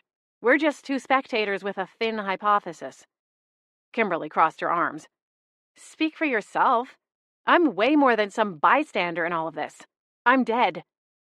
All I'm saying is that we need time to get to the truth. No, we don't. I know it was Sonia. It makes complete sense. You know, she was always jealous of me, constantly asking where my clothing was from, complimenting my shoes. I rolled my eyes when she pivoted away from me again. Isn't that basically describing 99% of the Upper East Side's female population? She spun, her eyes blazing. It was different with Sonia. Do you know that she used to make coffee? For a living? She said that like it was the most absurd thing she'd ever heard of, as though she weren't talking to someone who worked in the service industry. What if it was an accident? The cake just fell into a vat of something that would be poisonous specifically to me? Or she didn't know it would kill you. You said yourself that you didn't know that your allergies were so severe. So she was trying to make me sick, but not dead? Well, that makes it much better, doesn't it? I shoved up from the desk. I'm going back to work. You can't! I've told you everything that I know. Now I have things to do. Officer Keith will be here this afternoon. So why don't you go back upstairs, play nice with the other ghosts, and I'll come and get you when he's here. You can eavesdrop all you want. Unfortunately, Kimberly wasn't good at following directions. As I stalked from the office, she followed half a step behind, and with Lizzie around, all I could do was swipe a hand at her as though she were some giant talking mosquito. How's it going on the Murham funeral arrangements? I asked Lizzie. You should have seen the way she looked at Casper, Kimberly babbled. You know, I bet that's why she killed me. She thought that once I was out of the way, she'd have him all to herself. I stopped, wanting to point out for the dozenth time that she and Casper weren't exactly the Ken and Barbie she wanted everyone to see. Nobody had missed his absence at her funeral, but sometimes I wonder if she'd blocked that out. Then there was the order he'd placed, not knowing that I was fully entrenched in his departed fiancé's afterlife. I couldn't tell Kimberly about the flowers. In fact, it would be best to get them out of the shop ASAP. The pew bows are all done, Lizzie replied. Bless you, I told her with a smile. Tell you what, how about you tackle the local deliveries? We don't want anyone waiting. Lizzie gave me a strange look. You want me to do the deliveries? The last time she'd been behind the wheel, my van ended up in the shop and was released only once I'd maxed out the company credit card to pay the deductible. Uh-huh, sure, why not? Well, I trust you, Lizzie. She gave me a firm nod and went to the cooler to start pulling orders. Meanwhile, I swiped Casper's order sheet from the workbench and folded it in half. I wonder if I should haunt Sonia, Kimberly mused, still following me around the shop. The cooler popped open and Lizzie came out, holding the huge bouquet set to go to Drea. Luckily, if she realized who the recipient was, she wasn't letting on. Looks like the next two after this are going to the Lilac B&B. A sob erupted from Kimberly's mouth before she pressed both hands across it. That's right, I answered Lizzie.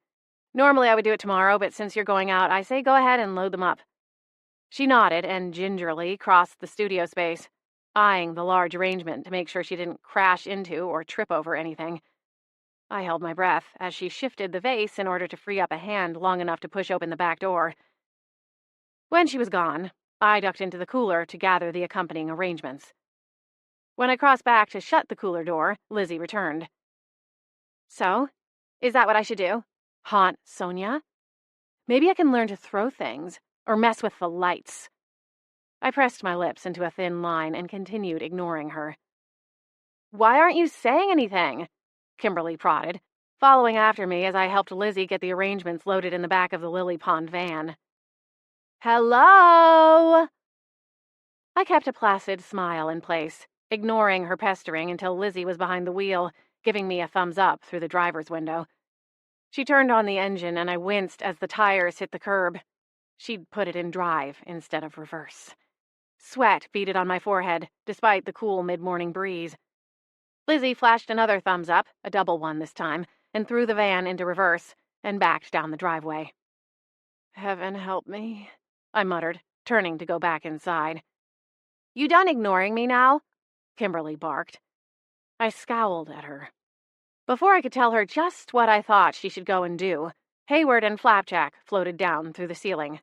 Aha, here they are, the world's worst babysitters. Kimberly huffed. I'm sorry, did you just say babysitters? She sure did, Cream Puff, Flapjack replied. I looked to Hayward. If he had blood in his veins, his cheeks would have turned a nice radish purple. I was sure of it.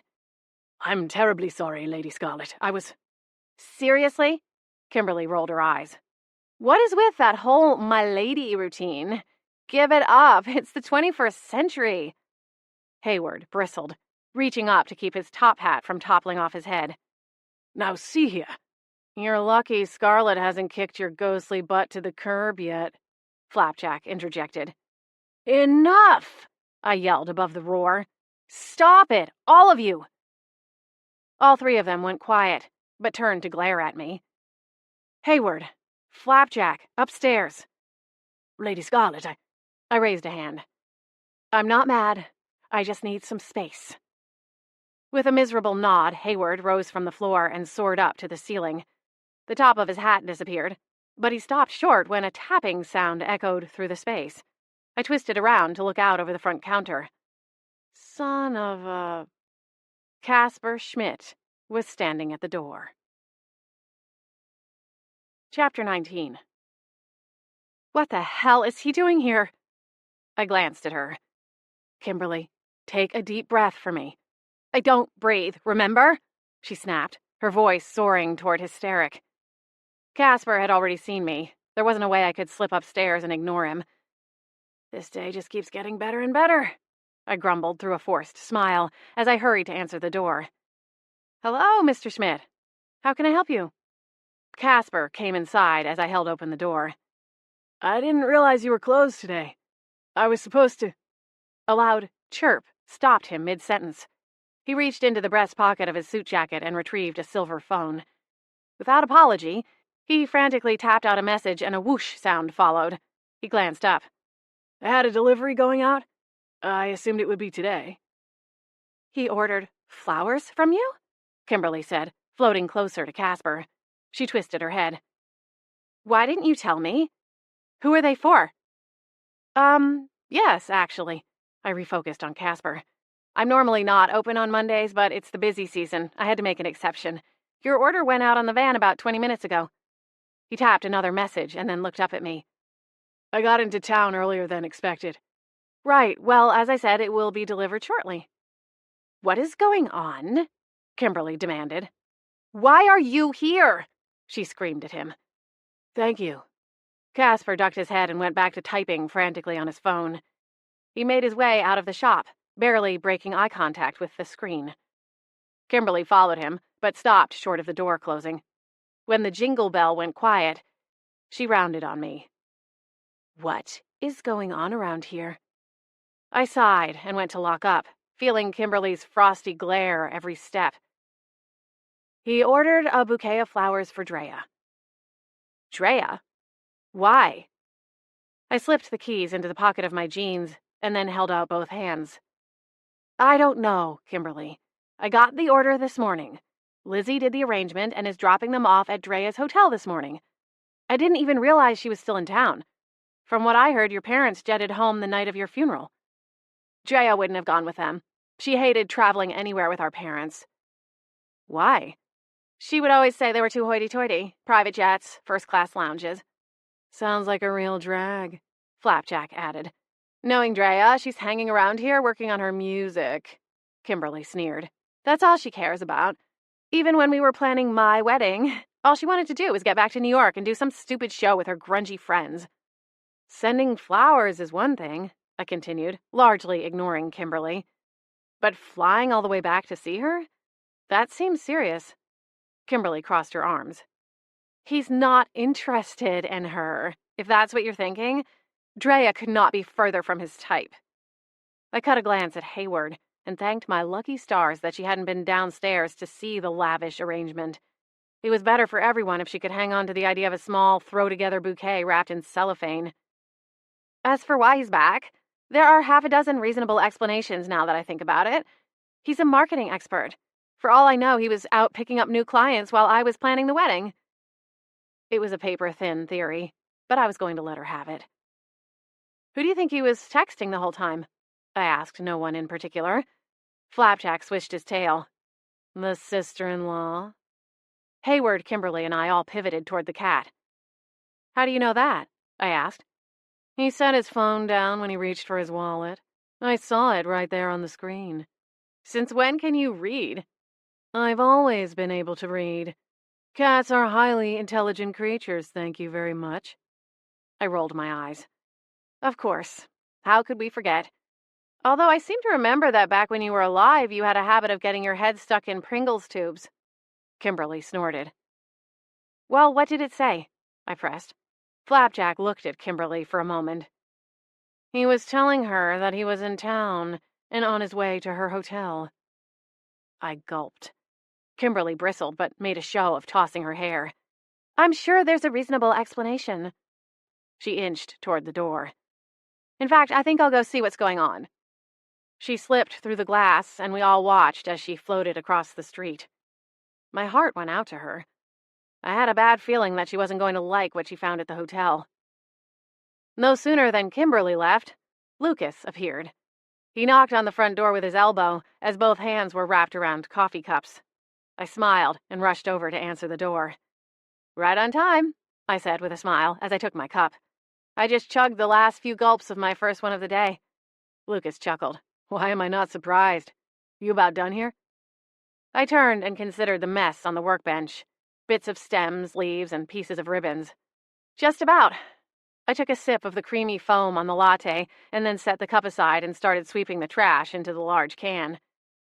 "Still planning on going to the post office to ask about our mysterious Dr. Paget?" Lucas went to get a broom from the corner. "Actually, I've got a better plan." I dumped a handful of debris into the trash and looked over at him. "You do?" He flashed a self-satisfied smile. That's right. I might not have the gift, but I still have skills. All right, Mr. Skills. What exactly did you do? I called the number and set up a meeting. Wait, what? You actually talked to him? Yep. I pretended that I had a ghost extermination. He paused and looked around the room, cringing. Sorry to any, ghosts present. None taken, Flapjack replied with a wry tone. Hayward tipped his chin. I rolled my fingers. They're fine. Tell me what he said. Lucas swiped the broom across the floor. We have a meeting to discuss our options. 7 o'clock tonight. He gave me the address for his office. You do have the skills, I teased. I got us in the door. You're the one who's going to have to figure out how to take him down. My lips twisted into a frown. Right. Minor detail. Lucas laughed. I have faith. The bell on the front door jangled, and I groaned. Damn, I forgot to lock it up after you. With one swoop, I cleared the rest of the trash away and brushed my hands clean on my jeans. Be right back, I said, leaving Lucas in the back room so I could get rid of whatever customer had wandered in. Officer Keith was standing at the counter. He smiled as I appeared and reached up to tip the brim of his hat. He didn't have the accent, but I couldn't help wondering if he was from the South. He had all the charming mannerisms down pat. Hello, Scarlett. Jason, you're earlier than I expected. Is this an okay time? He asked. Yeah, of course. How can I help? Lucas joined me at the counter, and the smile on Jason's face faltered. He reached over the counter. Officer Jason Keith. Lucas Green, Lucas said, accepting the handshake. When he released Jason's hand, he draped his arm around my waist. Wait a second, Jason said, frowning at Lucas's hand placement for a moment. I remember you. You were here with the TV show a few months ago. That's right. This trip is personal, though, Lucas replied, smiling down at me. He was clearly having way too much fun with poor Jason. You said you had news about Kimberly, I prompted, eager to get the pissing match over with. Jason straightened. That's right. How do you know that she was killed? The autopsy showed that she died from anaphylactic shock, triggered by her allergy to sesame seeds.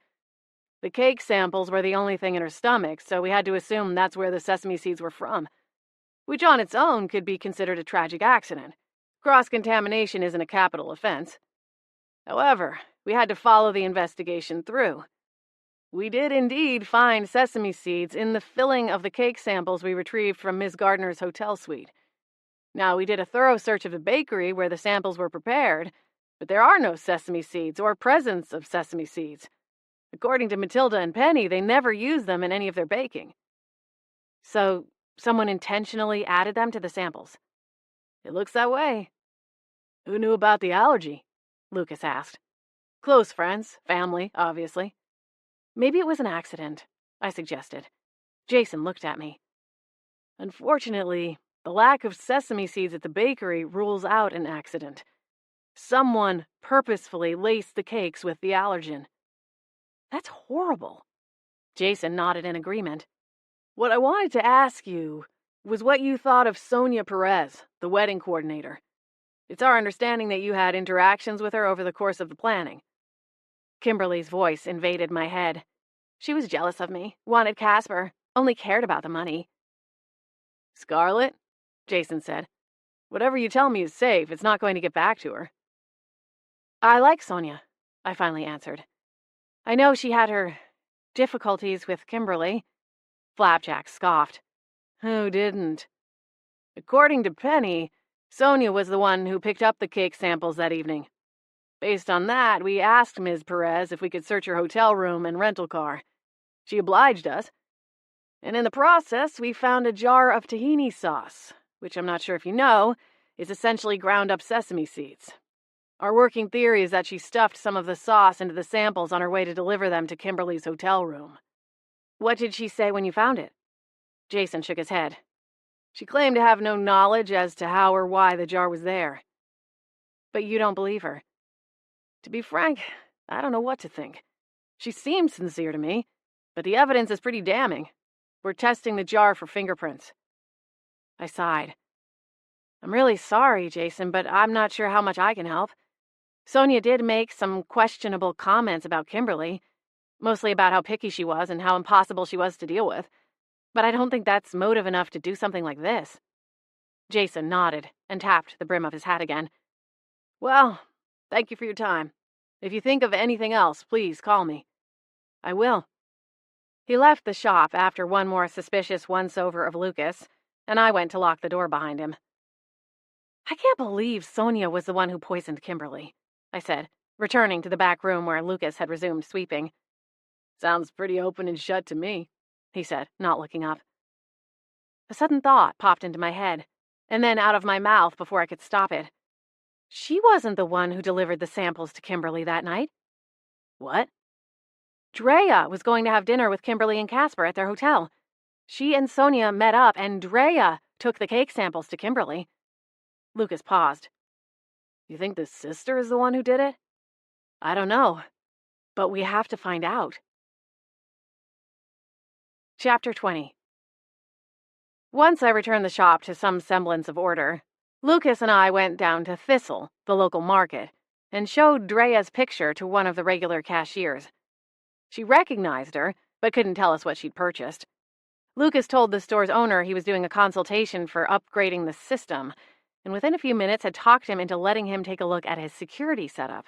We walked out with a copy of the last month's worth of security footage, and Lucas ended up getting an order for some upgraded cameras and monitoring software.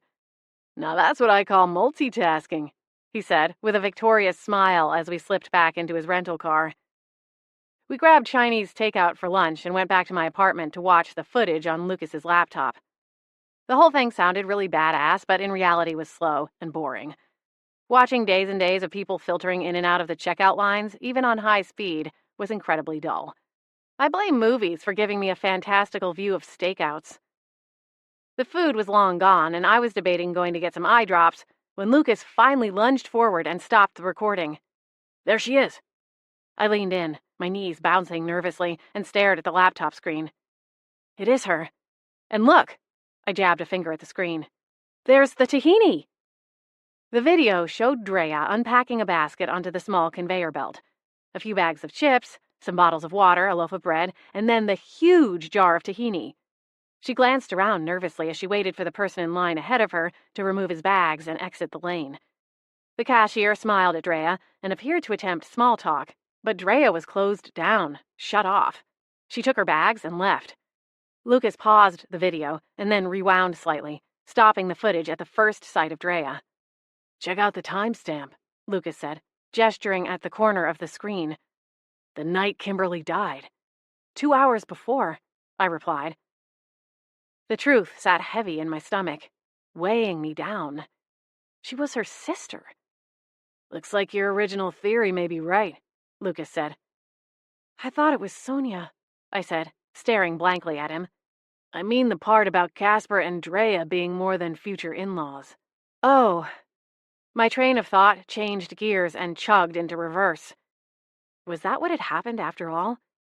Drea and Casper commiserated, maybe over a few drinks, on a night after Kimberly had thrown them out of her room or stormed off after an epic tantrum. One thing led to another, and they ended up in some kind of forbidden romance. It had all the makings of a made-for-TV romance with Kimberly starring as the villain, at least until she ended up dead. I winced. My investigation into her death had started as a way to help her get answers and move on. I was supposed to be helping her find peace. There was no way she was going to move on once she found out about this. She'd probably go on and haunt Drea right there in her prison cell.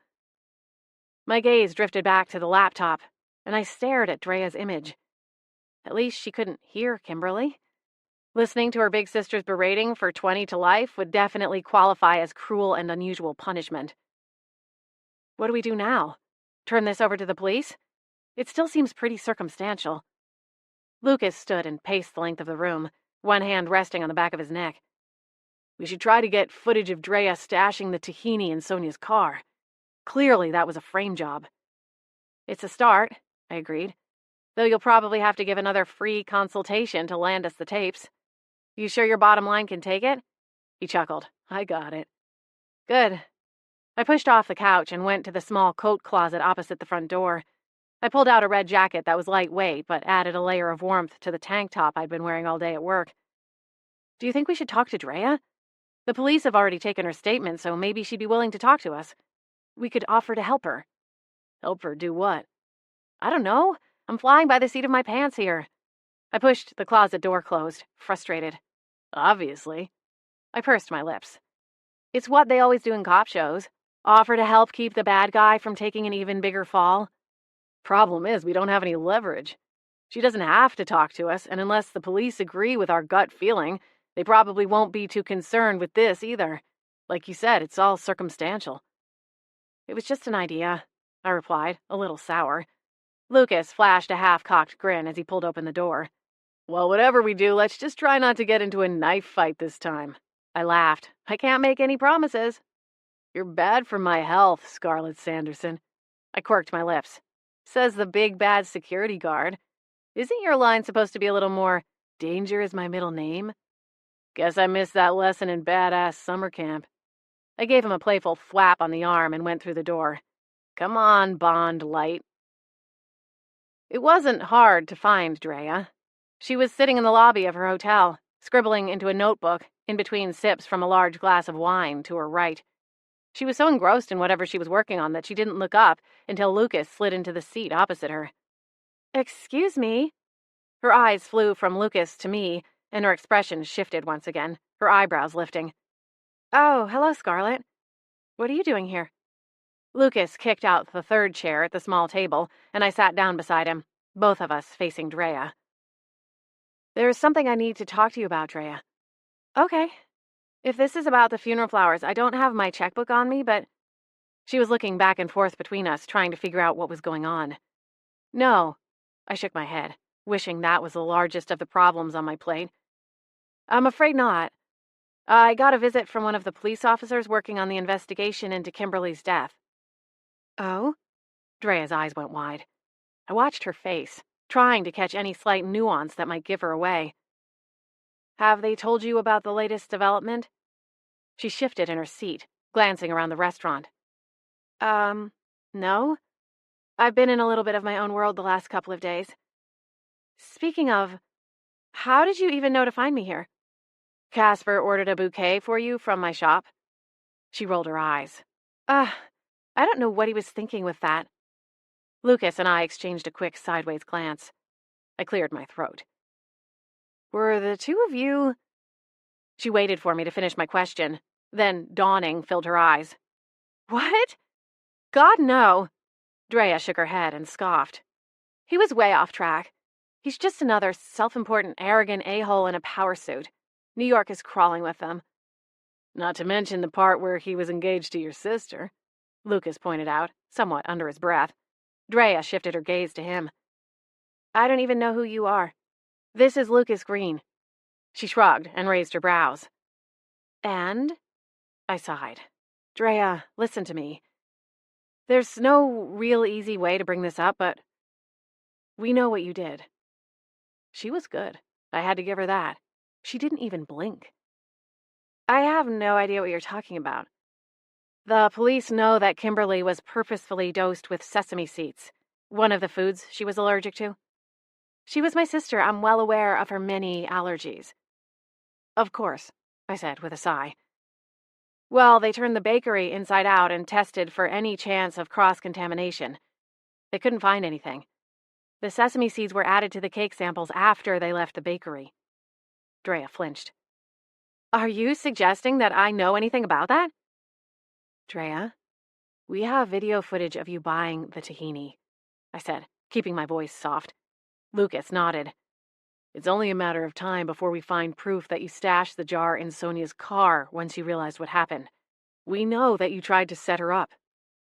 Drea crumpled.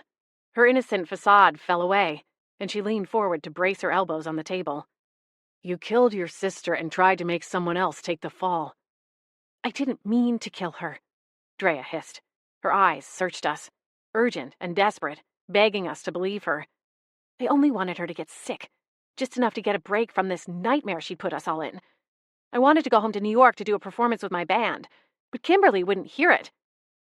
She raked her hands through her dark hair, tugging violently at the short strands. I don't know why she even kept me here. It wasn't like she did anything but yell at me and tell me how much I was screwing up her big day. Why didn't you just leave anyway? I asked. You're an adult. A few mouse clicks and you'd have been free to fly home. Drea scoffed and looked up at me through her hands. You don't get it. No, I don't. When is murder ever the best option?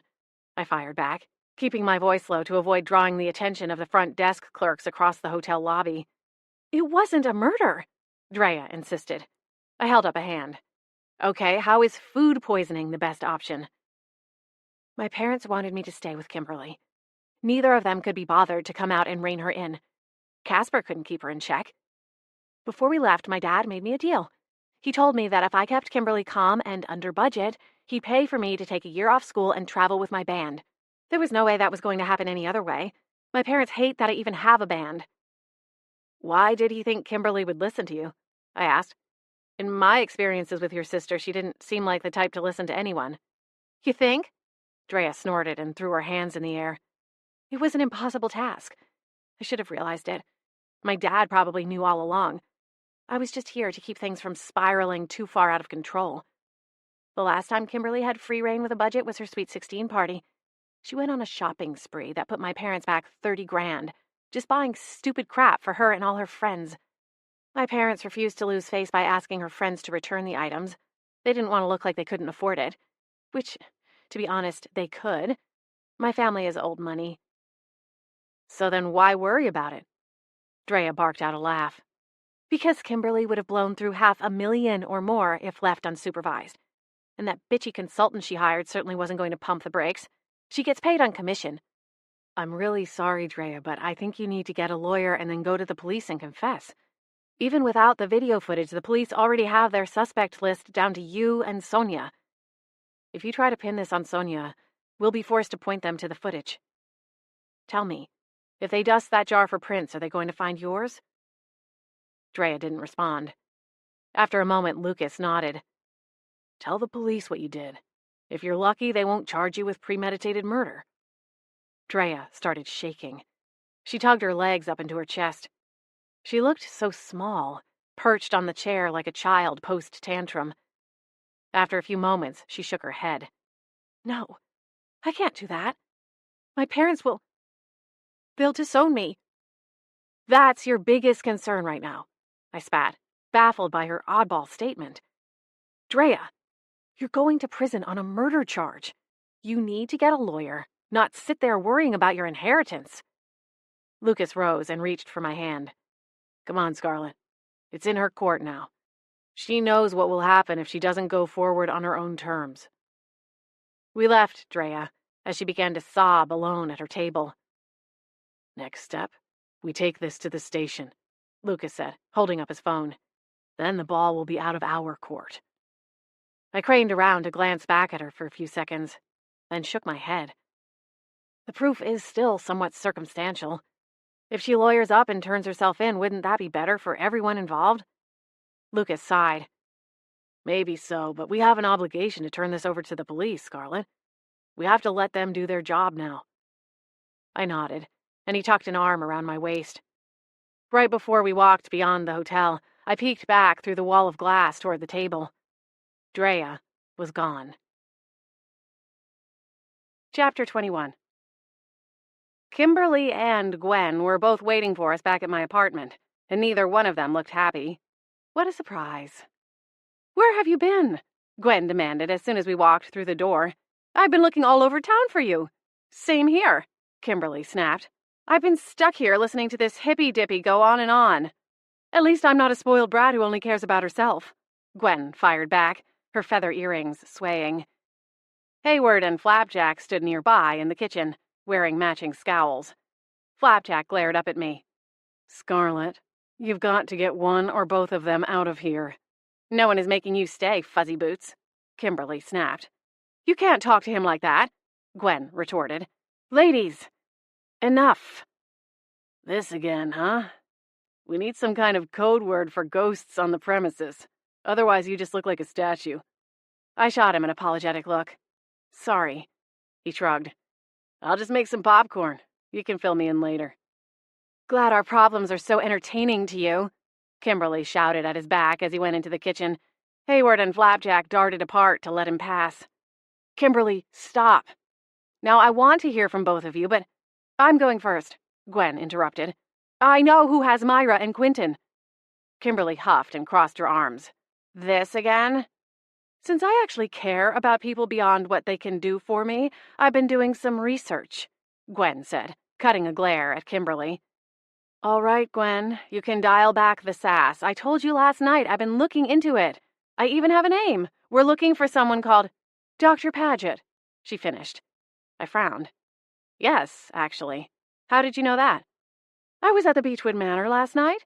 Holly and Posey did some digging and found this Dr. Paget and his so-called psychic services. In all the madness, I hadn't yet circled back to check in with Holly. What do they know about him? Gwen twisted her hands together. Apparently he has a morbid fascination with ghosts and just enough power to be a danger. Posey heard that he keeps ghosts trapped in a basement somewhere. Great. Now I'm really looking forward to tonight, I sighed. Tonight? Lucas has arranged a meeting. You're welcome to come along. Actually, if you can get Sturgeon to come too, that might be helpful. Another pair of hands in case things get sticky. Sturgeon was a ghost, but had somehow mastered the use of his hands. As a former army sergeant, he was always a good ally to have around. Gwen looked deflated. I'll ask him. Meet here, 6:30. We're going to get them back, Gwen. She shot one more frosty glare at Kimberly, and then vanished.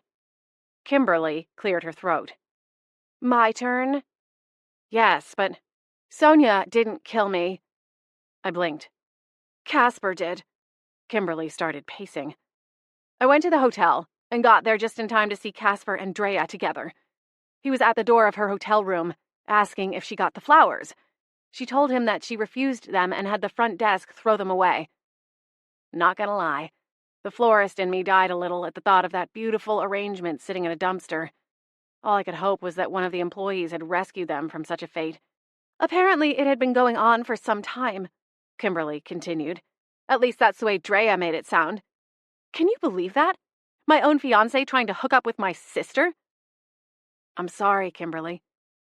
He must have poisoned me to try to get me out of the way, so he could be with Drea without being shunned for switching sisters. It all makes sense. I bet he even picked that fight with me on purpose.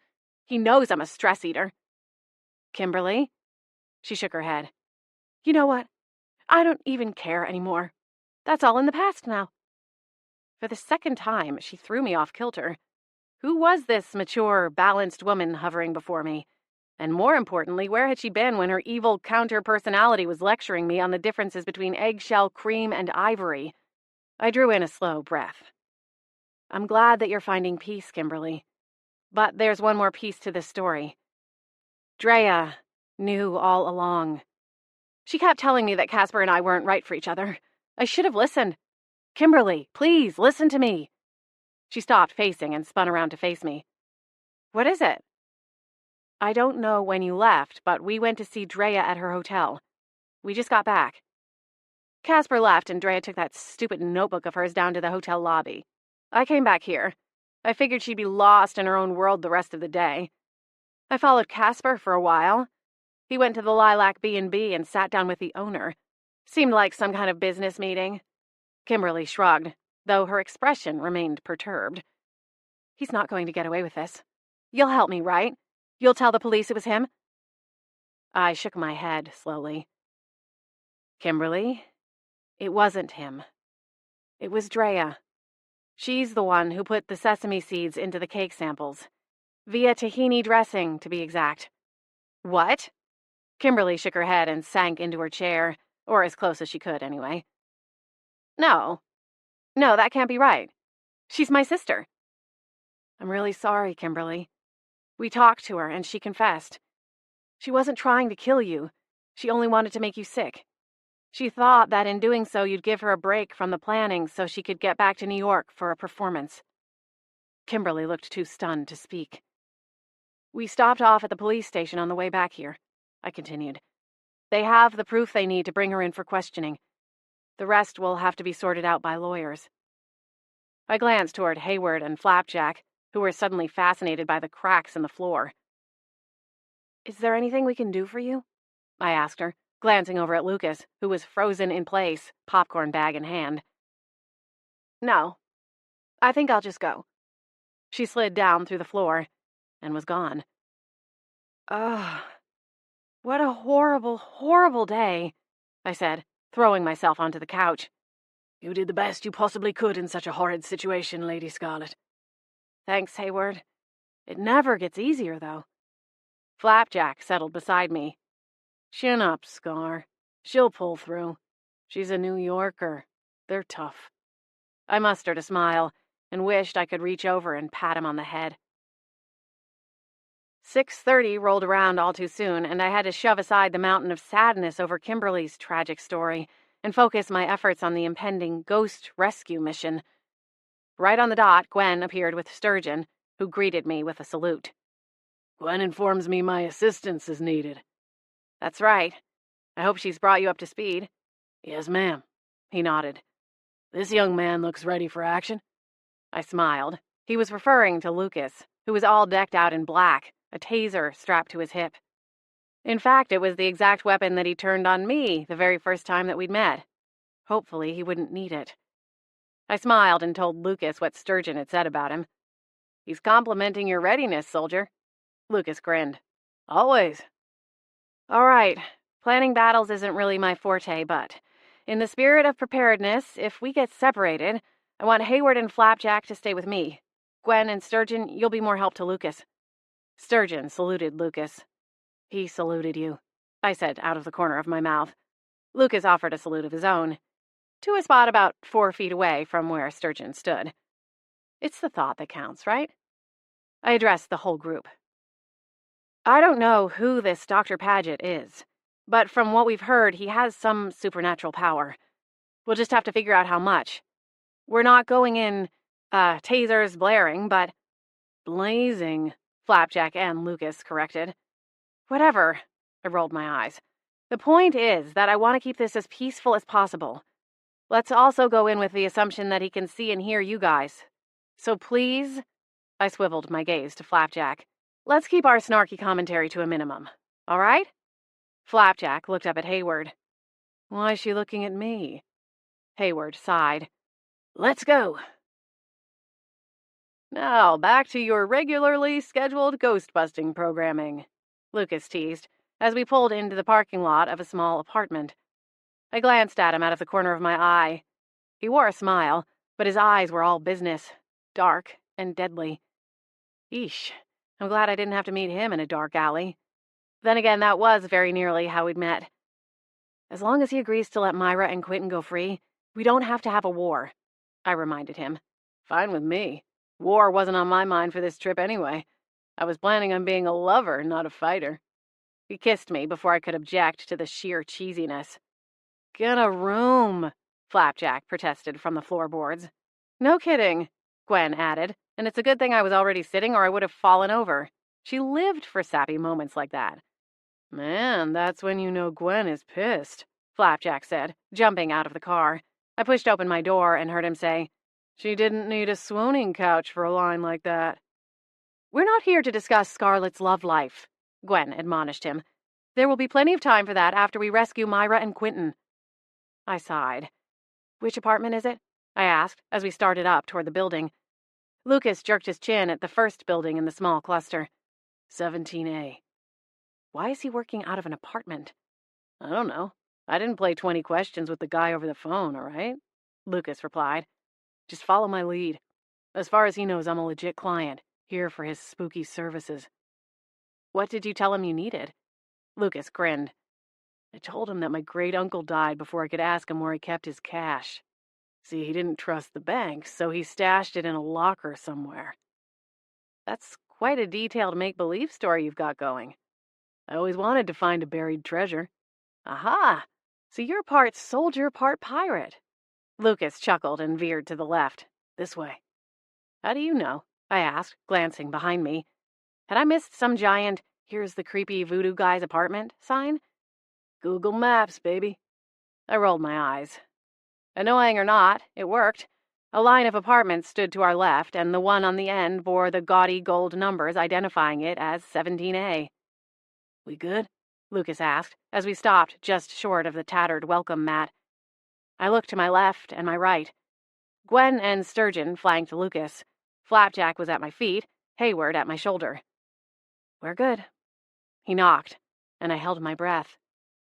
I don't know what I was expecting, but the man who answered the door would never have even made the list. We just stared at each other for the span of a couple of heartbeats. Then I found my voice. Franklin? But how? You're supposed to be dead. The door slammed shut. Chapter 22. Lucas looked from the door to me, confused. Safe to say you know each other? I didn't answer him. I was too busy pounding on the door as if I was part of a SWAT unit. Open up, Franklin! Scarlet, who is he? Gwen floated around until she was in my line of vision. Franklin Booles? He was a ghost from when I lived in Arizona. Every day he would come to my parents' house and beg me to make him human again. He refused to take no for an answer, even though I tried to get it through his thick skull that it wasn't possible. Over time, he got really nasty, and I had no choice but to banish him. I started pounding again. Franklin, open this door right now! Lucas stepped between the door and me. Scarlet, you have to stop. All this is going to do is bring the cops around. Okay? Myra and Quentin are in there.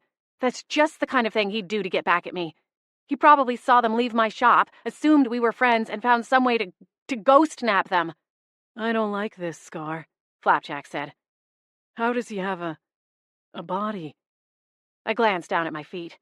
Flapjack sat close enough that if still living, I would have felt him against my leg. He was clearly shaken up, and if Flapjack was freaked out, then something was really wrong. I don't know. Scoot over, Lucas said, shuffling me to the side. He retrieved something from his pocket and went to work on the locks. You can pick locks? He flashed a wicked grin. Green. Lucas Green. Less than a minute later, Lucas turned the knob and threw the door open. I raced ahead, but he pulled me back. Wait, Lucas growled. We don't know what other tricks this guy has up his sleeves. Begrudgingly, I let him go into the apartment first. My motley crew of the dead weren't as patient. Gwen surged past us, Sturgeon right at her heels. Even Hayward raced ahead. Flapjack was the only one who stayed close to me. Franklin, we know you're in here, I called out as we fanned into the living room. The inside was much like the exterior of the building, dated and run down. Just off the living room were a dining nook and a galley kitchen. Past that was a small hallway. Lucas jerked his head, indicating for me to follow, and we crept through the kitchen and into the hall. One of the bedroom doors was ajar, and when I pushed it open, I would have laughed if the situation hadn't been so dire. It looked like the hokey psychic's tent at a traveling fair. Blackout curtains hung from the windows, leaving glow-in-the-dark stickers and a lava lamp to provide the only light. Still, it was enough to see a crystal orb, and what I assumed was a scrying mirror placed on a table, draped in gaudy, royal blue crushed velvet. Classy. I wrinkled my nose. I couldn't imagine anyone actually overlooking the appearance of the place long enough for a seance or palm reading, or whatever the heck it was that Franklin was doing. Lucas went to the accordion doors blocking a small closet and flung them open.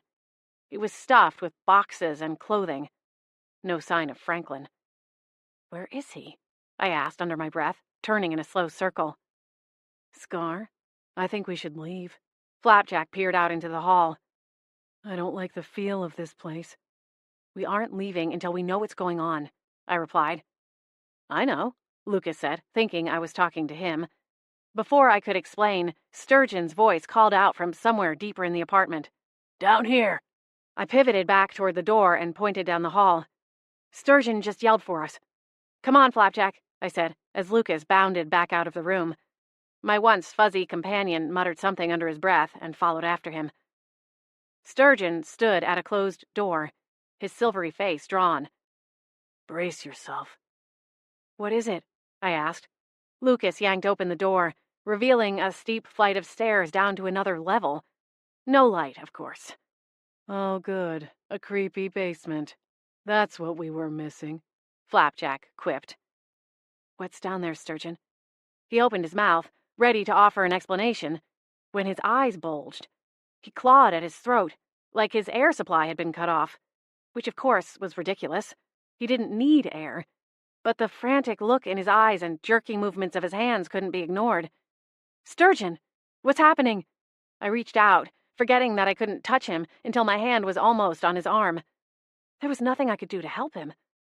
He yanked one hand away from his throat long enough to gesture wildly at the door. "Go," he wheezed. "Find Gwen." My heart slammed into my chest. "Lucas, go! Something's wrong. We have to find the others." Lucas pulled the taser from his hip and barreled down the stairs. "We just want to talk," he called out into the darkness. "Flapjack, go find Hayward," I ordered, not waiting for his argument before descending after Lucas. Another door blocked the way at the end of the stairs. Lucas reached for his side and produced a flashlight. Seconds later, a high-powered beam flooded the small space with light. "What is this? Some kind of panic room?" My stomach curled into a tight knot. Something told me that whatever was on the other side was nothing like the silly props we'd found upstairs. The air was charged with something that made all the hairs on my arms stand up. Lucas tried the doorknob. "It's locked." "Can you kick it in? Pick it? Something. We have to hurry," I told him. Flapjack was no longer at my side. I hadn't seen Hayward or Gwen, and for all I knew, Sturgeon was still choking at the top of the stairs. Lucas didn't answer me. In a calm manner that was equal parts comforting and infuriating, he went to work on the lock, just as he had the one on the front door. There were 3 locks total. The fact that whatever was behind it was so heavily guarded didn't do anything to assuage my fears. Every second ticked by at an agonizing crawl. Finally, Lucas huffed and the last lock sprung. He jerked the metal door open, and light poured into the small outer chamber from the room beyond. I wanted to shove him forward, to yell and spur him on faster, but was too terrified to speak. "Lady Scarlet!" My heart jumped. "Hayward?" I spun around and found Flapjack and Hayward behind me. I'd never wanted to hug a ghost so badly in my life. "What's going on? What did you see?" A loud crash sounded before they could answer. "Scarlet, look out!" Lucas ducked back into the small chamber, and a split second later, glass shattered. "He's throwing dishes or jars or something." "Have either of you seen Gwen?" I asked Hayward and Flapjack. They both shook their heads. "I think she's in trouble. Sturgeon, too." Hayward puffed out his chest, adjusted his top hat. "That will not stand." Without another word, he flew through the door. "Go away!" a high-pitched voice squealed. "That was Franklin," I told Lucas. "Little worm. He's not going to get away with this." "We don't even know what this is, Scarlet." Lucas flinched as another glass slammed into the wall and broke. "Well, I'm not going to stand here and wait anymore. I'm going in and finding out." Lucas grabbed for me, but I swerved and zipped past him. "Scarlet," he hissed. "The guy is obviously unbalanced and possibly undead. Is it really wise to—" "Franklin, what are you—" I stopped short, as I realized what I was looking at. The large room was set up like a laboratory, but instead of bright fluorescent lights, the space was illuminated with sacks of light that glowed in jewel tones: blue, purple, green. Each pool of light trapped a ghost inside, like some sort of pod. The air in my lungs evaporated as my eyes found familiar faces: Myra, Quentin, Ruthie, and Gwen. Oh my gosh, what is this? I covered my mouth to contain a sob. Gwen pounded on the walls of her container, screaming, though I couldn't hear a word. "Lady Scarlet!" My gaze pinged toward Hayward's voice, and a roar broke free. "No!" Hayward was frozen in place, light pooling at his ankles, rising quickly. Soon he would be trapped too, just like the others. "You shouldn't have come here, Scarlet." The cold voice belonged to the man in the center of the room. "Franklin." I narrowed my eyes at him and mustered every ounce of bravado I could find. "I don't know what the hell happened to you, but you can be damn sure that I'm not leaving until all of these ghosts are freed." He responded by hurling a glass bottle at my head. I sidestepped it and bumped into Lucas, who was once again at my side. He raised his taser. I glanced at him. wondering exactly how much of the horrific scene he could even see. Would he see the ghosts trapped? I doubted it. But whatever he saw, it was clear from the set of his jaw he knew it was deadly serious. Franklin laughed as he considered Lucas's weapon. If you hurt me, you'll never get your little friends loose. So I suggest you listen up. My stomach rolled as my eyes zoomed to Myra. She'd been missing the longest. She was despondent, her eyes unfocused pinpoints. What was he doing to her? To all of them? I figured you'd eventually put the pieces together and figure out what was happening, so I created a contingency plan. I glared at him. I'm not here to make a deal. You're going to let them go, and you're not leaving here a free... whatever you are. Lucas stepped forward. Franklin laughed, and I realized how flimsy my threat must have sounded. It was clear that he was playing in a whole different league than me. Oh, Scarlet, your threats don't mean much. Not anymore. You can't banish me away from you this time. I have my body again, and as long as I have a steady supply of ghosts, I'll keep it. Forever. A chill ran down my spine. You're feeding off of other ghosts? Across the room, Hayward made a gurgling, choking sound. The light was almost to his chin. Hayward! Don't worry about me, Lady Scarlet. Save the... The light sac sealed around him, and the rest of his words were muted. Panic surged through me so hard I nearly threw up. I screamed and hurled myself toward Franklin. Let him go, you leech! Scarlet! Lucas and Flapjack yelled in unison. I reached Franklin before they could reel me back. My hands wrapped around his throat, and a sick glee took hold as fear entered his beady eyes.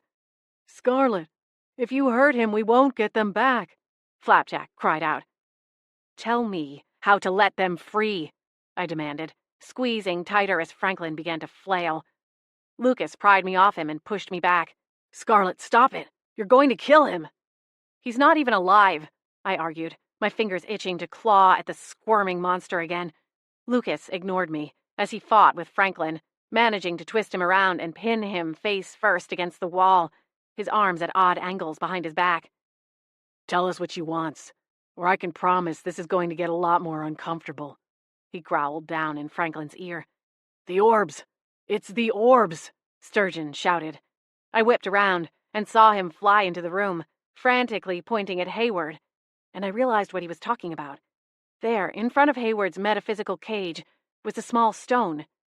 I hadn't noticed it before, but now it was obvious, glowing and pulsing a lava red. That's how he's caging them? I said, noticing an orb in front of each trapped ghost. Sturgeon nodded as his brow furrowed in concentration. He levitated the orb in front of Hayward, and with a jerk of his head, sent it soaring into the wall. It shattered into hundreds of pieces, and the light pinning Hayward fizzled, and then vanished. Nice work!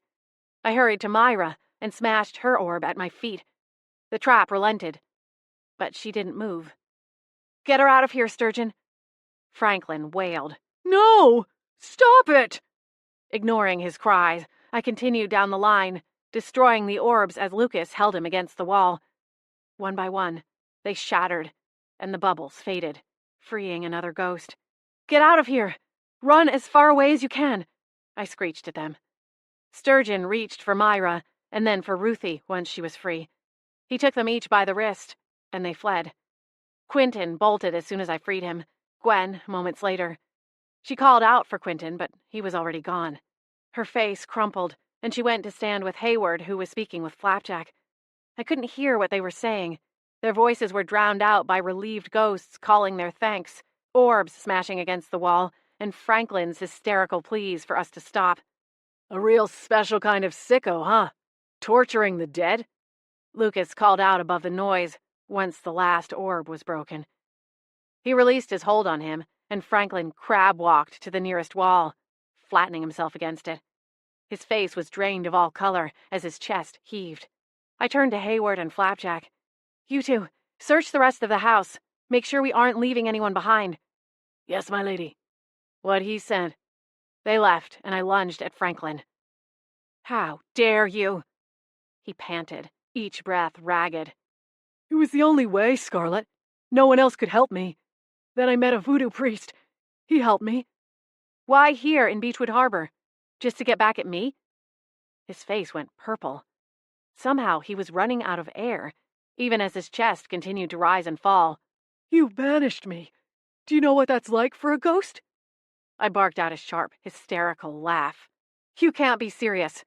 Do you not see what you were doing to these ghosts? How many have you destroyed? They were ghosts no one wanted around. I put out an ad for my services. When I find someone, like Dr. Barnes, who wants a ghost gone, I take them with me. They stay here. They don't feel pain. That's disgusting. I clenched my fists, eager to get another crack at him. And my friends were not unwanted.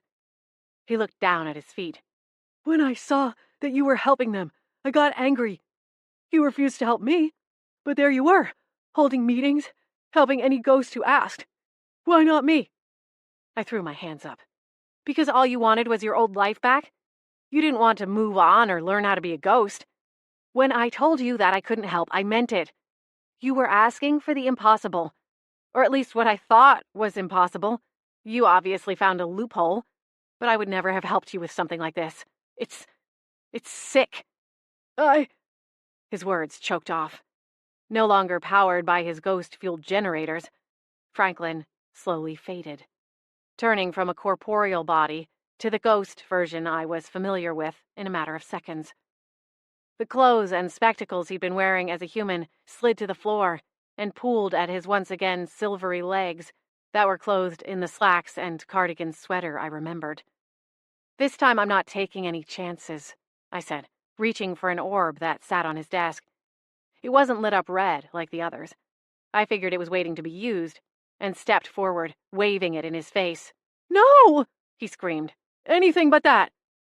Then leave this town, I hissed, inches from his face. Never come back. And if I catch wind of any more of these shenanigans, I'll personally put you in one of these orbs and throw you into the ocean. Yes, Scarlet. I promise. He vanished with a loud pop, leaving me and Lucas gaping at one another. You believe him? He asked after a moment. I don't know, but it gives me some time to learn how this thing works, I replied, slipping the orb into my pocket. A lopsided grin tugged at Lucas's lips. You were bluffing? That's what Bond would do, right? Chapter 23. News of Drea's arrest reached us a couple of weeks later, courtesy of Gwen, who had resumed her regular fly-by visits a few times a week. I knew it would take some time to get back to the way it used to be between us, but we were working on it. Everyone, in fact, was a little shaken following the confrontation at Franklin's House of Ghosty Horrors. I'd visited the ghosts as my overbooked schedule allowed, and there didn't seem to be any permanent effects. Myra had regained her ability to speak and move, though from Gwen's reports, she wasn't doing much of either. Kimberly listened to the ghosts' accounts, and I got the sense that she was sorry she'd missed out on all the excitement. In the weeks since her death, she'd come quite a way from the shallow, self-absorbed woman I'd met several months before. She was barely recognizable as the snob who'd barely uttered a hello before burying me in a dumpster full of bridal magazines and fabric swatches. We weren't destined to be BFFs, but my tolerance level for her had increased. I didn't feel the urge to heave a beleaguered sigh every time she came floating into the room. So when she arrived at the shop on the day I'd heard of her sister's arrest, I was relieved when she informed me that she'd already heard the news and that she was okay with it. The family lawyer had brokered a deal with the DA, and Drea would serve a few years in prison and then be required to give back via community service. Despite Kimberly's original fire and brimstone approach to her unintentional murder, she'd softened since finding out it had been at her sister's hand. Still, I suspected she wasn't likely to visit her anytime soon. What's next, then, now that this is all sorted out? I asked her, when Lizzie was busy taking inventory in the cooler. She sighed. I don't know. I thought I'd be ready to cross over by now, but I'm starting to think that it might be nice to hang around a little while longer. Just as long as you don't mean here, Flapjack chimed in. Kimberly shot him a glare. Oh, shut up. You'll miss me once I'm gone. Where are you going to go? She fluffed her hair. I might go down to California and see what it's like being a beach bunny. At least there will be some good man candy to ogle. I laughed. Sounds like a plan. The start of one, at least. She dropped her eyes to her hands. Before I left, I wanted to let you know that I really do appreciate everything you did for me. And here I thought that thank you wasn't in her vocabulary, Flapjack said. Shh, scat, cat, I said, flapping a hand at him. Kimberly met my eyes and smiled. I mean it, Scarlett. Thank you. Tears blurred my vision, and I quickly blinked them away. You're welcome, Kimberly. I'll be around if you ever need anything. Flapjack scoffed. Kimberly and I laughed, and then she gave a slight wave and floated back toward the front doors. See, Flapjack? It always comes around full circle. He circled in the dapples of sunlight in front of the window and curled up. If you say so. Toward the end of his stay in Beechwood Harbor, Lucas was called back to L.A. to participate in the final stages of the planning meetings. Logistical boot camp, he'd called it, as his main job would be getting his new underlings in line. He'd stayed loyal to the show for several years, but the lower-level positions tended to roll over each season, on to greener pastures, or greener basements. The timing worked in my favor because I had a final push of weddings to get through. Even though Kimberly's wedding hadn't ended up being the first, several events were held at the Lilac B&B over the following months, all of which required copious amounts of flowers. This was good for my bank account, but murder on my feet and lower back. And don't get me started on the pesky little lines under my eyes caused by sleep deprivation. I also had a suspicion that I would go full-blown Hulk if I had to make one more pew bow. Luckily, it turned out that Lizzie's slippery little fingers were quite adept when working with ribbons, and I'd been able to farm out most of the final weddings of the season to her. As far as I was concerned, she'd earned a place on my staff for that trait alone. Another win in the books, I told Lizzie on the last Saturday in August.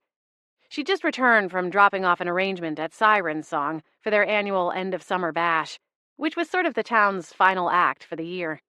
Holly told me it was more of an excuse to close early and bust out some adult beverages to celebrate reclaiming the town from the tourists until the next season. Lizzie put the van's keyring in its spot in the register drawer. Got any plans for the weekend? I shrugged. Not really. Looks like I'll be spending it alone. The weekly ghost meetings had petered out since Gwen wasn't around to organize them anymore. Flapjack and Hayward still came and went as they pleased, but seemed to be spending more time out of the shop. It was a good thing for them, but I couldn't help feeling a little lonely, especially with Lucas out of town. But I suppose that was going to be my new normal. Lucas only had a week left of vacation before he'd be back to traveling with the show, and I'd be left behind, running my shop and resisting the urge to abandon my new business and run off on some grand adventure. Lucas had given up the hard sell, but I knew the offer was still there, lingering just under the surface. All I had to do was say the word, and he'd start cooking up a plan. My parents, specifically my mother, would want to wring my neck. But that wasn't the part that bothered me. It was more the idea that I'd be squandering the inheritance money my grandmother had left me to get my shop open in the first place. If I gave up now, it would be a disservice to her memory. What about you? I asked, considering Lizzie as she hesitated at the register, looking over the schedule for the following week. I couldn't help wondering why she wasn't scampering out the door, ready to get her weekend started. After all, she wasn't even 21. Didn't she have a horde of friends to go out with? Lizzie smiled and shook her head when I asked. No, at least nothing big. I folded my arms. Can I ask you something? Of course. Do you like working here? She looked up, startled. Of course I do. What would you say to coming on full-time? I asked her. That threw her even further off kilter.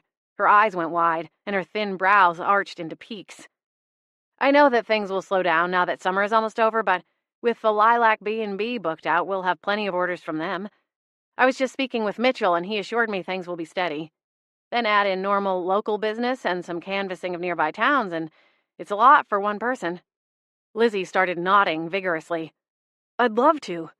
Gosh, I was worried for a minute there. I thought you were going to fire me.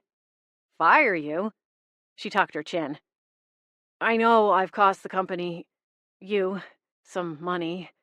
What with the van repairs and the broken vases, coffee pot, and that water leak in the cooler. Leak was a mild way of putting the 3 inches of standing water that had flooded the walk-in after she'd left the neighboring utility sink running all night long the first week of her employment. I flapped a hand. Mistakes happen. Granted, they seem to happen to Lizzie more frequently than most. I want to expand my business, but also have some free time. I know I can trust you. You're a hard worker. You're honest with me. And our customers love you. So if you're game, I'd love to bring you on full-time starting in October. Lizzie smiled, and I knew I'd made the right choice. Thank you, Scarlett. I would be thrilled. Great. I'll have some paperwork for the benefits ready on Tuesday. For now, get on out of here. Go enjoy yourself. Okay. She bobbed her head, still grinning ear to ear, and hurried out the back door. I chuckled to myself after she'd gone. Wait till I tell Flapjack. When I emerged from the office a couple of hours later, I wasn't alone. Hello, Gwen, I said, as my friend stood sentinel at the front window. Are you waiting on someone? No, I just couldn't think of anywhere else to go, she replied, without turning around to look at me. Is everything okay? I asked, going to the register to grab my keys. You haven't been around here in a while. She reached up and toyed absently with one of her dangling feather earrings. I'm sure it will be. Quentin and I parted ways. I'm sorry, Gwen. I hated to feel like I was pulling teeth, but after the last few frosty weeks, I was ready to make peace, and if a little prodding would get things started, I'd have to suck it up. Do you want to talk about it? She finally turned toward me, wearing an expression that matched her somber tone. I don't like not talking to you, Scarlett. I don't like it either. A flicker of a smile crossed her lips. That's good to hear. I drew in a slow breath. Listen, Gwen, I'm really sorry about the way things went the past few weeks. With Myra and Quentin. She waved a hand. It's already forgotten, Scarlett. Besides, if anyone should be asking for forgiveness, it's me. I should have trusted you. Don't give it a second thought. It was a beyond strange situation. I'm just glad we're all okay. Ditto. Come on, I said, beckoning her to follow me. My stomach was reminding me that I hadn't had anything since the coffee and muffin when I'd sent Lizzie over to Siren Song to get us breakfast. Another perk of having a second pair of hands on staff. I'm going to grab a bite upstairs. Come tell me what's going on around town. She grinned widely and rushed forward, but then faltered, her gaze nervously drifting to the ceiling. Is Hayward upstairs? No, he and Flapjack have been going out a lot lately. I'm not entirely sure what they're up to. Truthfully, I don't know if I want to know. It's nice just having them out of my hair. Gwen smiled and laughed softly. I can only imagine. You know, eventually you'll have to... She nodded. I know. All right, I'll leave it alone then. It wouldn't be easy, but as she'd just said, we needed to trust one another. Gwen would make things right, and I had no doubt that Hayward would warm back up to her in time. She followed me upstairs, chattering away about everything from the latest updates on the McGuire divorce to the raging argument at City Hall over what color to stain the benches and picnic tables at the local park. I listened to her enthused ramblings as I puttered around the kitchen, whipping up a grilled cheese sandwich and warming up a huge bowl of barley stew to accompany it. While I ate, she floated through the apartment, inspecting things with a casual eye. I knew what she was doing, snooping for signs of Lucas. He's in L.A., I finally told her as she made her second pass through the living room. What? Who? Oh, you mean Lucas. Gwen was many things, but an actress wasn't one of them. I laughed. He'll be back in a few days. She broke into a wide smile. So, things are going well? I nodded and took a bite of my sandwich. New book? Gwen asked. I turned to see what she was referring to and nearly dropped the tea kettle. The Magic Gardener. The textbook. The Magic textbook Holly had given me several months ago had somehow ended up on the coffee table. My fingers trembled and I set my sandwich aside. What is that doing there? Gwen looked at me, her brows furrowed. What do you mean? I mean, I didn't put it there. It's been on that shelf ever since Holly gave it to me. Oh, dear. Gwen swooped closer, but then quickly backtracked away from the book. No one else has been in here. At least not by themselves. I would have noticed if Lucas had taken some interest in it. I stepped into the living room and peered down at the book, halfway wondering if it was some kind of trick. Holly had been after me, in her own gentle, prodding sort of way, since she gave it to me. It was her book, and she was a witch. Maybe she'd made it move? Was that even possible? Why did Holly give you the book?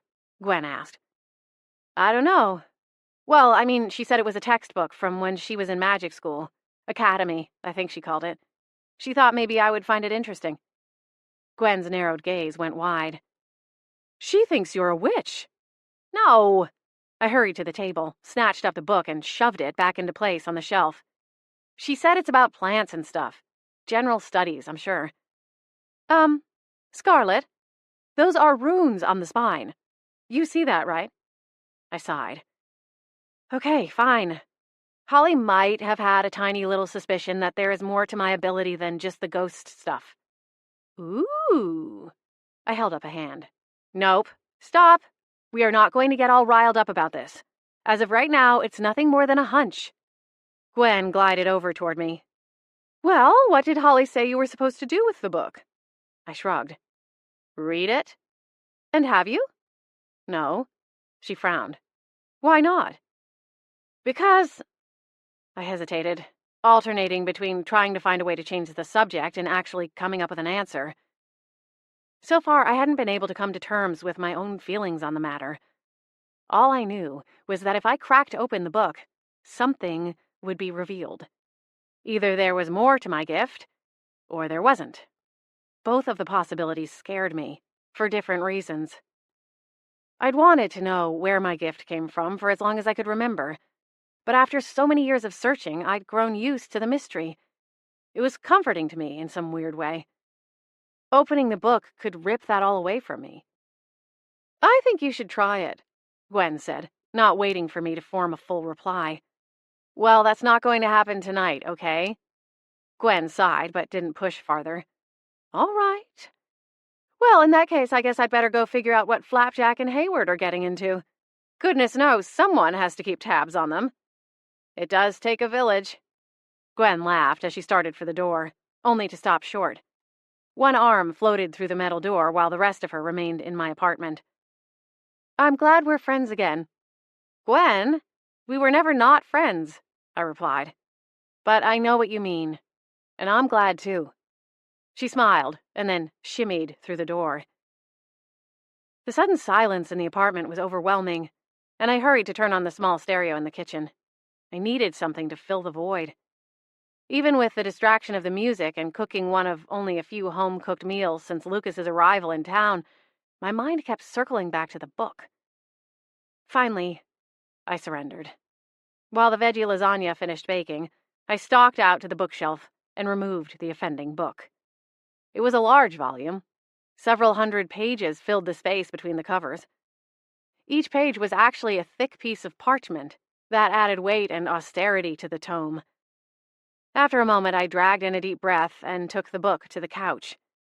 I tucked my legs up underneath me and lifted the front cover. For a moment, I didn't feel a thing, except relief. Then, the lights in the room flickered. I told myself it was just a power surge, but couldn't shake the spooky feeling. Where is that blabbermouth cat when you need him? I muttered, reaching across the couch to snag the throw blanket off the opposite arm. The Magic Gardener, a collection of basic spells perfect for the little witch or wizard in your life. I frowned and peeked at the front cover. Is this thing for real? A nagging voice told me to keep going, to give it a chance.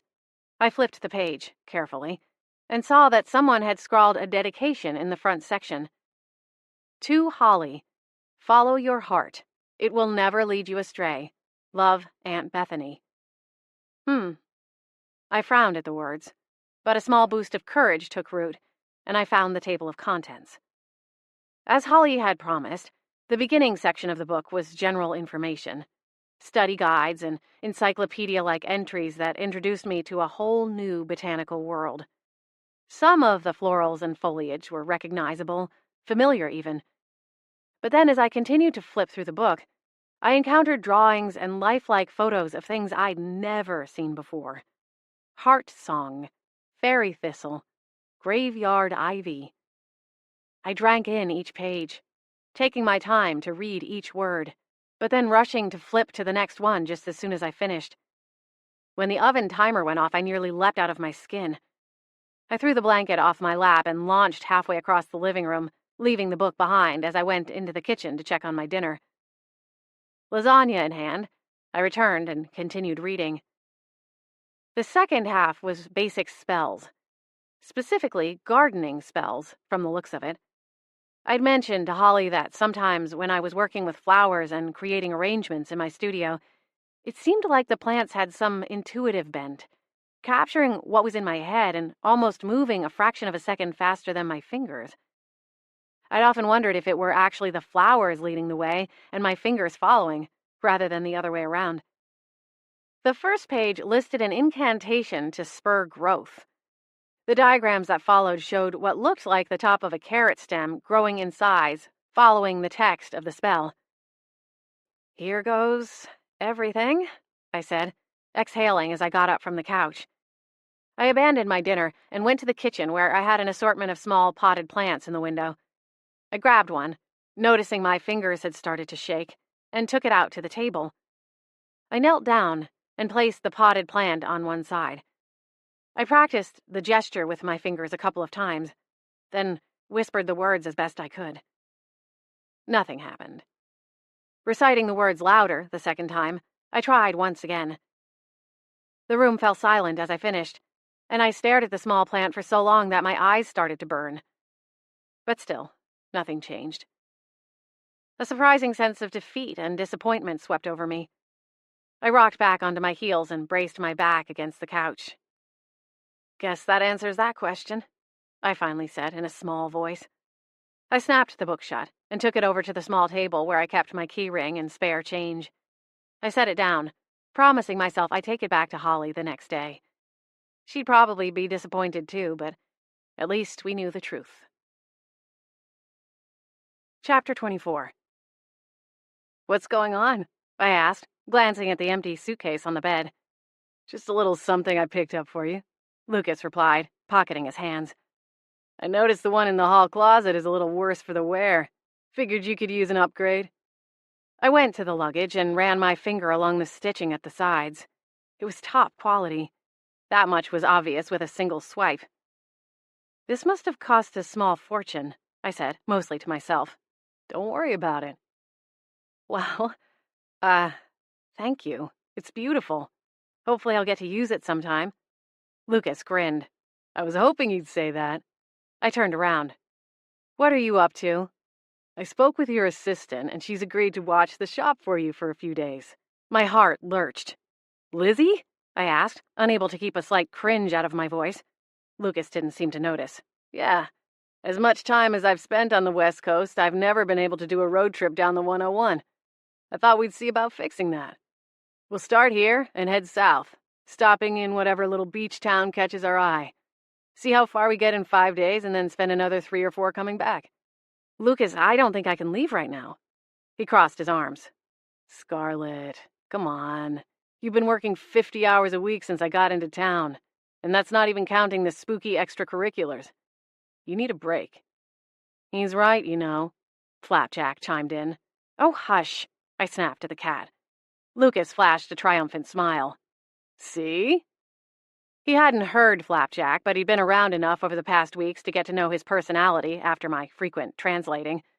I sighed, clearly outnumbered, and too tired to argue further. "Lizzie really thinks she can handle it?" I asked, knowing that the girl would likely agree to anything if she thought it would help prove her worth and secure her job after her frequent mistakes in the beginning of her employment. She'd gotten better, but I was still shaky about the idea of leaving her the entire store in her hands. Still, I did need to get away. Why not? "Whoa, looks like it might be time to get this guy a new home." I followed Lucas's voice into the kitchen, and squealed when I realized what he was talking about. There, in the kitchen window, sat the small potted plant I'd tried to enchant the night before. Only instead of occupying a 3-inch terracotta pot, the leaves had tripled in size and were spilling down the sides and hanging off the shelf, dangling over the kitchen sink. "You been feeding this thing plant steroids?" Lucas teased. I tried to smile, but couldn't do anything but stare. I guess now the question was answered. I can't believe summer is almost over. Lucas pulled his gaze away from the sunset and smiled at me from his place across the small bistro table. We were having our final dinner together al fresco at a quaint waterfront eatery that overlooked the mouth of the harbor where it fed into the sea. "There are still a few weeks left," he said. "Well, not for you." He reached out and took my hand. "It's not going to be easy to say goodbye to this place. To you." My eyes burned as I swallowed hard to drive down the lump in my throat. 9 months is a long time, I said quietly. Are we being naive here? Lucas squeezed my fingers. Don't think about that right now. I knew he was right. Dwelling on it all night wouldn't change anything, and would sap away the joy left in the time remaining to us. His plane left the following afternoon, and it would be best to simply enjoy each other. But it was hard when the thought of saying goodbye brought tears to my eyes. Somehow, against all odds, Lucas had found a way into my heart, and even though I still had no idea where it was all headed, it was getting harder to imagine life without him around. But, for now, our time together was nearing an end. Whether we wanted to or not, we were heading into uncharted waters. Lucas ordered us 2 more glasses of wine, and we settled in to watch the last lingering minutes of the sunset. Should we toast to something? I asked when the server returned with our wine. Lucas lifted his glass and held it toward mine. Safe to say that we're making this thing official? This thing? I repeated, grinning up at him. Now that's romantic. What can I say? I'm a real smooth talker. I've noticed. I fidgeted with the stem of my glass. Lucas's eyes darkened. Scarlett, you know where I stand. I nodded. I do. He paused, waiting for me to fill in the space, but my tongue tangled together and knotted up on the words I wanted to say. After a moment, he cleared his throat. Maybe we should just toast to the summer. Lucas, Scarlett, I'm not going to rush you or ask for something you don't want to give to me. No. I waved a hand. That's not what this is. I drew in a shaky breath. I'm just terrible at this stuff. I looked past his shoulder, finding a rare moment where I actually wished there was a ghost hovering over us. At least maybe they could have fed me lines. Lucas, I know this is going to be tough. Time apart is rough on even the most established relationships. We're probably a little crazy, but hey, that's where I live. Crazyville, USA. He laughed. Sounds fun. I'll send you a postcard sometime. Scarlett, he said, stroking his thumb over my knuckles. The best thing about living lives like ours is that we've learned to be really flexible. I'm not looking for ordinary, and I know you aren't either. Sure, it might get messy and complicated, but I'm thinking we're both already good at handling the hard stuff. You don't travel the entire world and not know how to improvise. That's true. I get breaks every 6 weeks in between shoots. I can come here or you can fly to me. We'll figure it out. I smiled. You're sure? Absolutely. He lifted his glass a second time. Cheers to that. I smiled as relief flooded my stomach, driving out the pit of fear that had been camping out there for way too long. After Kimberly and Ruth were sorted out, Lucas and I found that the earlier hiccups in our relationship started to fade to the background, and despite the more than occasional ghostly interruptions, we ended up having a summer for the record books. The past 6 weeks with Lucas had been something out of a fairy tale, or at the very least, a really good rom-com. Late-night conversations on the sand, surrounded by a blanket of stars, fancy dinners at some of the area's finest restaurants, and casual nights in with a pizza and Netflix. The road trip down the Washington coast into Oregon went off without a hitch, filled with good food, campfires on the beach, and the best part? Instead of coming home to a pile of cinders and some majorly pissed-off ghosts, I found that Lizzie had kept the shop up and running without a hitch. My glass met his with a tiny clank. Cheers to figuring it out. We each took a sip, smiling at each other over the rims of our respective glasses. When Lucas set his glass aside, he shifted in his seat, and then reached into the interior of his casual suit jacket. In that case, there is actually something I wanted to ask you. My heart surged into my throat, and for one panic attack-inducing moment, I thought he was reaching into the pocket of his jacket for a ring box. Instead, he retrieved a white envelope. With a smile, he handed it to me and sat back while I opened it. "What is this?" I asked, even as I sliced one fingernail under the flap. "The first reno of the season is of an old hotel down in NOLA." I dumped out the contents of the envelope and found a printed boarding pass for a flight to New Orleans. The dates were 3 weeks out, with a week in between the departure and return flight. "I want you to come visit me on set. See what kind of trouble we could get ourselves into." I raised an eyebrow. "In New Orleans? AKA the ghost capital of the world?" Lucas chuckled. "Well, I did consider the possibility that the hotel the Carters have purchased might have an infestation, and that it would be a good idea to have all hands on deck, just in case." "Just in case?" He laughed. "Come on. What do you say? We can have beignets and coffee and listen to some jazz. Get a tarot card reading." He waggled his eyebrows. I laughed. "What, did you read a tourist brochure before coming to dinner? There's more to NOLA than pastries and voodoo." "You'll have to show me," he said. "It'll be my first visit, oddly enough." "I see." Visions of walking the French Quarter, drinking in the architecture, and laughing together about some shared joke from the night before floated in my head. If nothing else, a week and a half away from the ghosts would be nice. "All expenses paid," Lucas added, sweetening the pot. "Okay," I replied with a nod. "You've got a date. After all, what better place than New Orleans to tell your boyfriend that you might have more magical powers?" This concludes Ghosts Gone Wild by Danielle Garrett, narrated by Amanda